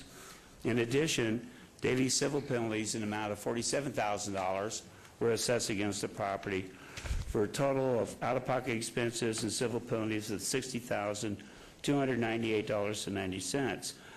The City Council assessed those costs and fines as a lien against the property at your September 16th, 2009 meeting. The property is valued on Zillow as of December 3rd, 2012 at $10,000. Staff's recommendation is to deny the request for waiver. However, if the council is agreeable to reducing the amount, then we suggest that you put some type of time limit on it by which any reduced amount is paid or revert back to the full amount. Thank you very much. This is a public hearing, and if you would like to speak, please say your name, introduce yourself, and make your comments. My name is Gina Rice, and I would like to know if I can read a letter I compiled. I do have copies for all of you to follow along, if it's okay. How long is your letter? Well, it's a page and Can you just a give us? paragraph. You can't make a synopsis out of it and tell us just by looking through it, so you don't have to go through the entire? Well, I can tell you that on September 17th, that's when I purchased the property on 620 Madison Avenue for $10,920 cash. Okay. What is, And it- excuse me, what is your home address, please? 4027 West 61st Street, Los Angeles, California, 90043. Okay. Okay, thank you. Do proceed then. Okay. If you could just tell and- us what's the intent of that. Okay. It was presented to me by a longtime friend by the name of Stephen Greer. And so I thought it would be a great investment to supplement my retirement income, because I did retire early, younger than the retirement age. However, I come to find out that it wasn't a 3-unit dwelling as I was advised it was, and later found out that the property was vacant and it was sold to me as a single-family dwelling. Was it sold to you and recorded through proper channels, or was it just an agreement with somebody that was an associate? It was and you gave initially going through an escrow company, and then they told me to wire the money to the escrow company and $1,000. So I did, and then he said, well, we're going to give you that back, and we're going to go through another route. Well, I found out later, according to the property profile, what really went on here. And so this property was apparently a foreclosure, obviously, and there was the Deutsche Bank was a trustee, but it also there was also another company involved, which is AmeriQuest Mortgage. And did you go ahead and research and find out the liens against it? Were you aware of that? No, I was not. So what I did was I called an attorney, and I have the papers from my attorney, and found out what happened was the double escrow. So I have 2 letters here, and he was trying to locate this company, which was nowhere to be found. Of course. Yes. I think So you that's were- what happened. Sounds like you were duped there. So I learned a But very... you are the owner of title on this? Yes, I am now. Ugh. Mayor and Council, Mrs. Rice is correct. She was not the property owner at the time of the abatement action. She acquired the property 15 months after we demolished the structure. And the records indicate that this double escrow occurred on September 17, 2010. Deutsche Bank quit claim deeded the property to a company called Residential Distressed Asset Fund for $10. Residential, same day, Residential Distressed Asset Fund quit claimed the property to somebody called O'Mary Group for $4,500. And then the O'Mary Group quit claimed the property to Gina Rice for $10,920. Whoops, what I'd like to do, because this is amazing, this is a public hearing. Does anybody have any comments they would like to make? Hearing none. Councilman Barlow. Yes, Mayor, thank you. This is so sad that, and Councilman Ross, you know, I see you steaming down there because we've addressed this time and time again, and to have someone be railroaded and duped, and, you know, the play the shell game as far as to dump this property, and have this lady be out of her, what she thought was going to be a nest egg to supplement her retirement, to now be probably more than $10,000 in the hole than what she started. This is what I'm going to recommend. And you're a resident of Los Angeles. Los Angeles, California. So what are your plans for the property today? Well, my plan was to, No. for today, What are your plans moving forward with the property in question? well, I would like to try to find someone to donate the property to. That's what I Okay. would like to do. I had a phone conversation with you a couple Yes, of months ma'am. ago, Yeah. because I cannot afford to pay these fees. This is going to be my recommendation. I am going to recommend that the fees total for $13,000 be imposed, because that is the out-of-pocket expense for the city of Las Vegas. However, the civil penalties, I am going to withdraw the $47,000 daily civil penalty to zero, which will provide some level of relief, a great level of relief for you to try and donate or sell the property or whatever the case may be. That will be my motion at this time, Mayor and Council. Any comments, questions down here? Yeah. If I may. Please. And Councilman Barlow, this is an easy one for us, and certainly in my mind. Ma'am, you have been, duped is not the word I was going to use, but you have been absolutely taken advantage of. Yes. Mr. Baus, again, refresh the council's memory again. She was not the owner of the property when the abatement process took place. That's correct. She did not buy the property until 15 months after we had demolished the building on the premises. Unbelievable, her thinking there was a building sitting there that she could have some kind of income coming from. And this thing got quit-claimed 2 or 3 times? Yes, sir, all on the same day. Once for $10, Once for $10, once for $4,500, and then to Gina for $10,920. and somebody's got your money and Yes. laughing all the way to the state line. Yes. Unbelievable. Cash. And unconscionable. I mean, this is just crime at its best and fraud. I'm shocked, ma'am, and I feel so terrible for you. I will fully support Councilman Barlow's efforts into trying to help you, and I wish you all the luck. Thank you. Thank you. Question, Attorney. Yes, ma'am. In donating this property with this lien against it or the monies that are owed on top of it, can the current owner take advantage of that by making that donation, adding that in? So her $10,000 would be a donated piece because she owns it. Then she's got these fees of $13,298.90. Can she declare that in her gift? Probably not, because I think the property's even worth less than the $10,000 that she paid for it. Is it, like, Mike had referenced a number of... The current value percent to Zillow as of December 3rd of last year is $10,000. Okay, so she's probably only able to get a gift of a donation up to that $10,000. And if we continue to have that lien on the property, there's still an encumbrance on the property up to that $13,000 sum. So eventually, someone will have to pay the city back that $13,000, be it her or be it the charity she donates it to. But at this time, with that lien against it, she can't, or can she donate it? She probably could, but they'd have to be fully disclosed to the charity that she donates it to. That it's Then pretty they are much- obligated to pay that 13?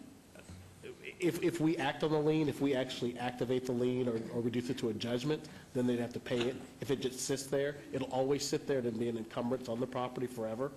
So it's really going to be up to us whether we want to reduce it to a judgment or just leave it there. If it's eventually more profitable and sold as maybe a package, we'll eventually get our money from the title company. Okay, thank you. So you may, I'm not sure you want to reword that. Is there a Is there interest on that?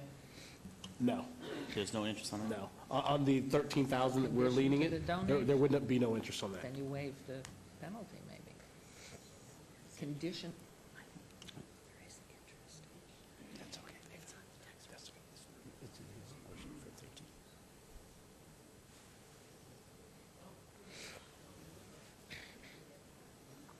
Okay. I would like to revise my, thank you, Mayor. I would like to revise my motion. Contingent upon a donation of the property, I would waive the $13,298.90 and eliminate the $47,000 daily civil fees. Okay, I appreciate that. yeah, donated, correct, specified to a 501c3. And it has to be donated to a 501c3 nonprofit, Correct. Right, I understand. okay? So that would be my motion. For clarification, through the mayor, Councilman Barlow, would that be indefinitely, or do you want to put any type of 2 or 3, 5-year parameter around that? Due to where we are right now, Councilman Ross, I mean, with the foreclosures, I mean, parcels of land, what would it take, 24 months, 36 months for? What's happening in the adjacent property? Right, nothing's moving around there. Specifically, where, could you repeat, I'm sorry, it's at H and Owens? Yeah. Yes, ma'am. What is the closest commercial piece to that pond? That Do would we be have the a map or? Edmond Town Center. That would be the Edmond Town Center, Mayor. Did you just make a motion? I am. The lien states if she donates it to a Right, can I make a recommendation? Pardon me? Okay, Councilman Ross, please. Thank you, Mayor, and I know this is getting confusing and convoluted. So, just a recommendation, Councilman Barlow, if she's going to donate the property. She's actually in debt to the city at 13 grand. The property's worth 10. Would it be easier, this whole process, if she just donates it to the city and be done with it?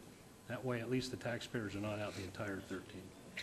So, I'm not sure we can do that either. I'm Yeah, just I trying don't to know make if we would something- want to own a parcel of land that we would now have to maintain, insure, make sure that no one gets hurt on it. I don't know if you want to do that. We may want to think about I'm that process. just thinking out loud and trying to make it easy on her and easy on the taxpayer. May I make a suggestion? What I do know, right before you speak, Betsy, what I do know is that, Mayor, Councilman Ross, is there are a number of, for example, churches in the area that are looking to do some renovations and building and different things like that. And so I believe that there's over 101 churches in this area that, you know, to choose from, not just churches, but anyone across the valley as far as a nonprofit. So there are ample enough opportunities through nonprofits, CDCs, different agencies such as that, that could ultimately, you know, bid or however she wants to dispose of the property to choose from. But I personally would not like to take on the ownership as a city because I don't think that would be clean in the sense of, you know, the perception of where we are today. Thank you. Councilman Coffin had a comment, too. Yeah, thank you very much. I just don't think that we should give the land, essentially give the property owner a free title again for nothing. You know, $10,000 for a triplex is a good deal. Sounds like a good deal. In fact, it probably sounded like a great deal. Too good to be true, in my estimation. So when someone buys a piece of property for $10,000 with a triplex, you know, they should have their eyes open. So now we're treating this property owner as if she was totally ignorant of it. Well, you know, it's real estate's a tricky deal. It's caveat emptor. I mean, you have a responsibility here, too. Yes. And the taxpayers have spent a bunch of money cleaning up that mess. Now, you know, who owned what, when, and where doesn't matter because, in a sense, whether it would have had a lien or not on it before, you know, you had a deal. And I think you have attempted to donate it to the city. You've made that offer. And Well, I think have. that's- I called Councilman Barlow, and Yeah, I and did it offer says here him. that no one got back to you. Yes. Well, I know, what you've said here is the mayor's office, somebody promised to get back to you anyway. But the thing is I don't think we should give up exploring that possibility. I just don't want to just waive all the penalties completely, including the taxpayers' investment in this property. You know, it's like, hell, it's like, that would be manna from heaven if I got a gift like that. I just don't think we can do that with our taxpayer money. And I'm sorry, I can't support that motion. I feel like if someone wanted to try to get a better, more fair resolution for the city, we could wait a few weeks, or 2 weeks, or a month, and then figure out how to best make it available to donate to the city. That was your intent. Yes. Walk away, you made a bad deal, and I'm so sorry Yes, I for you. did. I am so sorry for you. I want to hear from Ms. Fratwell, then we'll come back, but have you made any attempt to sell that property? No, I have not, but on my way here, I did see a church right across the street. Okay. Thank you, Ms. Fratwell. You wanted to comment? Hello? While she's talking to Scott, Mayor, this is my perception, because the applicant before us today, the lady before us here today, made contact with my office, and we had an extensive conversation. And she asked if, in fact, the city would be interested in the parcel. And I contacted, I believe, someone either in the manager's office or EUD, one of the two. And the message that came back through the city attorney's office was that we were not interested. And so I relayed that information back to yourself. Did I not? Turn your microphone on. When I spoke with you, I hadn't spoken to you since the first time when we would have that discussion. Okay. So I didn't know. And so the message that came back was that we were not interested Okay. in the parcel. Okay. Now that we're here and understanding and having read through what Mr. Bowles has shared with the mayor and council as far as the backup, there was some willing and dealing on the bank's part, which makes me furious that the banks are really ripping families apart financially and walking away with all the money. And so from my understanding, you're not in a position to do anything with this parcel of land. Is that correct, or is that That incorrect? is correct, and I will be out of $10,920, just like the taxi So said. therefore, the land will be sitting there dormant because you're not in a financial Correct. position to do anything with it anyway. Absolutely. And being that, with all due respect, you live in Los Angeles, you can care less about the community in which I represent because it doesn't impact you on a daily basis. It may affect you from a financial standpoint, but I have to deal with the actuals of the presence of what this parcel looked like. And so if, in fact, you were to donate it, for example, to a nonprofit here locally who can actually do something with it, it serves the community best from not only an economic development standpoint, but from a preservation and a beautification standpoint. Now, if in fact you were to sell the property, and that was going to be the other piece to my motion, Mayor, then there needs to be some level of return on the city's investment, going back to my colleagues, Councilman Coffin's point.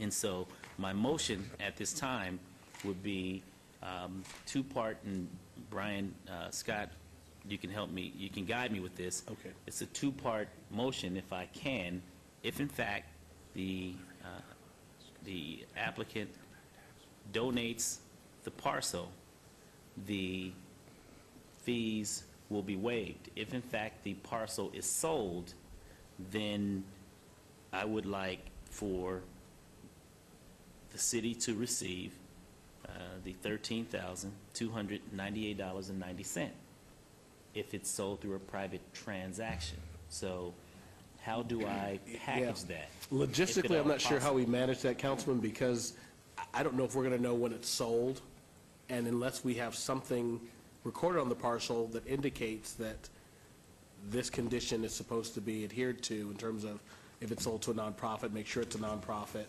I'm not sure how we go about logistically remembering that that's the case. Okay, then this is what I'll do, to make it cleaner. What, Maybe if we just keep the amount on there, Councilman? That's what and that that was and that exactly where I was whoever gonna go comes with and it. purchases the property can then come back to you and request some relief from that particular amount. This is what I would like to do. This is what I would like to do. I would like to see this item give you 12 months to donate the property. And if in fact it's not donated within 12 months, then it comes back, then the $13,298 will be imposed to the property. And it must be donated to a 501c3. There is a motion. A motion's been made, if it may be made. I'm sorry, Mayor. I'm thinking that if she can actually have someone to pay more for it, because she could package it together with another parcel or something like that. So it could be possible that she could recoup more than the $10,000 for the parcel that she paid for. I would like for my So- motion to stand. Okay, we'll do it. Okay, and at this point, Councilman, Mayor Pro Tem, you had a comment? Yes, thank you.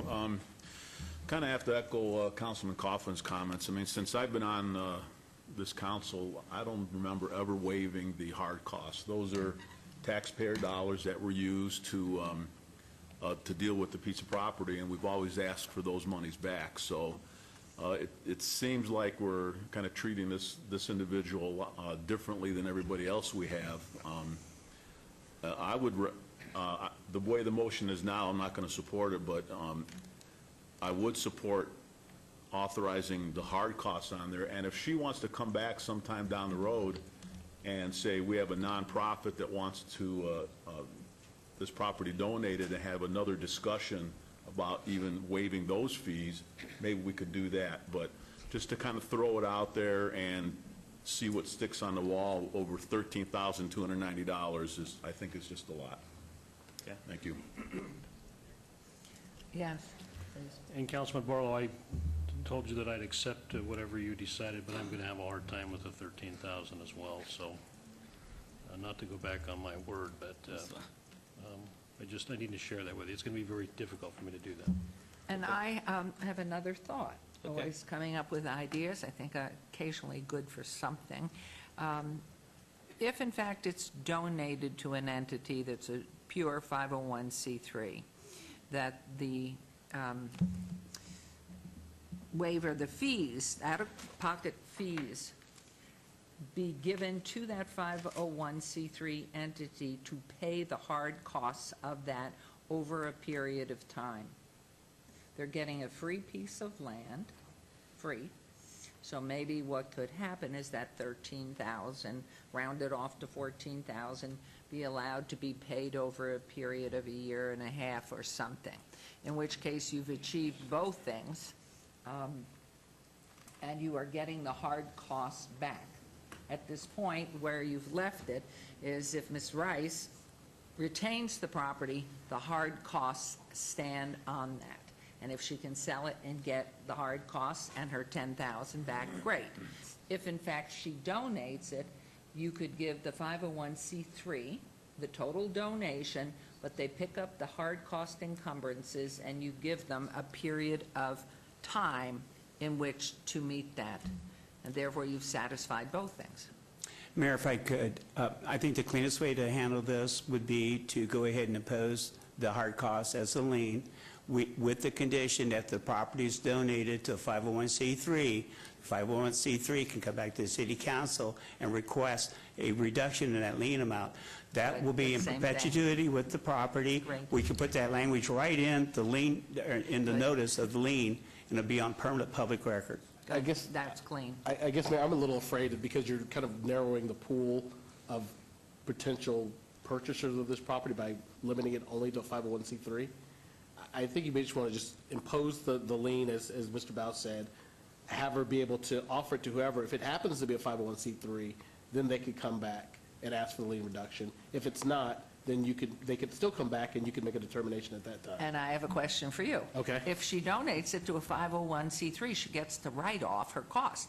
If she doesn't donate it and gives it to somebody else who comes along, she doesn't get to write that off. Right, but she probably won't be able to write off the totality of the $13,000 in hard costs as well as the land price, because the Right. land's not worth $25,000. But you said that. But I mean, her 10,000 on that property, if that's the Zillow cost, that she, to a legitimate, not just to somebody who calls himself a nonprofit, but to a legitimate, registered with the federal government, 501c3, she gets a total write-off of that donation at the current market value. Yeah, she'd have to talk to her tax advisor regarding that, but I'm assuming that's correct. I already have, yes, I can. You can. That's, Yes. I thought you could. Yes. So, do you like your thing to stand? Write it off if she Well, I donates want it to a to hear 501c3. from Councilman Beers and see what he... Okay, Councilman Beers, you want to, he's our CPA, so we're going to get, we're okay? Okay. So, do we start with your motion, or do you like what Mr. Bao said? Do we vote on this? I like what Mr. Bao said. I think that's fine, and it's clean. So, Mr. Bao, if you restate what you stated, and then I will confirm that to be my motion, we'll go from there. I forgot. No, I do recall. Staff's recommendation is that City Council will impose a full lien amount of $13,298.90, that the lien document filed at the Recorder's Office contain language that the City Council would reconsider a reduction in that lien amount if the property was sold, donated, or otherwise given to a registered 501c3 entity, company, corporation. In the state of Nevada. In the state of Nevada. We put it right in the lien documents. She finds that somebody to donate the property to, they take it, they can come back and tell you all about them, what they want to do with the property, and then you can reduce the hard costs if you're inclined to. That will be my motion, Mayor and Council. That sounds very good, thank you. All right, we have a motion, please vote. And please post.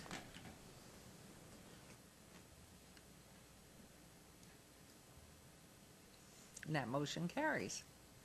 So any questions, please get back to Councilman Barlow as you proceed along, and I'm sure he has a list of names he could give you. Yes, thank all of you. Thank you. Uh-huh. Think about moving here. It's a nice place. You could build yourself a nice little business right there on that property. You don't pay income tax here. Okay, where are we now? 59? 59. No, 59 has been stricken, so 60. Okay. So we are now, 59's been stricken, we're on to number 60, and this is ROC 47465, review of condition, public hearing. Applicant Basil Hamika, owner, Groff Searchlight Advertising Company, Inc., for possible action on a request for a review of condition of an approved special use permit, U-143-98, to delete condition number 3, which prohibited the sale of individual-sized containers of beer, wine coolers, or screw cap wine at 1595 Northeastern Avenue, C1 Limited Commercial. This is Zone Ward 3, Councilman Coffin. The staff recommends approval, and this is a public hearing. I declare it open. Is the applicant present? Yes, Basil Hamika. Welcome. Happy New Year to you. Thank you. And do you want to make some comments as to what we're seeing here? I agree with the staff recommendations. Okay. This is a public hearing. Does anybody wish to make comment during this item? All right, hearing none. Councilman Coffin? I move for approval of item 60. Okay, there's a motion. Please vote.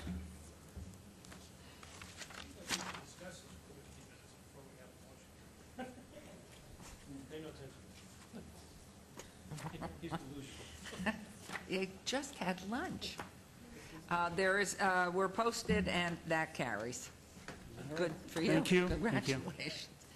Okay. Now, does anybody And want to now we'll discuss move it? on to item number 61, RQR 47136, public hearing. Applicant, Clear Channel Outdoor owner, Golden Arch LP, for possible action on a required review of an approved special use permit, U-5387, for a 40-foot, 14-foot by 48-foot off-premise sign at 440 East Charleston Boulevard, C1 Limited Commercial Zone, Councilman Coffin. Staff recommends approval, and is the applicant present? Good afternoon, Mayor, members of the council. Rod Carter on behalf of Clear Channel Outdoor. We concur with the conditions. Respectfully ask for your approval moving forward, and thank you for your time. Okay, thank you. This is a public hearing. Anyone wishing to be heard on this agenda item? Hearing none, I'll close the public hearing. Councilman Coffin. Your Honor, I move for approval of item 61. There's a motion to approve item 61. Please vote and please post.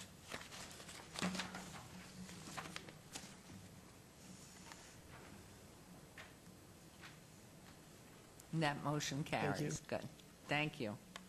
Item 62, I'd instruct the city clerk to set the public hearing dates and appeals from the City Planning Commission meetings in dangerous buildings or nuisance litter abatements. Thank you very much. Move on to item number 63, citizen participation. Public comment during this portion of the agenda must be limited to matters within the jurisdiction of the City Council. No subject may be acted upon by the city. Is it 3? Well, this is public comment. Oh, now, wait 1 second. Let me ask our attorney. I can. Then we go to, and I will read it much slower, because now we have, no, I'm glad you brought it to my attention. I was thinking I'm going home. We got 17 minutes. Okay, so we have 17 minutes. Am I in violation or what? No. I almost was.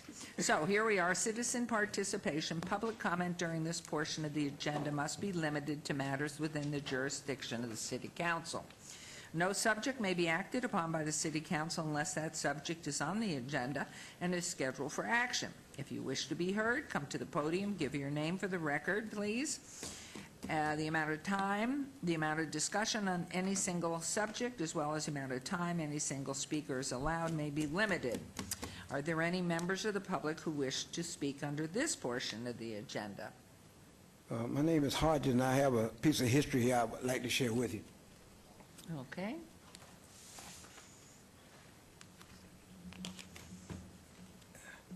That's a picture of Camelot, as they call it. Caroline is the only somebody left living in the Kennedy family.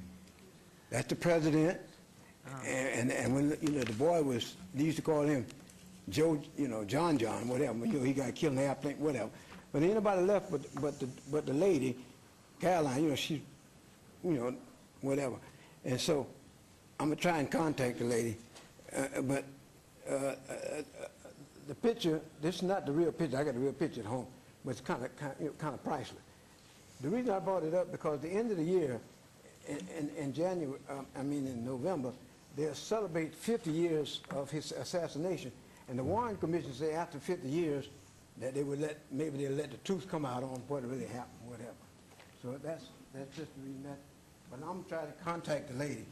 And then this is a picture of the other president, Lowell Bush, and the president left before the president we got now.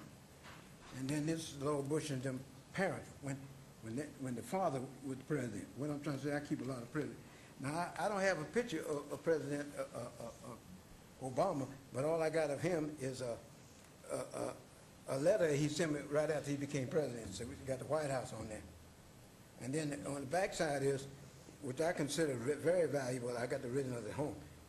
You see, and when he won the Iowa whatever, and he was going to prove that he would be capable to run for president, he sent me a letter, and that's on the 12th day of 2008, when he was really running for president. And so what it is, I got his original signature, so his campaign manager, I told the man, I said, this can't be the man's signature. This is some sort of scribble or something. He said, no, that's his real signature. So, but anyway, so I had the campaign manager. That's why you see his little signature down there in the corner, because he actually swore to me that was Obama's real signature. So what I'm trying to say, I got this man's signature before he became president. Number 38. That's his signature before he became president. Wow. Okay. Thank you. All right. Thank you. And like I say, I hope I can get hold of Caroline to let her know that that this picture is related. That she knows that, but let her know how close I was to her family. And she's the governor of California, the former governor's ex-wife. No, she's not there. No, the governor. Oh, no, that wife wasn't Caroline, right, it's was the first husband, Schlossberg. yeah. Right, they're back east. Right, anyone else wishing to be heard in public comment portion? All right, we will close that, and now we are 14 minutes out, so we'll take a brief recess for 14 minutes because we can't move on this. Council member recognitions?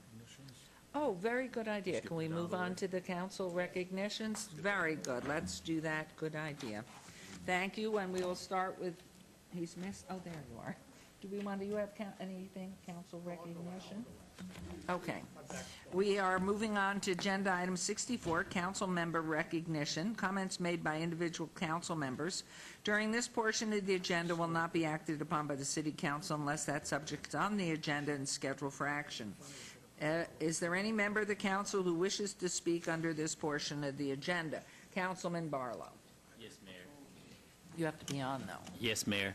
I just wanted to inform the public that the 2013 Dr. Martin Luther King Jr. Week of Events is up, and if you would like to know all of the happenings taking place around this weekend, please feel free to go on my website at www.lasvegasnevada.gov/Ward 5, and also to inform you that the parade will be taking place on Monday, January 21st at 10 a.m., starting right here in the downtown Las Vegas. Thank you. Right on 4th Street. Mayor Pro Tem, how about you go next? You have nothing. And we'll hold Councilman Ross to the end. Councilman Beers. Oh, of course, you want to be last. Gosh. Oh. Thank you, Your Honor. A couple of quick things. This Saturday morning, we're going to be having a shredding party from 10 to noon at the Veterans Memorial Center, so everyone is welcome to bring up to 5 boxes of stuff and see it safely and securely shredded by actually my longtime office vendor for shredding. That's Opportunity Village. And we're also going to do coffee with the councilman on January 18th, which is a week from Friday. We'll be up at the Starbucks at Charleston and Town Center and the Albertson Center. And we'll be there from 8 to 9:30. Hope to see you, and some of the other council members are more than welcome to come out and join me. And one more quick reminder, and that is that there's still time to recycle your Christmas tree. If you still have it in your possession, give our office a call, and we'll set you up with the people who can come take it away from you through January 15th. Thank you very much. That is January 18th, which is a Friday morning. Where? At the Starbucks at Charleston and Town Center. Call the office and we'll send you a map. And that's at 8? 8 o'clock. Yep, 8 in the morning. It's actually in up from Boca Park. Okay, thank you very much. Since now we're at a quandary here because Councilman Coffin, he's going to go first. See, you get to go next. I'll go. But he's going first, so you'll close. This will be short. Your Honor, next week we have some sub-freezing temperatures coming. There are going to be a number of days where the temperatures are in the mid-20s, and so I just want to make sure that our staff proactive and gets ready for the expected necessity for people to have shelter. We try to do that, but sometimes we don't do it early enough. And I know we've got a heck of a team. I just thought maybe I would just take this moment to say, let's get out there early. This is not the time to lose people due to the elements. That will be very, very cold. Thank you. Thank you. As for announcements from the mayor's office, tomorrow at 5 p.m. here in Chambers. At 5 p.m. I will be delivering the 2013 State of the City address. We have a lot to celebrate and a lot to look forward to. So I hope you'll tune in to KCLV Channel 2 and share in all the information and excitement. And Mayor Pro Tem, you forgot that we are going to be hosting, or you're going to host it, and I'm just going to come and mingle, at the Omelet House on Rampart and Lake Mead on Tuesday, January 29th from 8 to 9:30 a.m. coffee with Mayor Pro Tem and with me. And so again, good food at the Omelet House. And of course, our next city council meeting will be held Wednesday, January 23rd here in council chambers, beginning at 9 a.m. So at this point, I will turn over to Councilman Ross for his final announcements before we go back to item number 38 on the agenda. Thank you, Mayor and council members. In our continuing partnership with Nevada Child Seekers, it is unfortunate but necessary that we show to you a young man. He's 16 years old. His name is Tristan Hagen Abedin, or Abin. He is 5 foot 6 inches, weighs 140 pounds, brown eyes, brown hair. He is Caucasian. He was born in 1996. Last seen was December 12th of 2012 in the vicinity of Buffalo or Alexander and Tenaya. He was wearing a blue hooded jacket, blue jeans, and a hat. He may have taken a gray hooded jacket with him. If you have any information that leads to the whereabouts of this young man, please contact Nevada Child Seekers at 702-458-7009 or Las Vegas Missing Persons Department of the Las Vegas Metropolitan Police Department, 702-828-3111. Thank you, Mayor. Thank you very much. And now, not yet. So we will have a brief recess of 7 minutes, promptly at 3. So everybody on council, get up, walk around the chambers.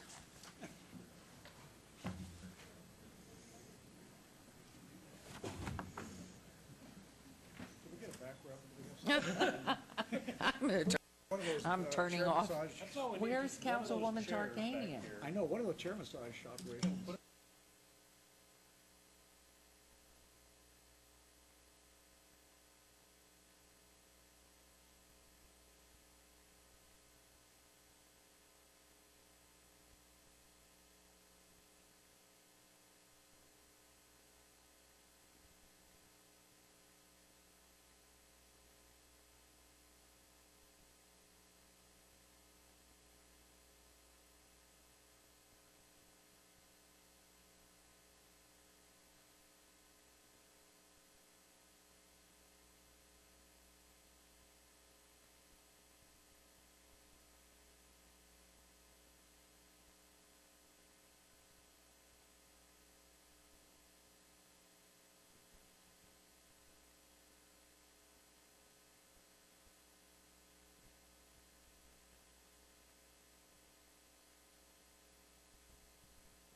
doors by your car.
Okay, welcome back, everyone, from our recess.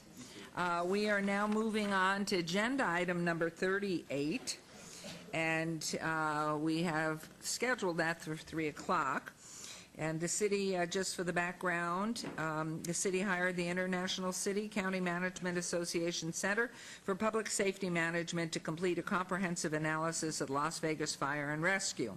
The evaluation was focused on identifying opportunities to achieve improved efficiency in the delivery of fire, rescue, and medically related services through a long-term, financially sustainable business model. The evaluation was launched in July of 2012 and recently concluded with the delivery of the final report on December 4th, 2012. And at this point, the only thing I would ask, we do have people who are coming to speak directly to this. I do have your names.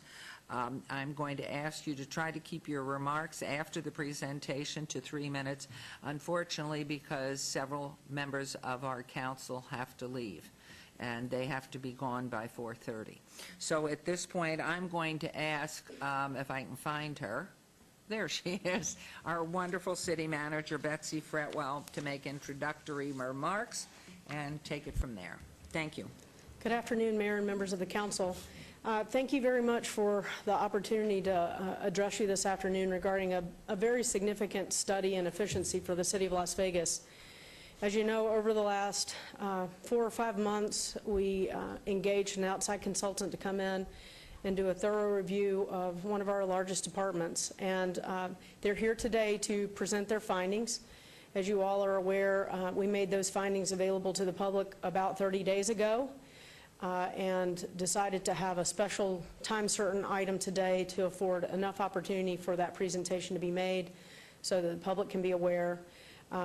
Fire Chief Mike Myers is going to take the lead this afternoon in introducing the other speakers and to present an action plan as a result of the recommendations that have come forward from the consultants. And we're looking forward to taking time to deliberate on some of these recommendations. Some of them have a tremendous impact. The magnitude of that impact could be very significant on our operations and our service delivery mechanisms in the city. And so I think as you hear the presentation today, you'll see that the research was very thorough, that everything that we do was looked into as a fire and rescue department. We have some incredible successes that are highlighted in that report that we all should be very proud of. But as in any organization, there are areas where you can make some improvements. And that's why we do these studies. In fact, you heard Joe Marcella say this morning that we had just completed a review of our technology department as well. So I think that this is an opportunity for us as a city to continue to improve and to refine our processes and to work together as a community to continue to deliver top-notch services in a way that's sustainable going forward. And at this point, I would like to turn it over to Fire Chief Mike Myers and have him introduce the ICMA research and consulting team. Chief Myers. Well, good afternoon, Mayor, Council. First, I'd like to thank the men and women of Las Vegas Fire Rescue, Joe Pozo, who you'll meet in a minute, and the ICMA team, and many stakeholders, which you'll see that are in the audience today, for what accomplished a great deal of work over the last 6 months. So I want to make sure that on the record we thank those individuals for a lot of hard work in putting this very difficult plan together. This morning, the ICMA team is here. If I can have Joe Pozo, who is the representative that will be speaking with you today, approach the dais. Joe will be introducing the rest of his team. And Joe, thanks for coming out today.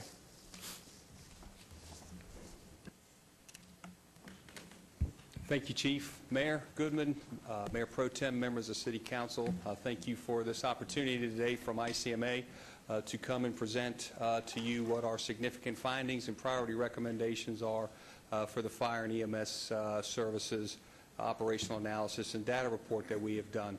Before I speak, though, our Director of Research and Development, Leonard Matarese, is here, and he has a few things he would like to say, if that's okay, Mayor.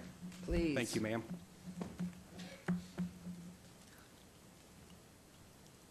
Madam Mayor, council members, thank you again for having us here. I must tell you, I've been involved in local government for 44 years and have been in hundreds of council chambers. But this takes the cake. This is just a beautiful, beautiful hall where you conduct your public business. I congratulate you for having the vision to build such a beautiful facility. It's obviously very technically sound as well, so it's a pleasure to be here. As you know, I'm going to let Joe explain exactly what the entire approach of the study was, but I wanted to spend a minute just getting on the record who ICMA is. As I think all you know, ICMA is the International City County Management Association. We're a 100-year-old not-for-profit association of professional public administrators headquartered in Washington, D.C. We have about 9,000 members worldwide in 32 countries. And our mission since the organization was started 100 years ago was to support local government, elected officials, and appointed officials by sharing information with them and providing the best possible resources available to them. We do this across a wide range of platforms, not just public safety. We have people who are experts in everything that local government does, from libraries to parks and recreation to economic development. Really every aspect of local government ICMA is involved in. The Center for Public Safety Management is one of the centers that operates within the organization, and we're responsible for advancing the state of knowledge in police, fire, EMS, emergency management, and disaster preparedness. The team that we assembled for this project was a highly experienced group of professionals in fire and EMS. We have some members of the team with us today. I'm going to let Joe lead off and make the actual presentation, but I would want to, Joe Pozo, as you know, was the team leader on this project, a retired chief from Loudoun County, Virginia, and several other communities. Next to him is Jerry Hootmer, who was actually my predecessor at ICMA, spent 15 years as executive director of Perry, as a risk management expert, and is one of our senior members. Next to him is Dr. Dove Chelst, who is our Director of Quantitative Analysis, and his team is responsible for all the data analysis work that you see in the report. Next to him is Dr. Gang Wan, who's our Senior Quantitative Analyst for Fire and EMS. And next to him is Neil Wolf, who's one of our risk assessors and contract administrators at ICMA. So with that having been said, I do want to make a point of thanking the people that we got enormous cooperation from in the department here, in the city here. Betsy has been wonderful to work with, as has Karen Coyne, your chief of safety. But I particularly want to call out the effort that Chief Mike Myers has given this project. He has been available to us consistently. We are all impressed by the work that he has already accomplished as fire chief, and I know he's going to do and continue to do that kind of great work for you. And I also want to say the same thing for Dr. Slattery. You have a very unique set of circumstances here where you have a nationally recognized expert in EMS as part of your fire department, and you should be very proud of that. So with that, I'll turn this over to Joe Pozo. Thank you very much. Thank you very much. Thank you, Leonard. Mayor, what I'd like to do is take you through a slide presentation and start with the project methodology, how we approach our project. We approach this project like we do all of our projects. We essentially do it in two phases. The first phase is a data analysis where we mine data from your computer-aided dispatch center, which we did. They were very cooperative and supplied Dr. Chels and Dr. Wong all of the information that they needed, and they assembled the report that's the last one-third of the written report that we have supplied you. So that essentially is our data report. We also do an operational piece, and the operational piece is much, much more in-depth, where we conducted 2 site visits. You'll see one in July and one in September, where we focus on 8 key, or on the key areas of the department, and also the city, in the scope of work that they provided us, there were 8 key points that the city wanted us to look at. How we approach the operational piece and the data piece is we conduct interviews with staff and key stakeholders, which we have. We included senior staff members from Fire and Rescue. We spoke and visited AMR. We looked at their operation just to sort of get a sense of how Las Vegas Fire Rescue and AMR interact. We took a look at the communications center that the sheriff has, which is the primary PSAP that transfers the 911 calls to your center for fire and EMS calls, and visited development services centers and other key agencies and departments within the city of Las Vegas. We also requested various departmental documents, policies and procedures, your budget documents, strategic plans, your accreditation documents, and everything that has gone into what has developed Las Vegas Fire and Rescue into the organization that it is today. Once we compile the data and we have a data report, we sent that to Fire Rescue and Chief Coyne to review. Because it's very important before we move forward with the actual operational piece of this that we make sure that the data has been approved by a city or a county that we may be working for, so that nothing shows up at the end that may have been interpreted wrong or that may just not be correct. So we were very, very careful about that, and we got that approved. We went on to the operational report. Once we finished that, we sent draft copies again to Chief Coyne for her and her staff to review. Once we get the thumbs up on that, then we deliver a final report, which you have today. The 8 key points that the city wanted us to look at were important. It was important to the city for us to look into this, as well as all the other things that we do in an operational analysis. Typically, when we come into an organization, we look at the organizational structure, the governance and administration, communication in that organization, how staff spends their time, and then we look at the fire and the EMS, or just a fire, if they just provide fire, what their operation is, how they staff, how they deploy, what response times are, where their stations are located, some of the normal things that we do across the country. The City of Las Vegas asked us to look at 8 specific points, and they are: 1 was to analyze the cost, benefit, risk, and efficiencies associated with 24-hour staffing deployment model. 2nd, analyze standards of response and deployment. 3rd, evaluate call volume and resource allocation. Fourth, analyze cost, benefit, risk of providing the current EMS response and transport. Analyze the agreement provisions of mutual and automatic aid agreements. We know that that was very important for a couple of reasons at the time that we came into the study. One, because of the shared services that you have with your contiguous jurisdictions and some things that perhaps were happening to a jurisdiction to the north. So they wanted us, the city wanted us to look into that. Analyze agreement provisions or cost benefit risk of maintaining insurance rating and accreditation. Your agency is accredited, and the community holds a ISO 1 rating. And I'd like to point out that you're one of the few cities that has a fire department that is accredited, and the community also holds an ISO 1 rating.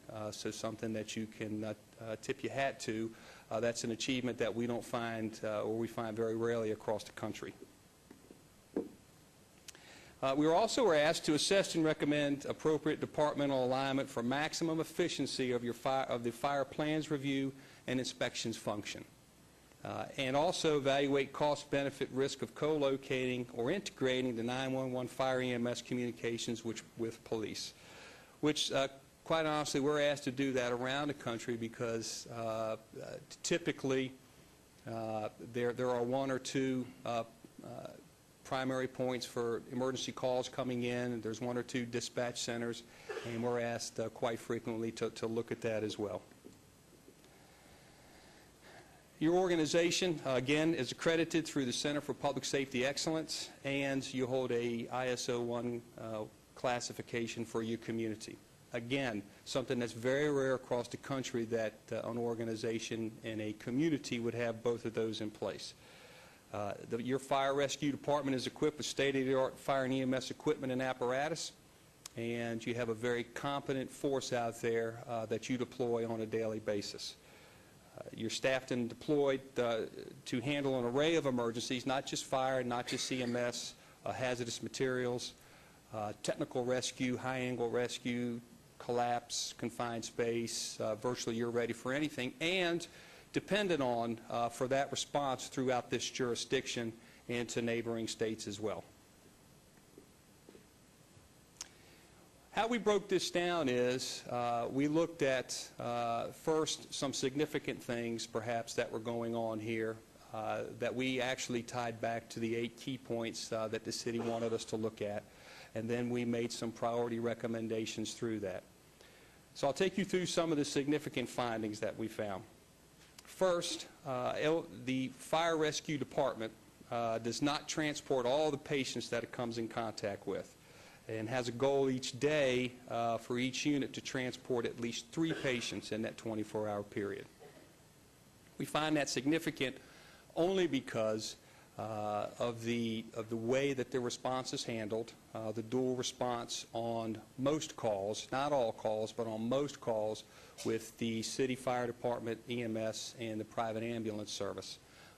And that's not typical across the country. It's a model that you have here that we've made some recommendations on. However, we haven't ever came across an agency where there was a goal for transports each day.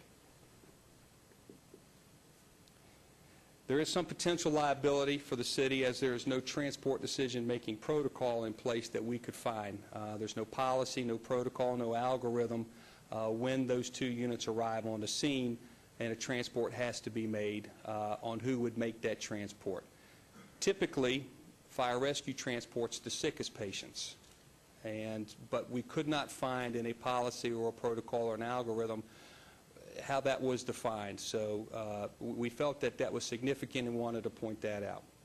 There is some potential revenue, obviously, that's not being collected by the city due to a low EMS transport workload goal, which we pointed out in the report as well. We also found that you have the capacity, however, with your current rescue deployment model to comfortably handle additional transports. And what I want you to always do as you make these decisions is when the fire chief comes up and he gives you an implementation plan, and as you go into the next 3, 4, 5, 6, 8, 9 months as he brings these plans back, is look at the data. because you do have capacity to do more transports. There's capacity to do some different types of deployment models. And we've given you that in the data. We've given you that in the tables and the charts and the figures and the maps for you to help you make these decisions as you get them. We found that you have some underutilized capacity at certain times of the day because call volume fluctuates at certain times of the day. And the greatest percentage of your calls, both fire and EMS, are handled by only one unit. And we've broken that workload down for you through various charts for each engine, ladder, and rescue unit in the city, again, to help you make these decisions when you come to them. You deploy your assets from a static model, meaning from fixed stations, which is typical and traditional in the fire service. However, emerging EMS services that have a great demand for service have changed that model. And that model is more dynamic now. It's computer-driven, computer software-driven through historical calls where calls typically happen. And they move resources around to handle the calls so that response times are decreased and demand is met with the number of calls at certain times of the day, and units are positioned to handle those calls. We think that that you also have the capacity to dynamically deploy as well, and the number of units needed to dynamically deployed. You may have to adjust that model, which when the fire chief goes over his implementation plan, I think he'll give you some information on what his plans are for that. But we feel, looking at the data, looking at your stations, looking at how you're deployed now, that you have some capacity to do that as well. We were asked to look at some other staffing and deployment things. Overtime is always a piece. It's always something that we're asked to look at when we do a study. And what we found was that your overtime is compounded by a couple of things. It's not just one. It's really a combination of things, which is typical across the country. And that is there's a practice, a management practice, of not filling vacancies as potential cost-saving measure, which is typical across the country. You have vacancies, you hold them, you obtain vacancy savings. Sometimes you carry those over to the next budget year. That's very typical, and as a fire chief, I was involved in that. Current collective bargaining agreement overhire restrictions, which we pointed out in the study, and some overtime scheduling practices that were pointed out in a 2011 City of Las Vegas internal overtime study that we reviewed. What happens is, the closer any constantly staffed agency like fire rescue, which is a 24/7 operation, has minimum staffing, the closer you get to constant staffing, meaning you don't have additional people to fill vacancies created by scheduled leave or unscheduled leave, really the only thing you can turn to is overtime. And there are formulas, there are staffing formulas, staffing matrices that you can put in place that will tell you if you have this workload of people that are scheduled, then you need this many additional people to assist you with backfilling scheduled and unscheduled leave. But what we found is you're getting a little closer to, you're contracting that down, so it is driving overtime up. It's not just one thing, it's a combination of things. In mutual and automatic aid, we found that many of your agreements are old, they haven't been updated. They're working, okay? They're working, and they usually do. Again, this is something that's typical across the country. Mutual aid agreements are put in place. We walk away from them. Everything's working okay, except things change. And we found that there are just some things that have been put in place as this organization has grown, as the continuous organizations have grown or contracted. You should go back and revisit those and tighten those up, so to speak, and make sure that all the pieces are working and fitting in place.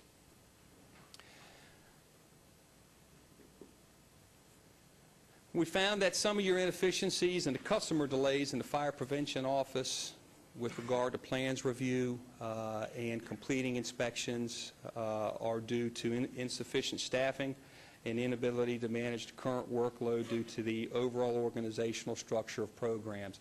Fire Prevention Division and Fire Rescue also housed, I think that has been changed, I think the fire chief will speak to that. When we were here, housed some other divisions, some administrative divisions that are very time-consuming, like human resources and those types of things. And those are very time-consuming pieces of an organization that you have to deal with. And it was taking away from some of the management to deal with the day-to-day fire prevention activities, which are also very demanding. So we found that significant enough to point that out to you today. When it comes to accreditation and ISO, we found, and we have found this, that accreditation and ISOs are two very good ways to evaluate and judge a fire department. They are. But on balance, accreditation really looks into a fire department and evaluates a fire department much, much deeper than ISO does. It's performance-based. It looks at the entire organization, just not training and the actual operational piece as ISO does. Is much, much better look at your agency. Actually, it's a self-assessment. The first thing an agency has to do is go through a self-assessment process, and there's certain things an agency fire department has to have in place before the accreditation evaluation team will even come and evaluate you. And there's certain periods that you have to go through for that. So it's a much better look at your agency. ISO is also a very good look, but ISO is more community-related, and it's a community rating, which we pointed out in a report. What you have done, though, is you've actually added a third piece by bringing ICMA in. You not only have had an ISO evaluation or a continual ISO evaluation and an accreditation evaluation, you've had an ICMA evaluation, which adds the data piece, because ISO and the accreditation don't really do the data piece. There's pieces of that that are done with response times and things such as that. But we've looked at your workload, we've looked at each piece of your workload, each piece of your response time, and have broken all of that down for you, including your call types, so you can better evaluate. So you've actually done the third piece as well.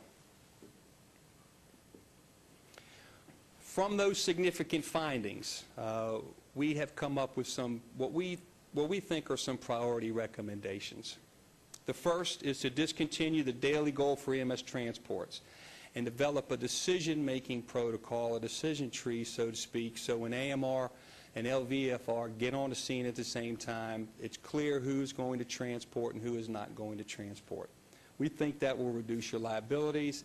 It certainly is going to increase some of your transports as well, which increases the revenue piece that we'll point out here in a minute.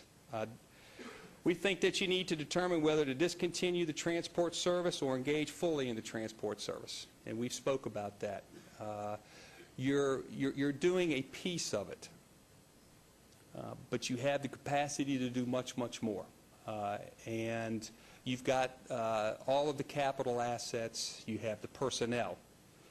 So we just felt that we needed to make this recommendation, which really is an alternative more than it is a recommendation, and you have two of them that we feel that you can look at.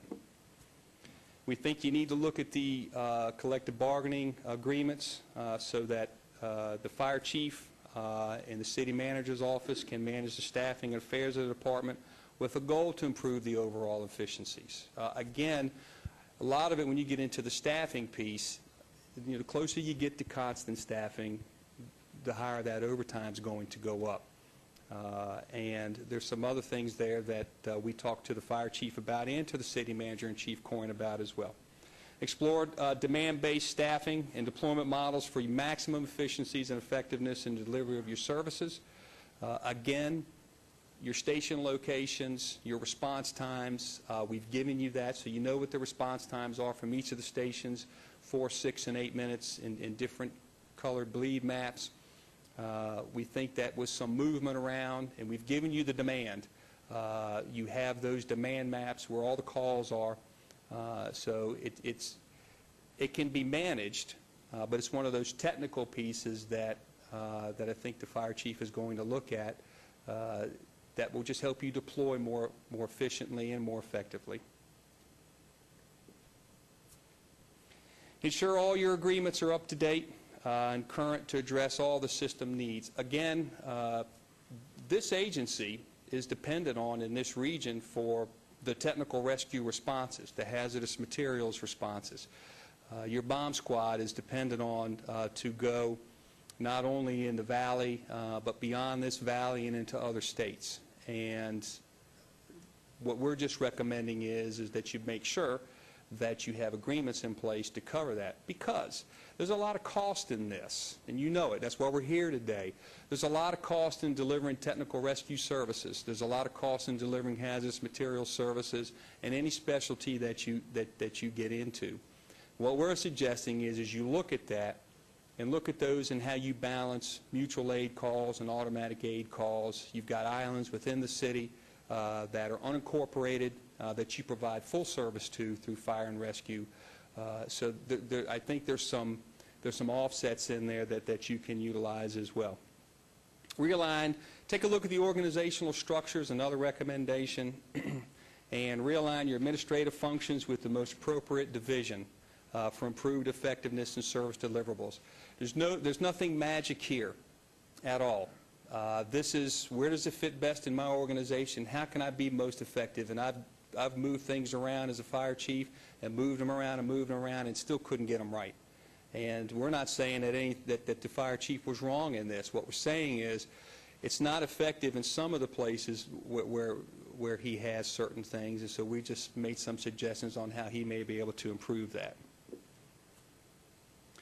What we've suggested on the ISO accreditation piece is certainly maintain your accreditation. Never walk away from that. Never. An accredited fire agency signals that you're a premier fire agency. You do high-performance things because that's what you're graded on. The ISO piece, what we're recommending is that you assemble the right people in the room, the insurance industry, have them tell you, in the city of Las Vegas, how does ISO affect insurance rates? What really is rated? How is it done? If we go from a 1 to a 2 or a 3, does it impact the citizens at all? And then what's the offset to that? Because there is a cost to it as well. And I think this is something that the fire chief, when he talks to you, he's got a pretty good implementation plan on this and already has something that he's ready to go on that. Your next steps, certainly you have some very complex issues here, and there's also some low-hanging fruit that we think, even with the low-hanging fruit right away, is going to help you improve your efficiencies and some effectiveness in what you do. Really, it's the critical nature of what you have to deal with. Public safety is. It just is. I mean, you know, that's the first thing people see, particularly, you know, on a 911 call, and it's something that your citizens see every day on the street. And you know, you have some adaptive things here that you have to work through, and obviously there's a lot of technical issues as well. We found that LVFR has implemented several industry best practices, which we listed in the executive summary. Again, you have a very good fire department. We were asked to come in not to look at is this a good or a bad fire department, but are there some efficiencies we can gain? And we did that. We were asked to look at the 8 points. We looked at all of them. We answered all of them. We gave you recommendations on all of those. There's 23 specific recommendations in the report. Some of the recommendations really contain 3 or 4 recommendations in there, and I did that because I didn't want you to come away with this having to try to plow through 55 recommendations. So I wanted to group them together for you to make it easier for staff and for council to deal with these. Again, 23 specific recommendations to focus on continuous and process improvements, efficiencies, and the manner in which the services can be delivered, and really how you can improve the overall effectiveness of your fire department. Mayor, I left this open for questions here, although I know the fire chief has 4 or 5 slides. We can certainly do the questions now or later, however you would like to do this.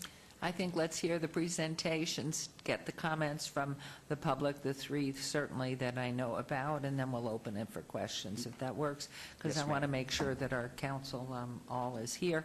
But I must tell you, we are just grateful that you came. We found the report, if I might speak for my colleagues, very thorough, and certainly giving opportunities for the city to continue to look ahead, always wanting to be the best it can be. And I know as complimentary as you have been about working with Chief Coyne and Betsy Fretwell and everyone else, and of course Chief Myers, I know the feeling's mutual. So thank you, and thank Yes, ma'am. all of you gentlemen for this work and the doing it so efficiently for us. Yes, Thank ma'am. you. Our pleasure.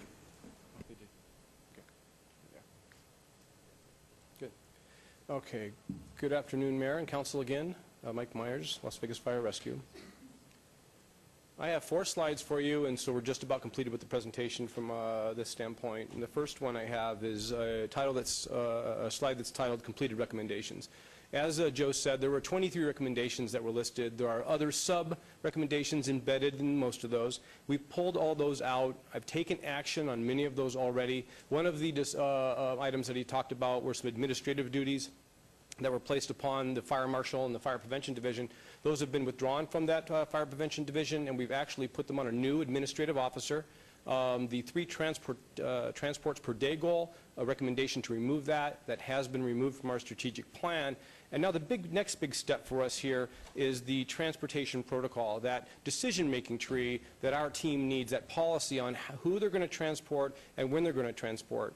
And that is a short-term policy to carry us forward maybe the next 6 months. I'll put a team together to look at that policy and define how we're going to do that. I want that done, although it says the first quarter of 2013, I want that to get done in the next 30 days. So that'll be something that we'll put together. I want to have that back to the city management team in 30 days to describe the decision-making tree that we're going to use on who we're going to transport and when. Many of the questions I've been getting so far regarding that policy is, will AMR have an opportunity to have input? And my answer is yes. We will be sure to include the stakeholders when we discuss any transportation policy going forward that I know it impacts their business as well. The second slide of my 4 slides is a slide titled Contractual Items. Of the 23 items that Mr. Pozo presented, some of these items are currently either in the negotiation process, which you know we're in arbitration, or that we'll have to introduce in the next negotiation process, which we think will start this first quarter. There are some issues in here that need to be addressed, we believe, in order to help us with the next slide, which is the item that's garnering the most attention, and that is the EMS transport slide, the EMS transport discussion, whether we get in or get out of transport. Now, what I've labeled it here is an interest-balanced committee that I'd like to put together. I want to get this done over the next 6 to 9 months. I don't want to move too fast on this and not get it right. I don't want to take forever and not get it done. Please understand we are designing a brand new EMS delivery system for the city of Las Vegas. And I want to make sure I don't miss that point. This is a design committee, a committee made up of medical professionals, certainly from your fire executive staff, your city management team, Local 1285. I've asked for some business representatives, the stakeholder, our private ambulance company, American Medical Response, to work together with professional maturity, those experts in the medical field, to help us design an EMS delivery system that best suits our community. I want to do our best, although I know in the end this may be a very political decision. I want to make sure the politics aren't embroiled in the discussions in designing the system, if that makes sense.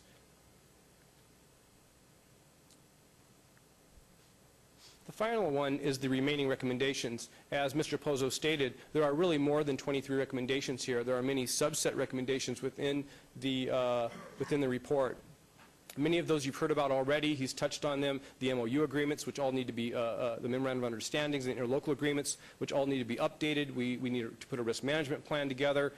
We have a Fitch and Associate report that came back a few years ago for the fire alarm office that needs to be completed. And we have the ISO rating discussion yet to have. These items, in fact, for example, the ISO rating, we're in no danger today, or it's really not an issue today regarding our ISO rating. We have that for a number of years. We continue to have a very solid, very progressive, excellent fire department. I'm not concerned about that. That's something that we can look at 12 to 24 month time range to allow us the time up front, get this 30-day policy in place, and then work on those other things in the first 6 to 9 months, but make sure we have some kind of implementation plan that helps us address it over the next 12 to 24 months. So a very basic, broad overview of our implementation plan, a couple of things we need to get done that are already completed, a couple of things I need to get done in the next 30 days, the major issue to be completed over the next 6 to 9 months, and then the following recommendations for the next 12 to 24. And that concludes my portion of the presentation. Thank you, Chief. Very informative, very concise, and I hope you'll be staying here for a little while, because I'd like to hear from those who have come to speak specifically on this, and then, of course, we'll open it up to council. But thank you, Chief Myers. We're so proud of your ISO 1 rating and all that your firefighters and first responders do. It's just wonderful to feel so comfortable in this community. And they do a wonderful job, Mayor. Thank you. Yes, they do. Thank you. Okay, I understand that the President and Chief of the AMR is here, Mike Gorman. Are you here? Do I not see? Way back there, in nosebleed country. Why is that always true? Why don't people fill in up front? Is that left over from elementary school? Church. Oh, it's the tithing gets you. Welcome. And if you please give your name for the record for us. My name's Mike Gorman. AMR, Mayor and Council, thank you for having us. I just want to say something very brief. For one, we want to thank you for having an opportunity to talk today. It's obviously a very sensitive topic for us. We've been in the community since 1953, and our 800 EMS professionals have been dedicating their lives to the Las Vegas residents, serving them every single day. We also want to thank the fire department, Chief Myers. We work very close with them every day. They are our partners. I think together there's an EMS system second to none in the country. So we're very thankful to you guys. We wanted to say that we do understand the situation. We do understand what is going on here. We understand that we do need to look at the system, and we just respectfully request that we are a part of that process, and Chief Myers has been so kind to invite us into that process. We advocate for the current system to continue. Like I said, there's nothing like it. But we do understand that if we need to redesign it, that we just need to be careful. It's a very fragile system. As you guys know, we don't have an EMS problem right now. We have you call 911, somebody is there, and somebody's taking care of you. So this is going to be a very tough process, knowing that we are now going to have to decrease the level of EMS out there. So we want to just, again, make sure we are part of that and part of the solution, and do what we can. So thank you. Thank you, and if you will stay around too, so questions could come. And I think you can be assured from what Chief Myers has said that the dialogue and collaboration of the involved parties will be there, because we certainly do not want to sacrifice our community at all. And I am very confident that his integrity is beyond question, and you will be included in the dialogue. And we appreciate everything that AMR has been doing these years. Thank you. Thank you. Thanks very much. Stay around for questions from the council. Next, if I might, Brian Massenell of Las Vegas Metro. We're not having open. No public comment. If you want to speak to one of the individuals, please feel free to do that.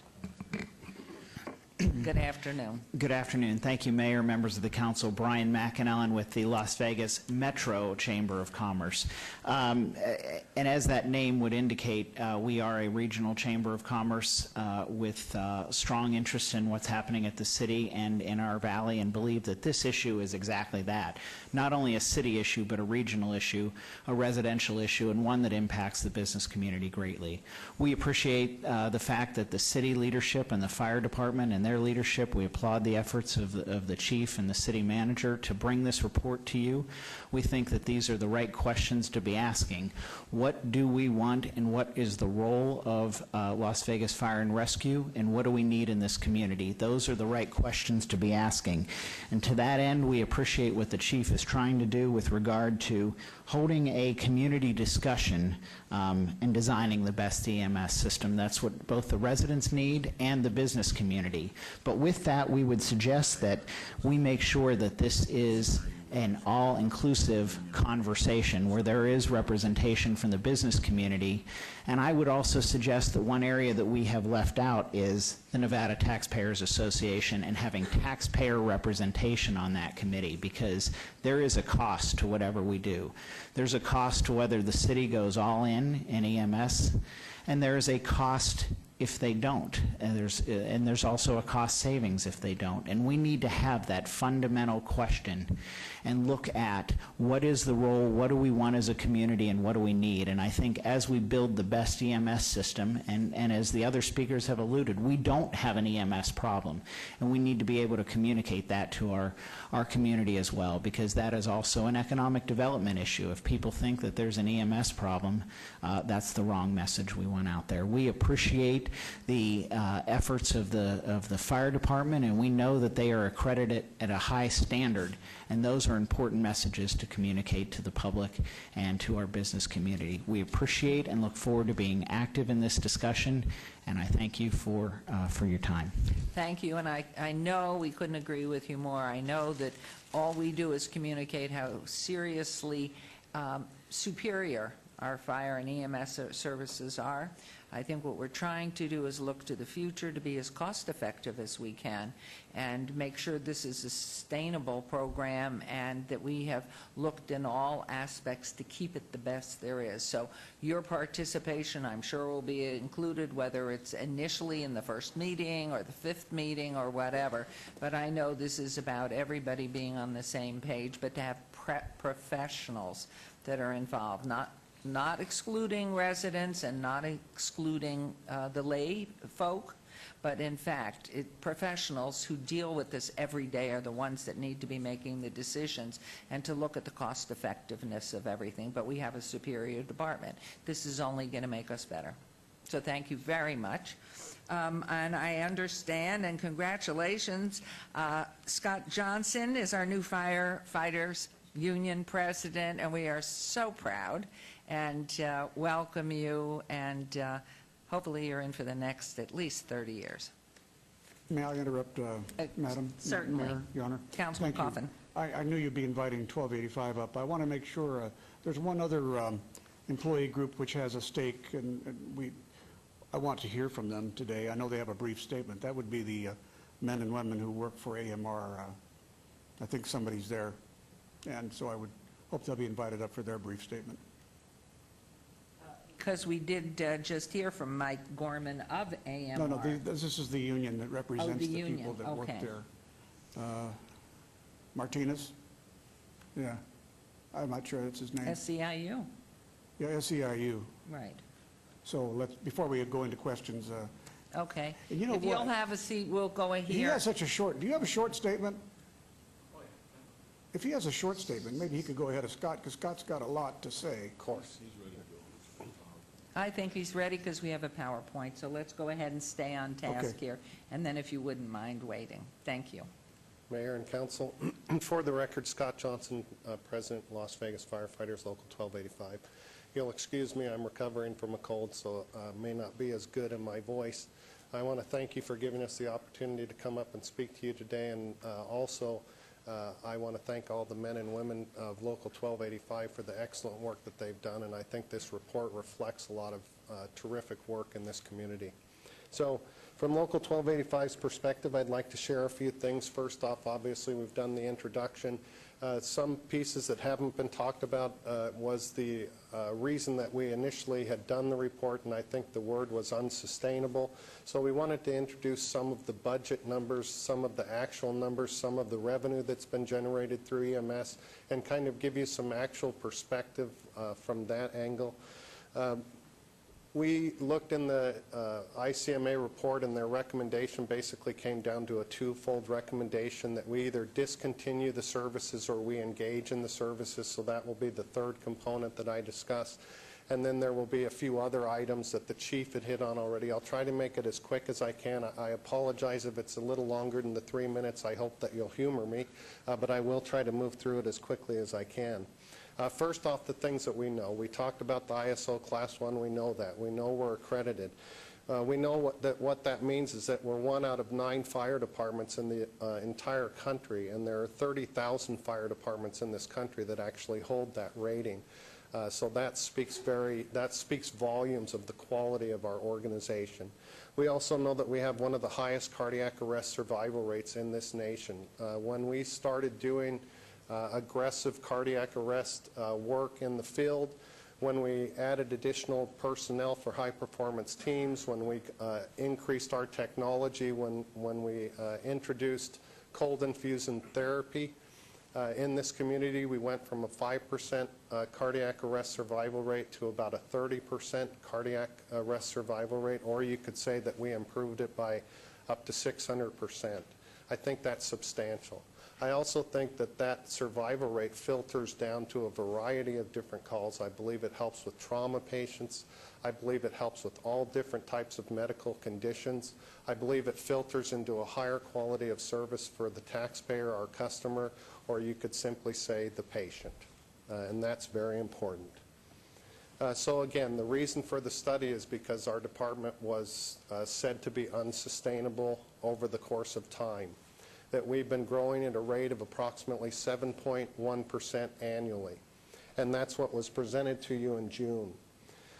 So if you look at the fire department budget in terms of millions of dollars, and I'll go back the last 5 budget cycles, that seems reasonable.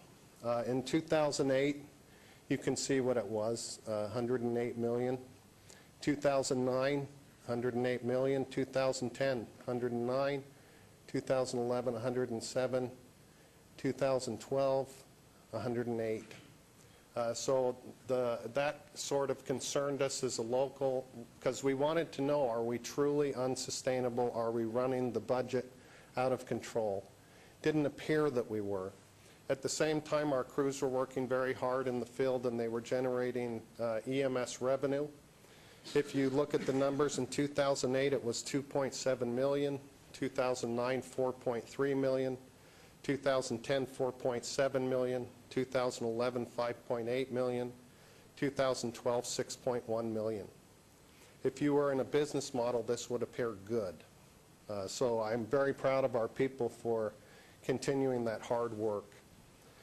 Of course, that equates to $23.5 million that gets returned to the general fund of the city and goes back to the taxpayers, which in turn goes back into running the business of this city. And we're happy to contribute, and we're happy to serve. I wanted to take one more look at that and just look at the citizen cost and what it's actually doing. So if you looked at the budget numbers and then you looked at the revenue that was brought into the city, what you're actually seeing is that the cost to the citizen is trending down, not up. So in 2008, if you looked at the numbers, it's $105.6 million. By 2012, we're at $102.8 million, if you consider that. And with the recommendations of expanding EMS transport service, you could have a fire department that could easily go well under $100 million in very short time frame. So additionally, we wanted to look at the recommendations to discontinue or engage and what that could mean. So to discontinue, what would that mean? The taxpayers would not receive tens of millions of dollars in transport fees as they do now. The ISO and accreditation will change. Those firefighters and firefighter paramedics on the rescues, they count. They're part of our suppression force. We use them on the fire ground. They make a difference.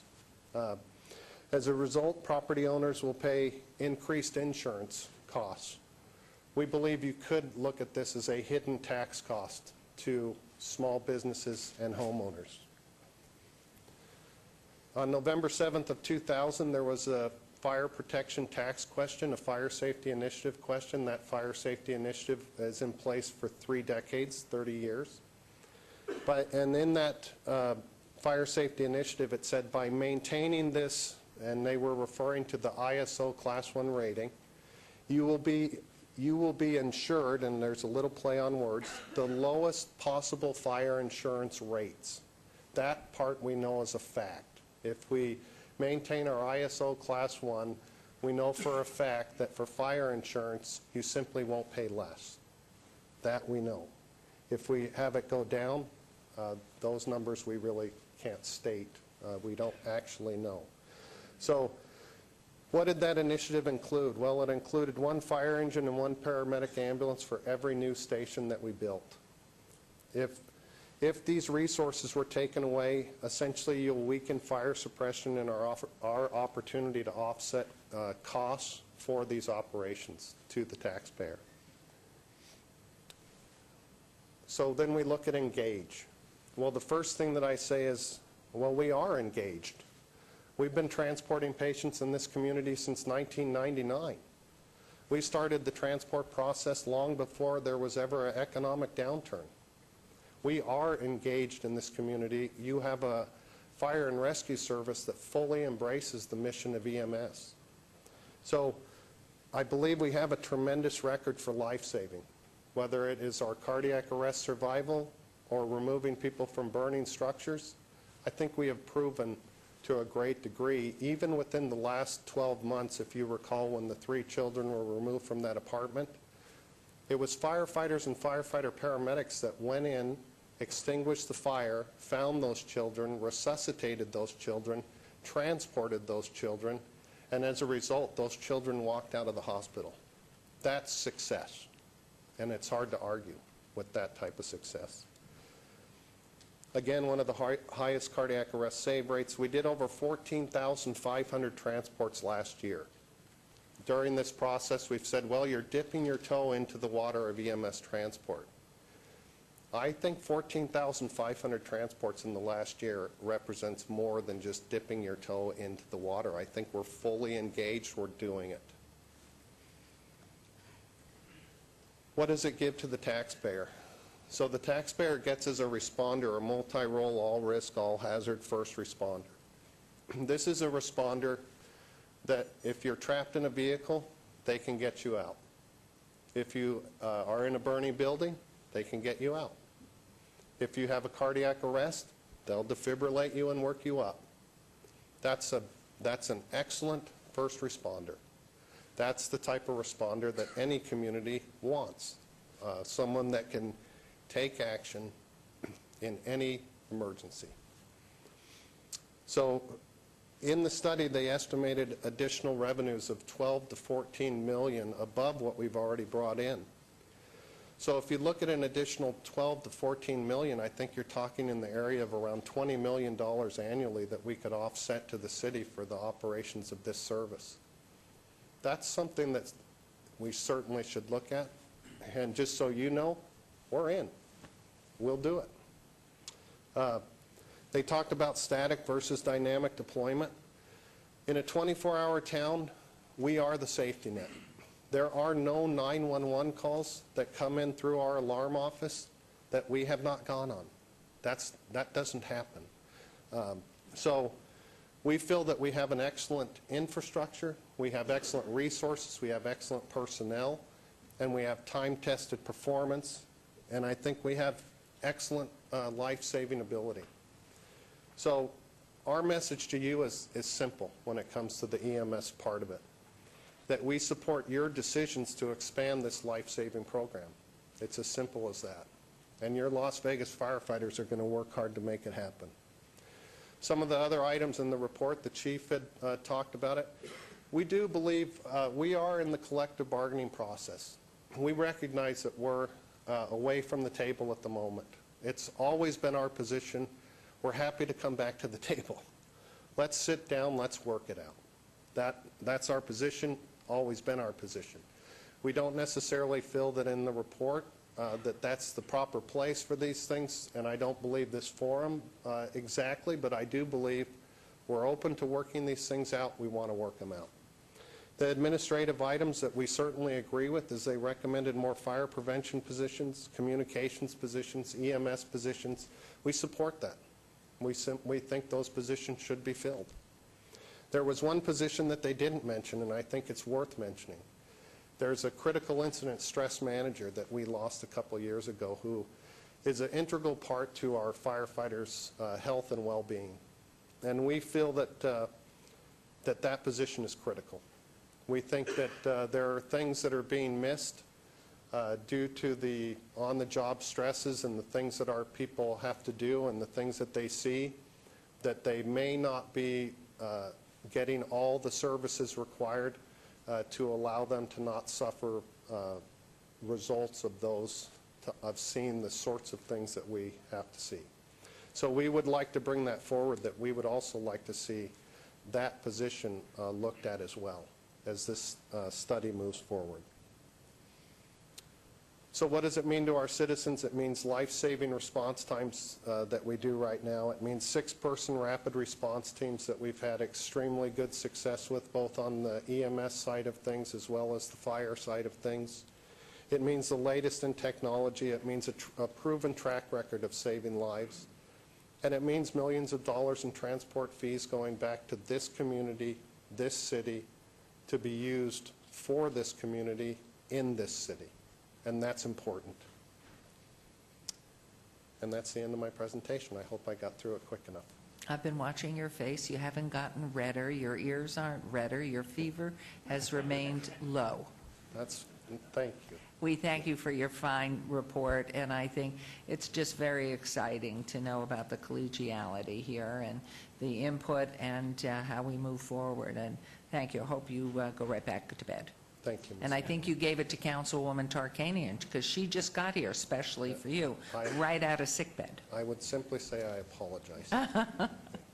All right, thank you. And if you would stay, just in case there's some questions, because we will move it along, and thank you very, very much. Certainly. Look forward to seeing you. Thank you. And congratulations. Thank you. And Mr. Martinez, representing SEIU. My apologies when you came up. I mean, as we're trying to keep this to a sort of narrow path, would love you to make your statement, and would you reintroduce yourself? Yes, for the record, Al Martinez, President of SAU Nevada, Local 1107. First of all, apology accepted. Nope, not a problem. I love this place. It's nice, considering where I go through all the time. But nonetheless, good afternoon, Mayor and Council. See some of you guys don't very often see you in this particular arena, but I am here today. I'm here to just say basically we are here to support the emergency personnel that work AMR, which we represent, as well as our brothers and sisters and the city firefighters. Obviously, we want to work with them, partner with these guys, and do what's best. We do understand that obviously all systems are not perfect, and there's always opportunity to improve those systems when there's inefficiencies. But I do also understand that we do believe there's enough work in emergency work for everybody not to know that they're not going to run out of work. We got a lot of work here. And secondly, we want what's best for the community. We want these folks to be able to work together, especially let them do what they do best, which is save lives. So obviously, we want to work with you, and if you do anything, please know that a lot of people don't know this, but SAU does represent these folks here, and I'm here to represent them. Thank you. Thank you, and Happy New Year. Thank you.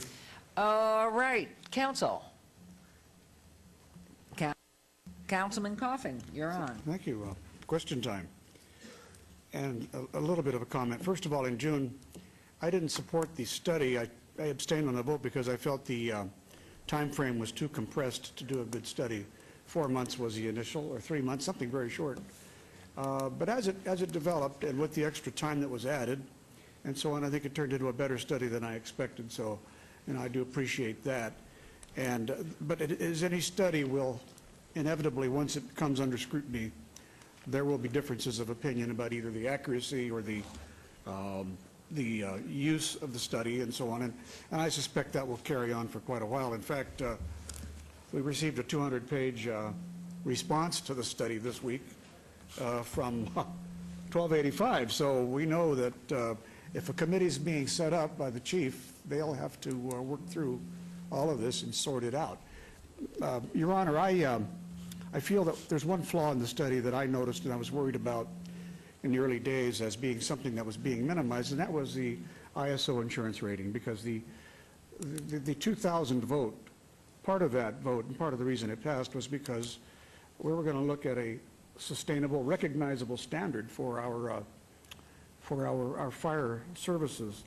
And so I do not think that enough has been done in the study to validate whether or not ISO would be a good thing. I think that they've minimized it a little bit here, and I think that another effort could have been made on that, because they say that that the insurance companies wouldn't give data on that. But every insurance broker I've talked to in town has said millions are saved, particularly in the commercial line. So I would hope that when a committee is set up to evaluate all these things, that an insurance professional, now I'm a group life and health person, not a casualty person, but I know who to go to for information, and I know you can find a rep, somebody with industry and professional credentials and a reputation in this valley who can tell you how much can be saved. I really believe we have to have someone, either an insurance broker or a risk manager for a company, somebody in the practice of buying insurance.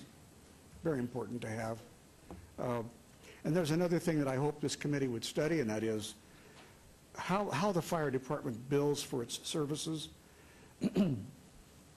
We are, in a sense, kind of competitive with AMR, but we are billing slightly less by design than AMR charges. And I think that's a courtesy to the company.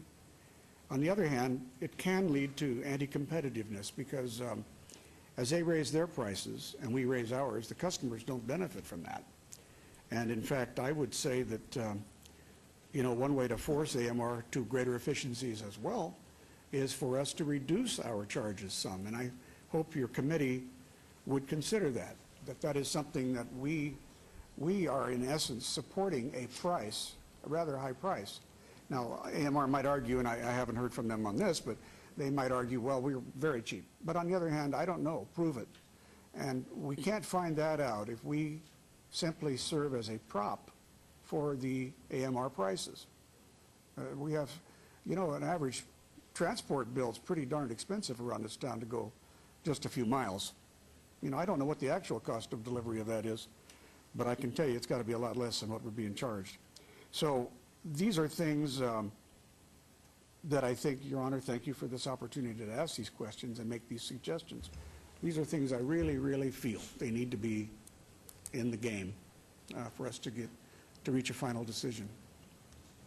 Thank you. Thank you, Councilman Coffin. Yes? Councilman Barlow? Okay. I wasn't sure how you were. You're just looking? Okay. Okay. Well, I would like to thank everyone for their participation. Number one, the entire team from ICMA. Thank you also very much for the study. I asked when you came before us the first time that the information in which you provide is real rough data that that would not be skewed, so that the information that we have an opportunity to review is information that we can truly evaluate from a rubber meet road position. And I believe you did that, and I want to thank you for that first and foremost. Also, I would like to thank AMR and all of the special interests that have contacted me as it relates to the findings in the study, to include representatives from IAFF as well. There's a number of questions, and Mayor, I'm not sure how you would like to see this unfold here today, but a few questions came out of the deliberations that I'm still trying to get my arms around. And Chief, it was mentioned today through the report, one thing that sticks out for me is transports. 3 patients per day within a 24-hour shift, and it was on page 20 of the PowerPoint. I'm not sure if you can go back to that point or on the overhead or refer to it on your hard copy, but that's a question that I would like to have answered as far as, is this typical? How and why does this occur? And really find out what would be the most practical measure, if you will, to address this concern for me. And I'll just basically put all my questions out for either ICMA or the chief or whomever to help answer. He did mention that he pulled that already. I'm sorry? He did mention he pulled the 3-a-days already. I can answer it now, Councilman, if you'd like me to wait. I Okay. can take notes and answer later, Oh, whichever go you ahead. prefer. Go ahead. Okay, so it is an interesting model, and back in 1999, we had a study, not too different than the study we had today, from a company called Management Partners. Mario Trevino was the fire chief at the time. I was an executive board member for Local 1285 under the EMS committee. And the recommendations back then were similar to the ones we had today. Get into EMS, get out of EMS, or form some kind of hybrid model that would allow you to transport. At the time, we weren't transporting patients in 1998. In 1999, we had to sit down as a committee and decide how we were going to transport patients. Were we going to get all the way in or all the way out, or stay where we were at, or try to find some hybrid model? So these are conversations that were taking place Back in 1998. 1998. Correct. And at the Yes. time, it wasn't 3 transports per unit per day. There was no Okay. transport policy. AMR transported almost all of the patients. And there was some revenue recovery opportunity for the city. So we sat down as a committee and we discussed what is the best opportunity for us. How can we begin to transport in a fire-based EMS setting? We realized AMR had a business structure to continue to establish. They've been here for decades. How do we get into the transport business without going in and taking it all? At the time, we didn't have the amount of staff and the capacity and the assets we had today. A lot of discussion, Councilman, I can tell you. There were multiple ideas on how we get into the transport business. And there are today. Mind you, there are a myriad of EMS delivery models out there. At the time, Deputy Chief Ken Riddle addressed the committee with a 2-per-day model as a performance goal. We had a couple of options. We could write a policy to force the employees to transport the patients. It's a little more difficult. We could have taken a call type, certain types of patients that we wanted to transport, and put it into policy. We elected down a different path to offer the opportunity for the workforce to step up and transport 2 patients per day.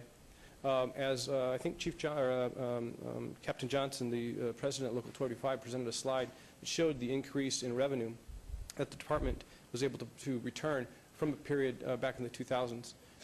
That revenue is directly related to an increase in transport volume. And that transport volume went up as we added rescues into the system and as we used the performance goal for 3 transports per unit per day. But as you know, I think the data shows you that Mr. Pozo presented, I think Doak Chellis did the work, that the data showed that we didn't have the transports of 3 a day. People weren't meeting it. And still today, we're not meeting the 3 transport per unit per day goal. It is a goal of ours. But that's how it initiated. It started a decade ago. It was a business model and a performance measure for us to drive the philosophy and drive the idea. Now, since then, many things have changed. We do now transport an entire category of call. Las Vegas Fire Rescue sends only their units to the motor vehicle accidents, takes control of that scene, extricates the patients from the vehicles, and transports those patients to the hospital, typically to the trauma center.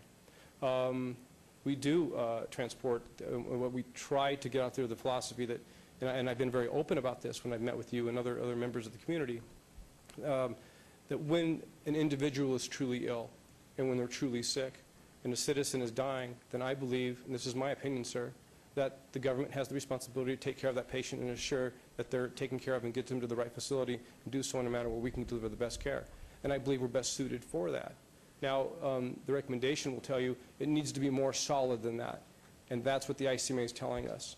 We need a policy that defines who we're transporting and when, not just leave it up to the discretion of over 90 different paramedics out there in the field. And that's why the recommendations come forward. There's a bit of a liability there when we leave those choices up to just anybody. And now we have an opportunity, as I said, in the next 30 days to define a policy. Okay. And having said that, within the next 30 days, as far as to define a policy, you had mentioned a committee that you were looking to establish with the special interest as well as the public and private combined. to evaluate the study as to whether or not we are in or out. Yes, and so, excuse me, please don't confuse the two. I know this is... That's why I'm trying to separate. Yeah, you're the two. right, and I see there's a bit of confusion here. So there are a couple of areas that we need to draw a distinct line between. There is a committee that there's a committee I would like to develop, and it does have all of the special interest involved. And it's that design committee that's going to take over 6 to 9 months to figure out whether we get in, get out, or what we're going to do with this EMS delivery system going forward in the future. That's one separate issue.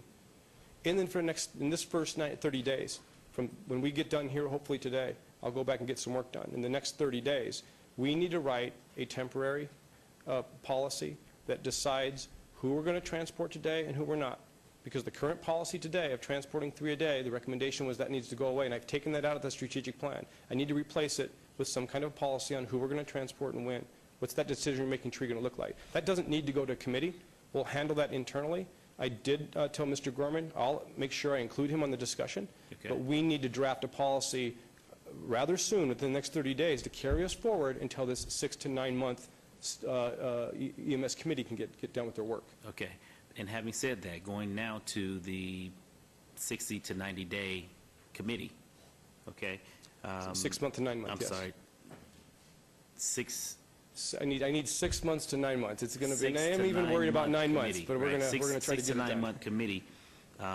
What I would like to see, and you tell me if this is your goal as far as the output of the committee, is to establish grounds as to whether or not the city of Las Vegas should be in, should be out, and what are the pros of being in, and what are the pros of being out, as well as the cons for both sides, so that we can have a balanced look at what is most favorable for the impact of the city of Las Vegas. Okay, that's an excellent question. Do you understand my question? I do, actually. So I do, Councilman. Here was the discussion I had to have yesterday, is as I come before you today and tell you we're going to put together a committee to study this, my discussions I've had with senior management is we need some objectives. I can't allow the committee just to kind of free float in there. They need some objectives, some goals. What are the outcomes that we're expected to see? So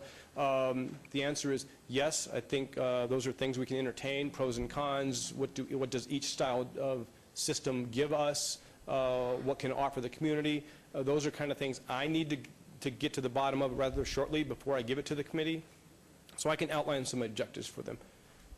So yes, the answer is yes to your question. Okay, and 2 more questions, if you will, Mayor. In addition, what part of the grand scheme of things, Chief, will you establish some level or some type of algorithm to improve overtime without it impacting our residents, but maximizing our opportunity to provide a maximum level of care? Yes, so I believe at this point, now remember, what I don't want to do here today is hammer out the solutions in front of you, because I do believe they need more discussion and better eyes on it than myself, but I'm going to answer your question. I do believe what we've been trying to do up to this point is find the appropriate balance between those individuals that are salary and benefit paid, the vacancies that we fill, versus filling them with overtime. Now, currently today, we allow more people off duty, whether it's vacation, sick leave, family leave, whatever they need, whatever they're taking leave off, than we have to fill the vacancies, so we run that overtime. Somewhere there's a balance that is in the best fiscal interest of the city, while at the same time I can keep the right amount of firefighters in the seats on the engine companies to keep them running. I need to find that balance. Now, those discussions on the percentages allowed to overfill are buried in collective bargaining. Those are the things that Mr. Johnson said, that we talked about the appropriateness of where to discuss those things, and the willingness that Captain Johnson brings to the table as the president of the Local 1285 with city management to discuss what are our options and what is best fiscally right for the city and still keep the staffing at an appropriate level to deliver the best care to the citizens. Okay, and you mentioned collective bargaining agreement. To look at the collective bargaining agreement, to manage staffing and affairs for your department, improving the efficiencies, what timeline or what area would you be addressing those conversations in order to change some of the things that must be addressed within that bargaining group? Now, that is a tough question, so I don't know that I'm at liberty to say. The current negotiation process in arbitration, the next process, I believe, starts this quarter. It will depend on our ability to work with labor and city management to find a solution in a timely manner. Those things can take a long time, or they can be very quick. It just depends on both sides' ability to cooperate and find a solution. My final question. There's been countless individuals or I should say on both sides of the aisle as it relates to ISO, as far as whether or not it truly affects the citizenry. Some have argued that it does not.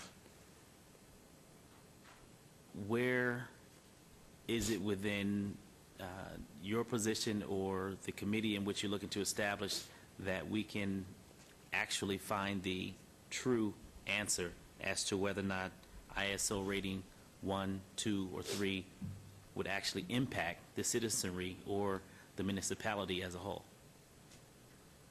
So the answers are out there, I believe. Let me kind of explain the situation as it is today. We are currently ISO 1 rated, and I believe we're very solid on that. As you know, we've opened a fire station in your area that assists that, Councilman Anthony's area as well, and that assists there. So I'm comfortable with where we're at today. That's why I'm comfortable discussing the ISO at a later date, 12 to 24 months out. However, there are individuals within the community, as Councilman Kaufman has alluded to, that can share with us what is the dollar value of the ISO rating, and how does that move and fluctuate based on the entire ISO rating structure. Now, the fire department portion of the ISO rating, that public protection scorecard, if you will, is really broken up into 3 areas. One are the number of hydrants that we have in the geographical area to be able to be used to our favor to suppress fire. The other one is our fire alarm office, which scored very, very high during our accreditation process. I'm very confident in the skill and the work of the men and women in the alarm office and the structure that we have up there and how we operate. Very good there.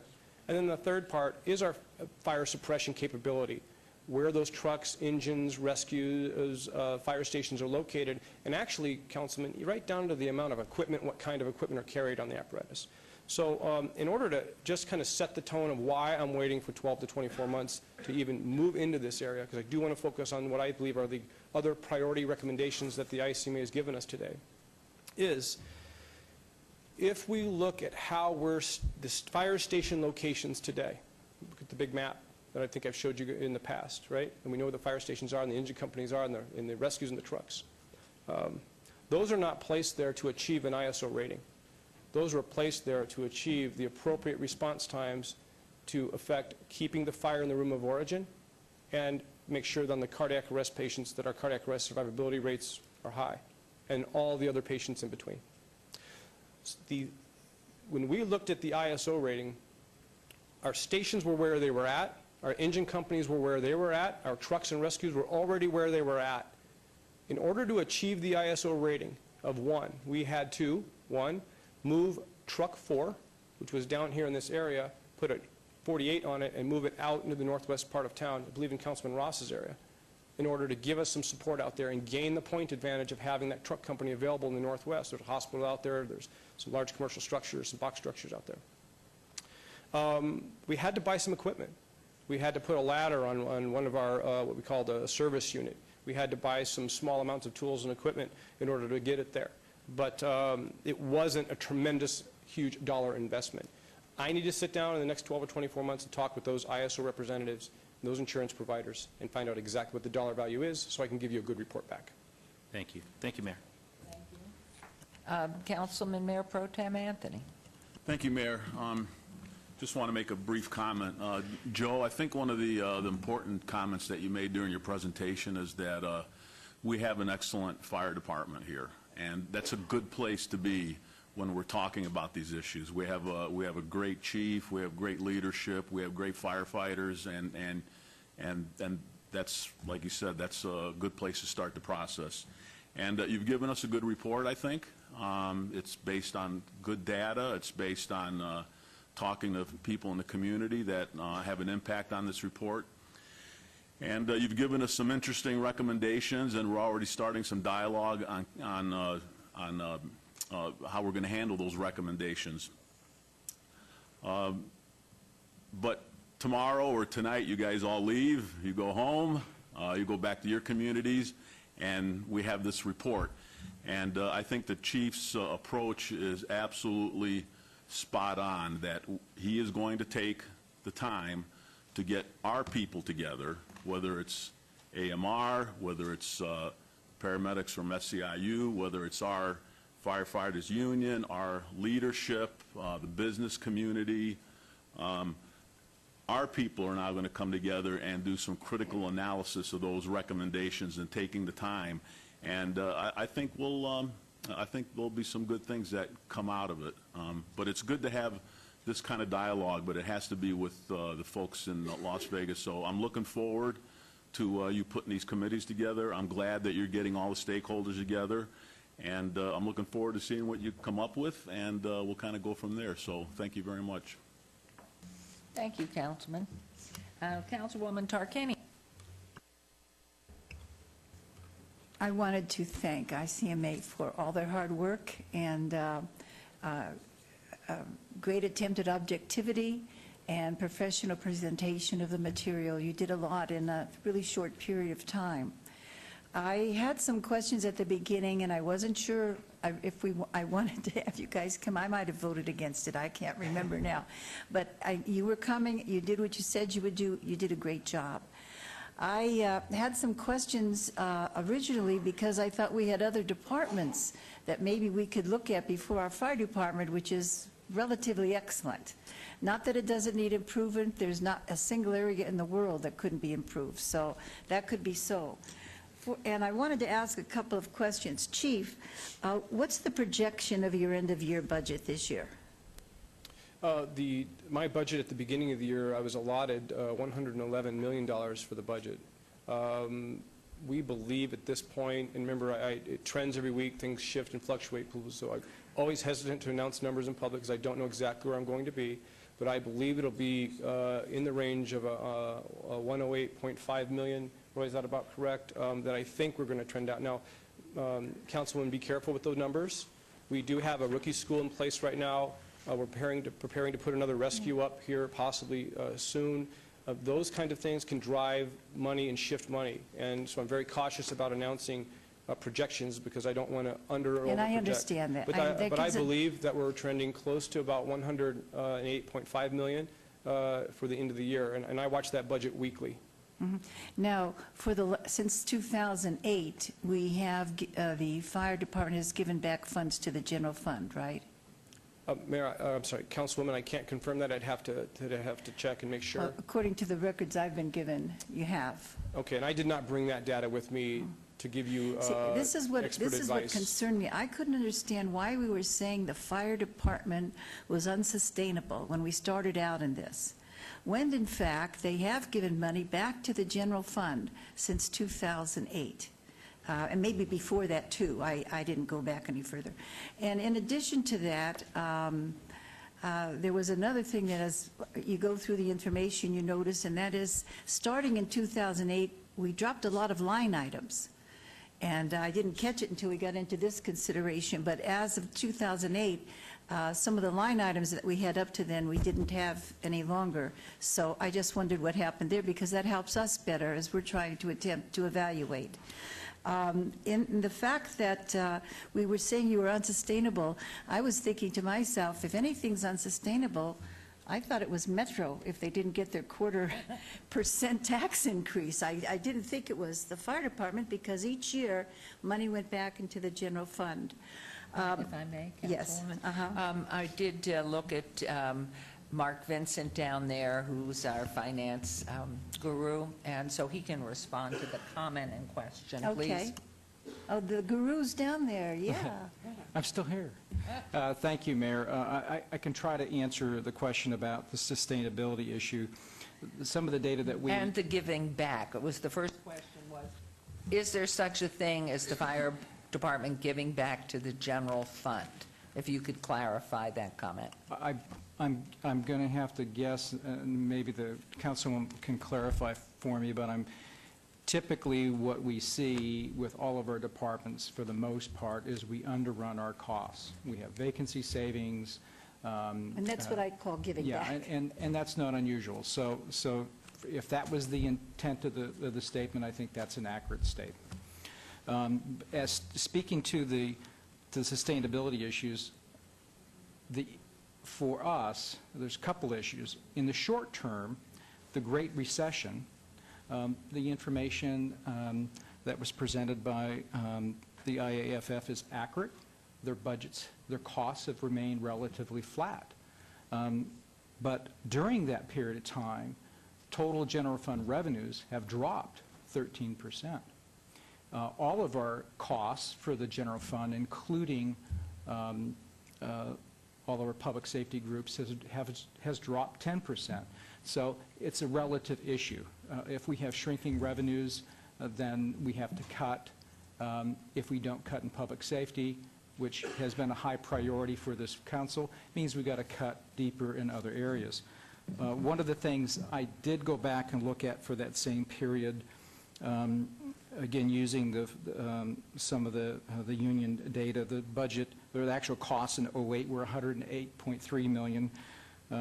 For fiscal year 12, we now have CAFR, which will be presented to you next week. They came in at actually 109. That's roughly a 1% increase, pretty flat. But for the same period of time, if you look at the non-public safety departments, they were at a total of $260.3 million in 2008, are now at $219.4.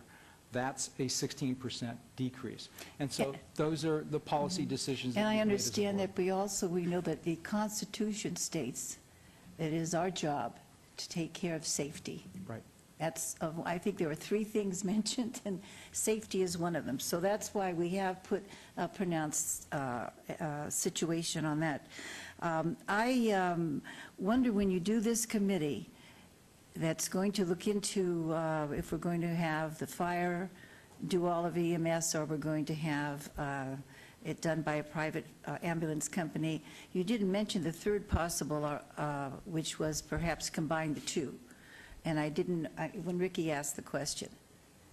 In other words, you said, yes, we will look at this, and yes, we will look at that. Are you also going to be looking at perhaps we could do this a different way, and at the way we're doing it now, but perhaps a different way to do it better?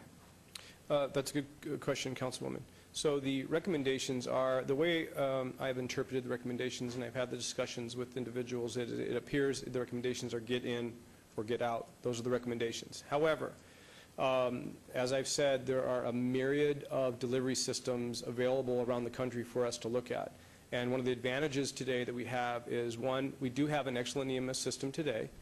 And number 2, because there are so many other excellent EMS systems, delivery systems out there, we can pick and choose on what we want to piece, part, and make up whole, and define what we want to do.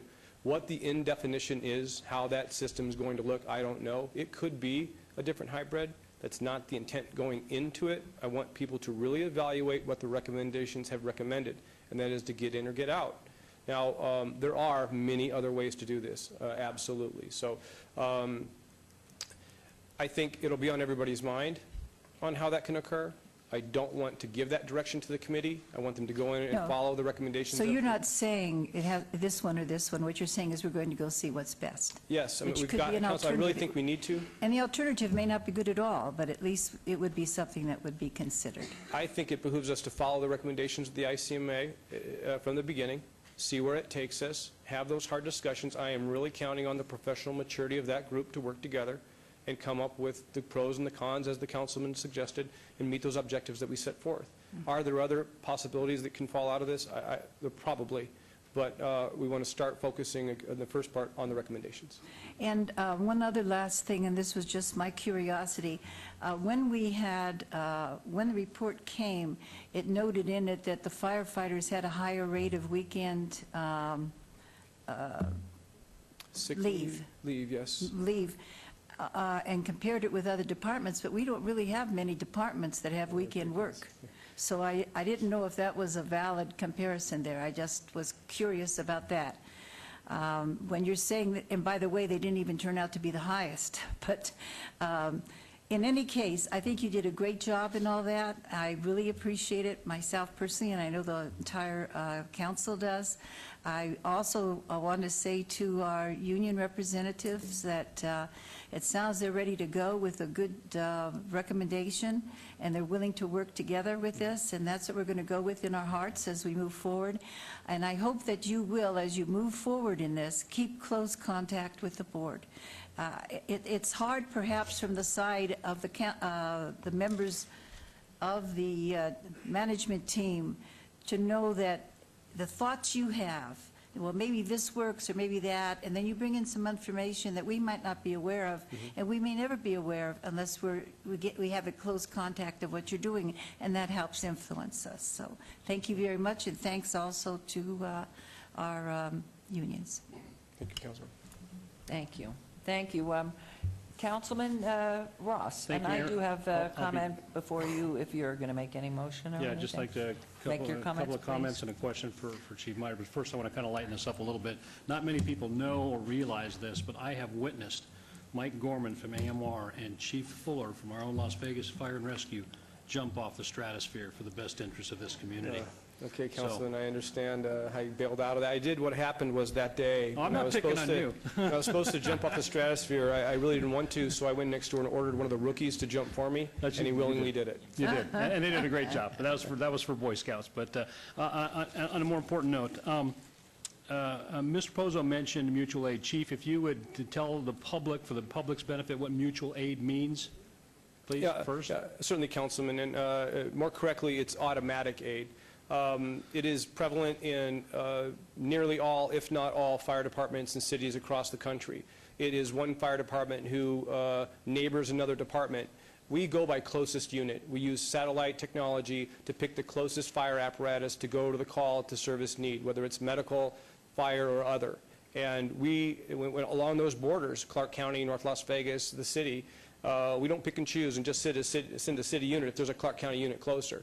So the Clark County unit may go into the city. We oftentimes go into Clark County. North Las Vegas may come into the city. We often go into North Las Vegas. And those are automatic aid calls. We don't ask any questions. We deliver the service, and we deliver the top-notch service either way.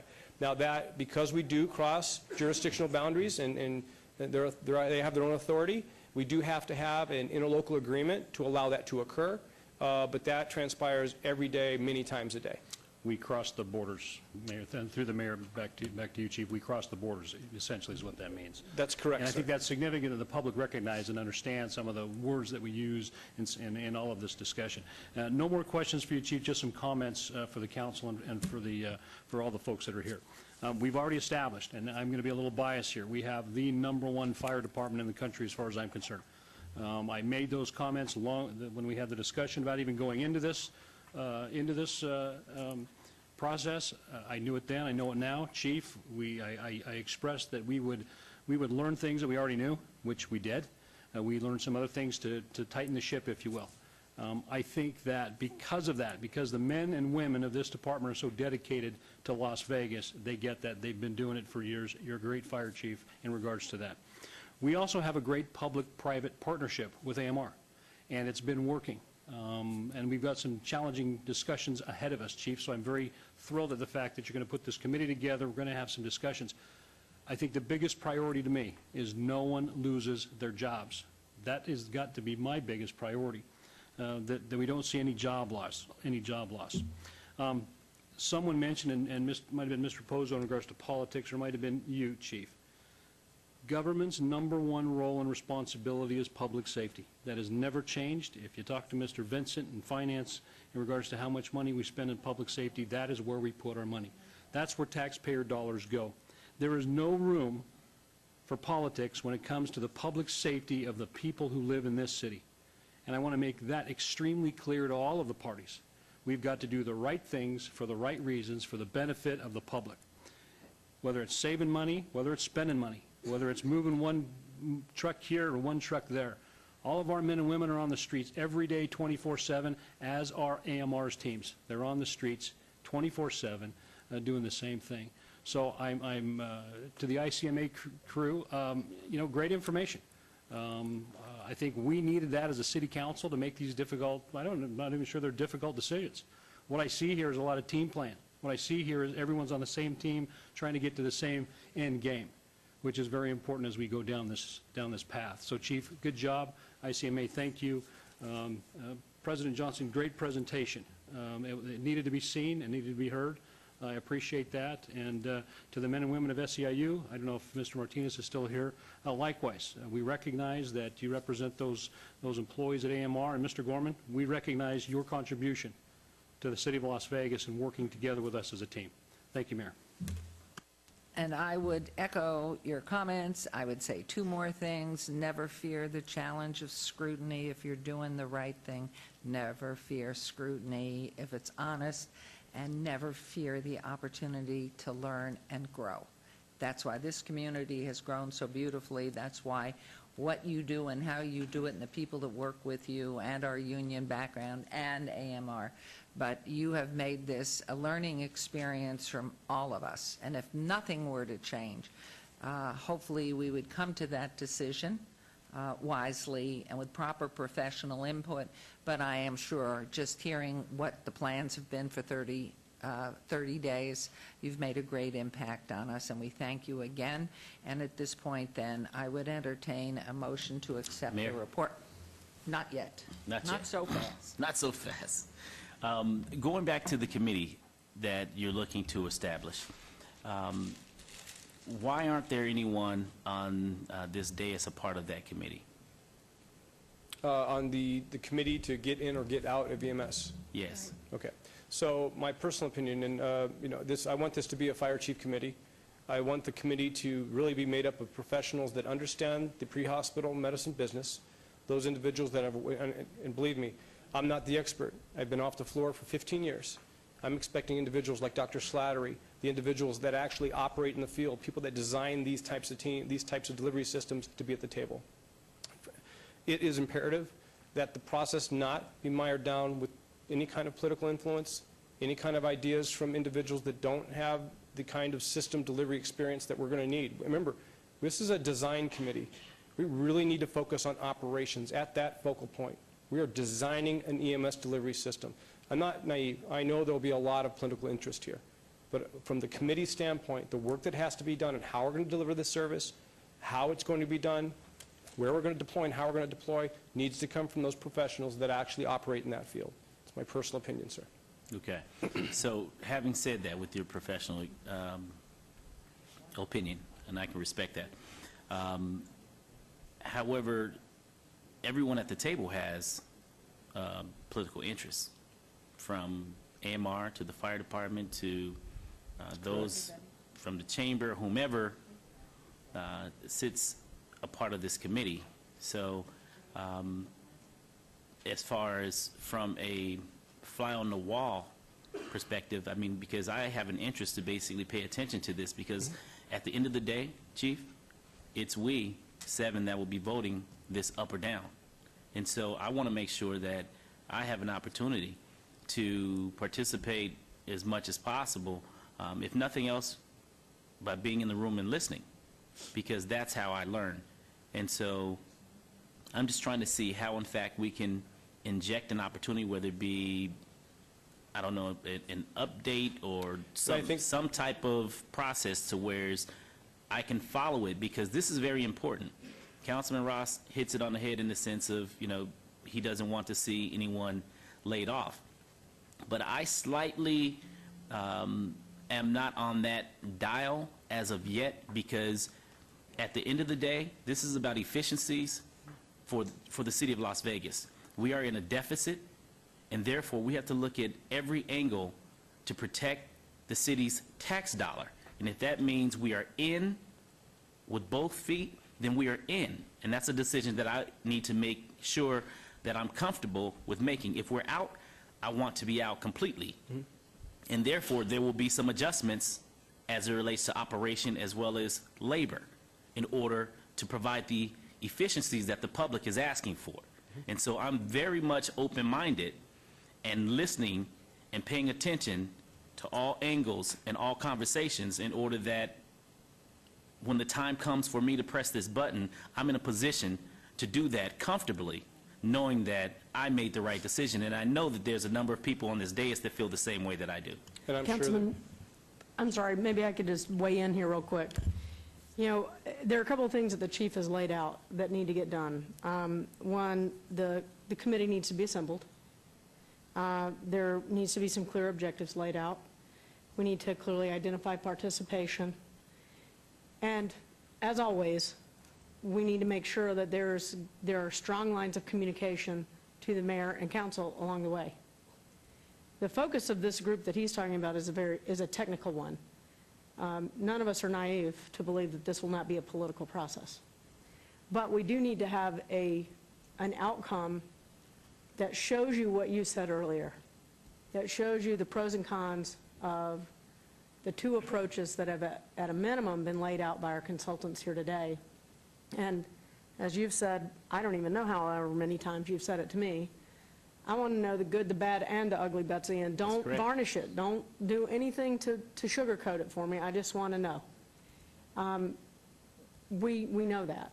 So what the chief will do with us, and we can brief you on it in the next couple of weeks, is we can kind of lay out that process in a lot more detail that answers those things that I just laid out for you, so that then you guys can give us some more feedback. And the other thing that we may want to do along the way is we may want to have presentations here at key progress points. And that's what I'm trying to I think pull out from this we're not committee. quite there yet. You know, we were trying to put things into big buckets for you. What can happen right now? Some of them have already happened. What needs to happen right away? This decision-making protocol needs to happen right away. What do we need to take time to deliberate so that we can answer all of those analytical questions that many of you have started to talk about? That's the one that's going to take us 6 to 9 months. And what we're doing by having that last bucket of the 12 to 24-month recommendations is give us time to do those first two things well, where we're focusing completely on those two first things, getting it done. Some of those other things may happen along the way, and that's okay. Looking over MOUs or figuring out whether or not we can transfer hydrant maintenance to the water district, those things we can work on along the way. But one of the most critical recommendations that the chief has laid out is the one related to the EMS transport system. And so I guess I'm begging your indulgence. I don't know that the chief has all the answers to those particulars right this moment, but those are the kinds of things that we ordinarily discuss with you in briefings. If we need to, we can bring items back along the way as regularly or as infrequently as you'd like. But we do need to let the committee operate on an operational technical level because it is a very technical delivery system, in my opinion, as a manager. So I'd like to try and move that kind of conversation to our briefings as we talk about the implementation of that 6 to 9 month recommendation. Well, I just want to make sure, Betsy, at the end of the day, Chief, at the end of the day, that the recommendation don't go 9 months without some formal feedback, and we're left with having to delve through packets of information, and we're having to make a decision in the matter of minutes, because that's not going to fly with me at all. I understand. So if there's a process or some processes that you can put in place to some trigger points to update, whether it be through briefings or back before the council, to basically keep the council educated and up to speed on where this is going, that will be helpful so that I can systematically keep track of my thought process, if you will, because this is something very important, not only to the men and women of our fire services, but to the men and women of AMR and all of the other special interest groups that are paying attention and that are involved in these conversations. I get that. But at the end of the day, I'm elected to make sure that I protect the interests of the city of Las Vegas and its residents. Understood. Thank you. And I just wanted to add that I agree with Ricky. In fact, I mentioned that I wanted to ask if we could come to the committee meetings and just sit. And I can't see what the problem would be if someone from the council were in the meeting, didn't say a word, just listened so they could see the thought process and the information and the working together. We talk about transparency here, we talk about teamwork here, and yet sometimes, whether you realize it or not, the council is cut off. And I feel offended, I really truly do, when people feel or indicate that we're going to make a vote based upon a political reason. I voted against big builders that were friends of mine. I voted against union people who were friends of mine. I vote on the knowledge I acquire, and I acquire it by going to different various places to obtain the knowledge. And one of them would be, I think this is a fascinating area to understand what would be best in this, because there's pros and cons both ways. And I could see going into the meeting and just sitting and listening, which I believe is what Ricky said. Didn't you? Not to be part of the committee, not to be part and say, well, we know this or we know that. We know we don't know. But if we listened, we would know better.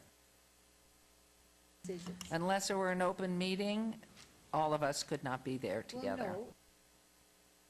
You didn't trust Ross.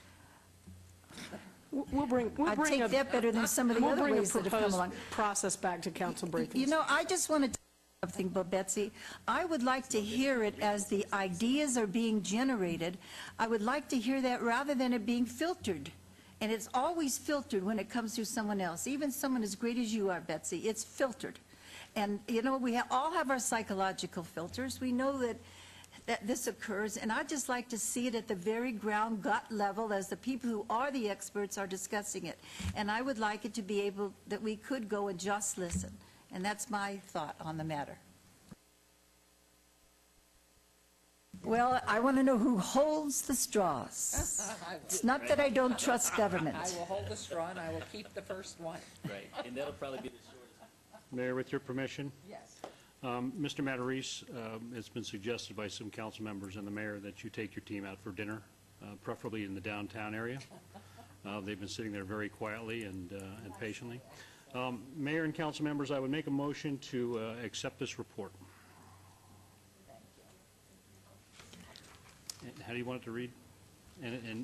Well, we want to make sure that you are comfortable with the three-step approach that the chief's laid out. I think that's a given. Do you need that in the motion? And then I would move, the motion would read, move to accept this report and Chief Myers' implementation plan. Well, as we are kept advised as we move through the implementation. That's what I'm going to tell you. I don't think you can make the vote before you see where we're going. Well, you're just, at this point, we're accepting the report. Yes. I would hate Great as he report. gets into the creation of this committee, because he has said so himself, that he wants to be effective, he wants to be comprehensive and thorough, and so if in fact beyond the 9 months you would want that, I would rather give him a little more openness to proceed so that we endorse that he has a plan, that he's going to go forward, and that we're accepting the report. Rather than, because you accept it specifically, you've tied him to, in my opinion, you've tied him to 6 to 9 months. And I really don't want to tie him to that timeline if he gets in it and sees he needs more time on it. It has to be done well. It has to be done the right way. And bring it back. Is that what you said? You can always bring it back. Okay. And you could bring it back, and probably everybody would be fine with it. It's just being kept aware. Okay, so there's a motion. Okay, here we go, everybody. Please vote, and please post.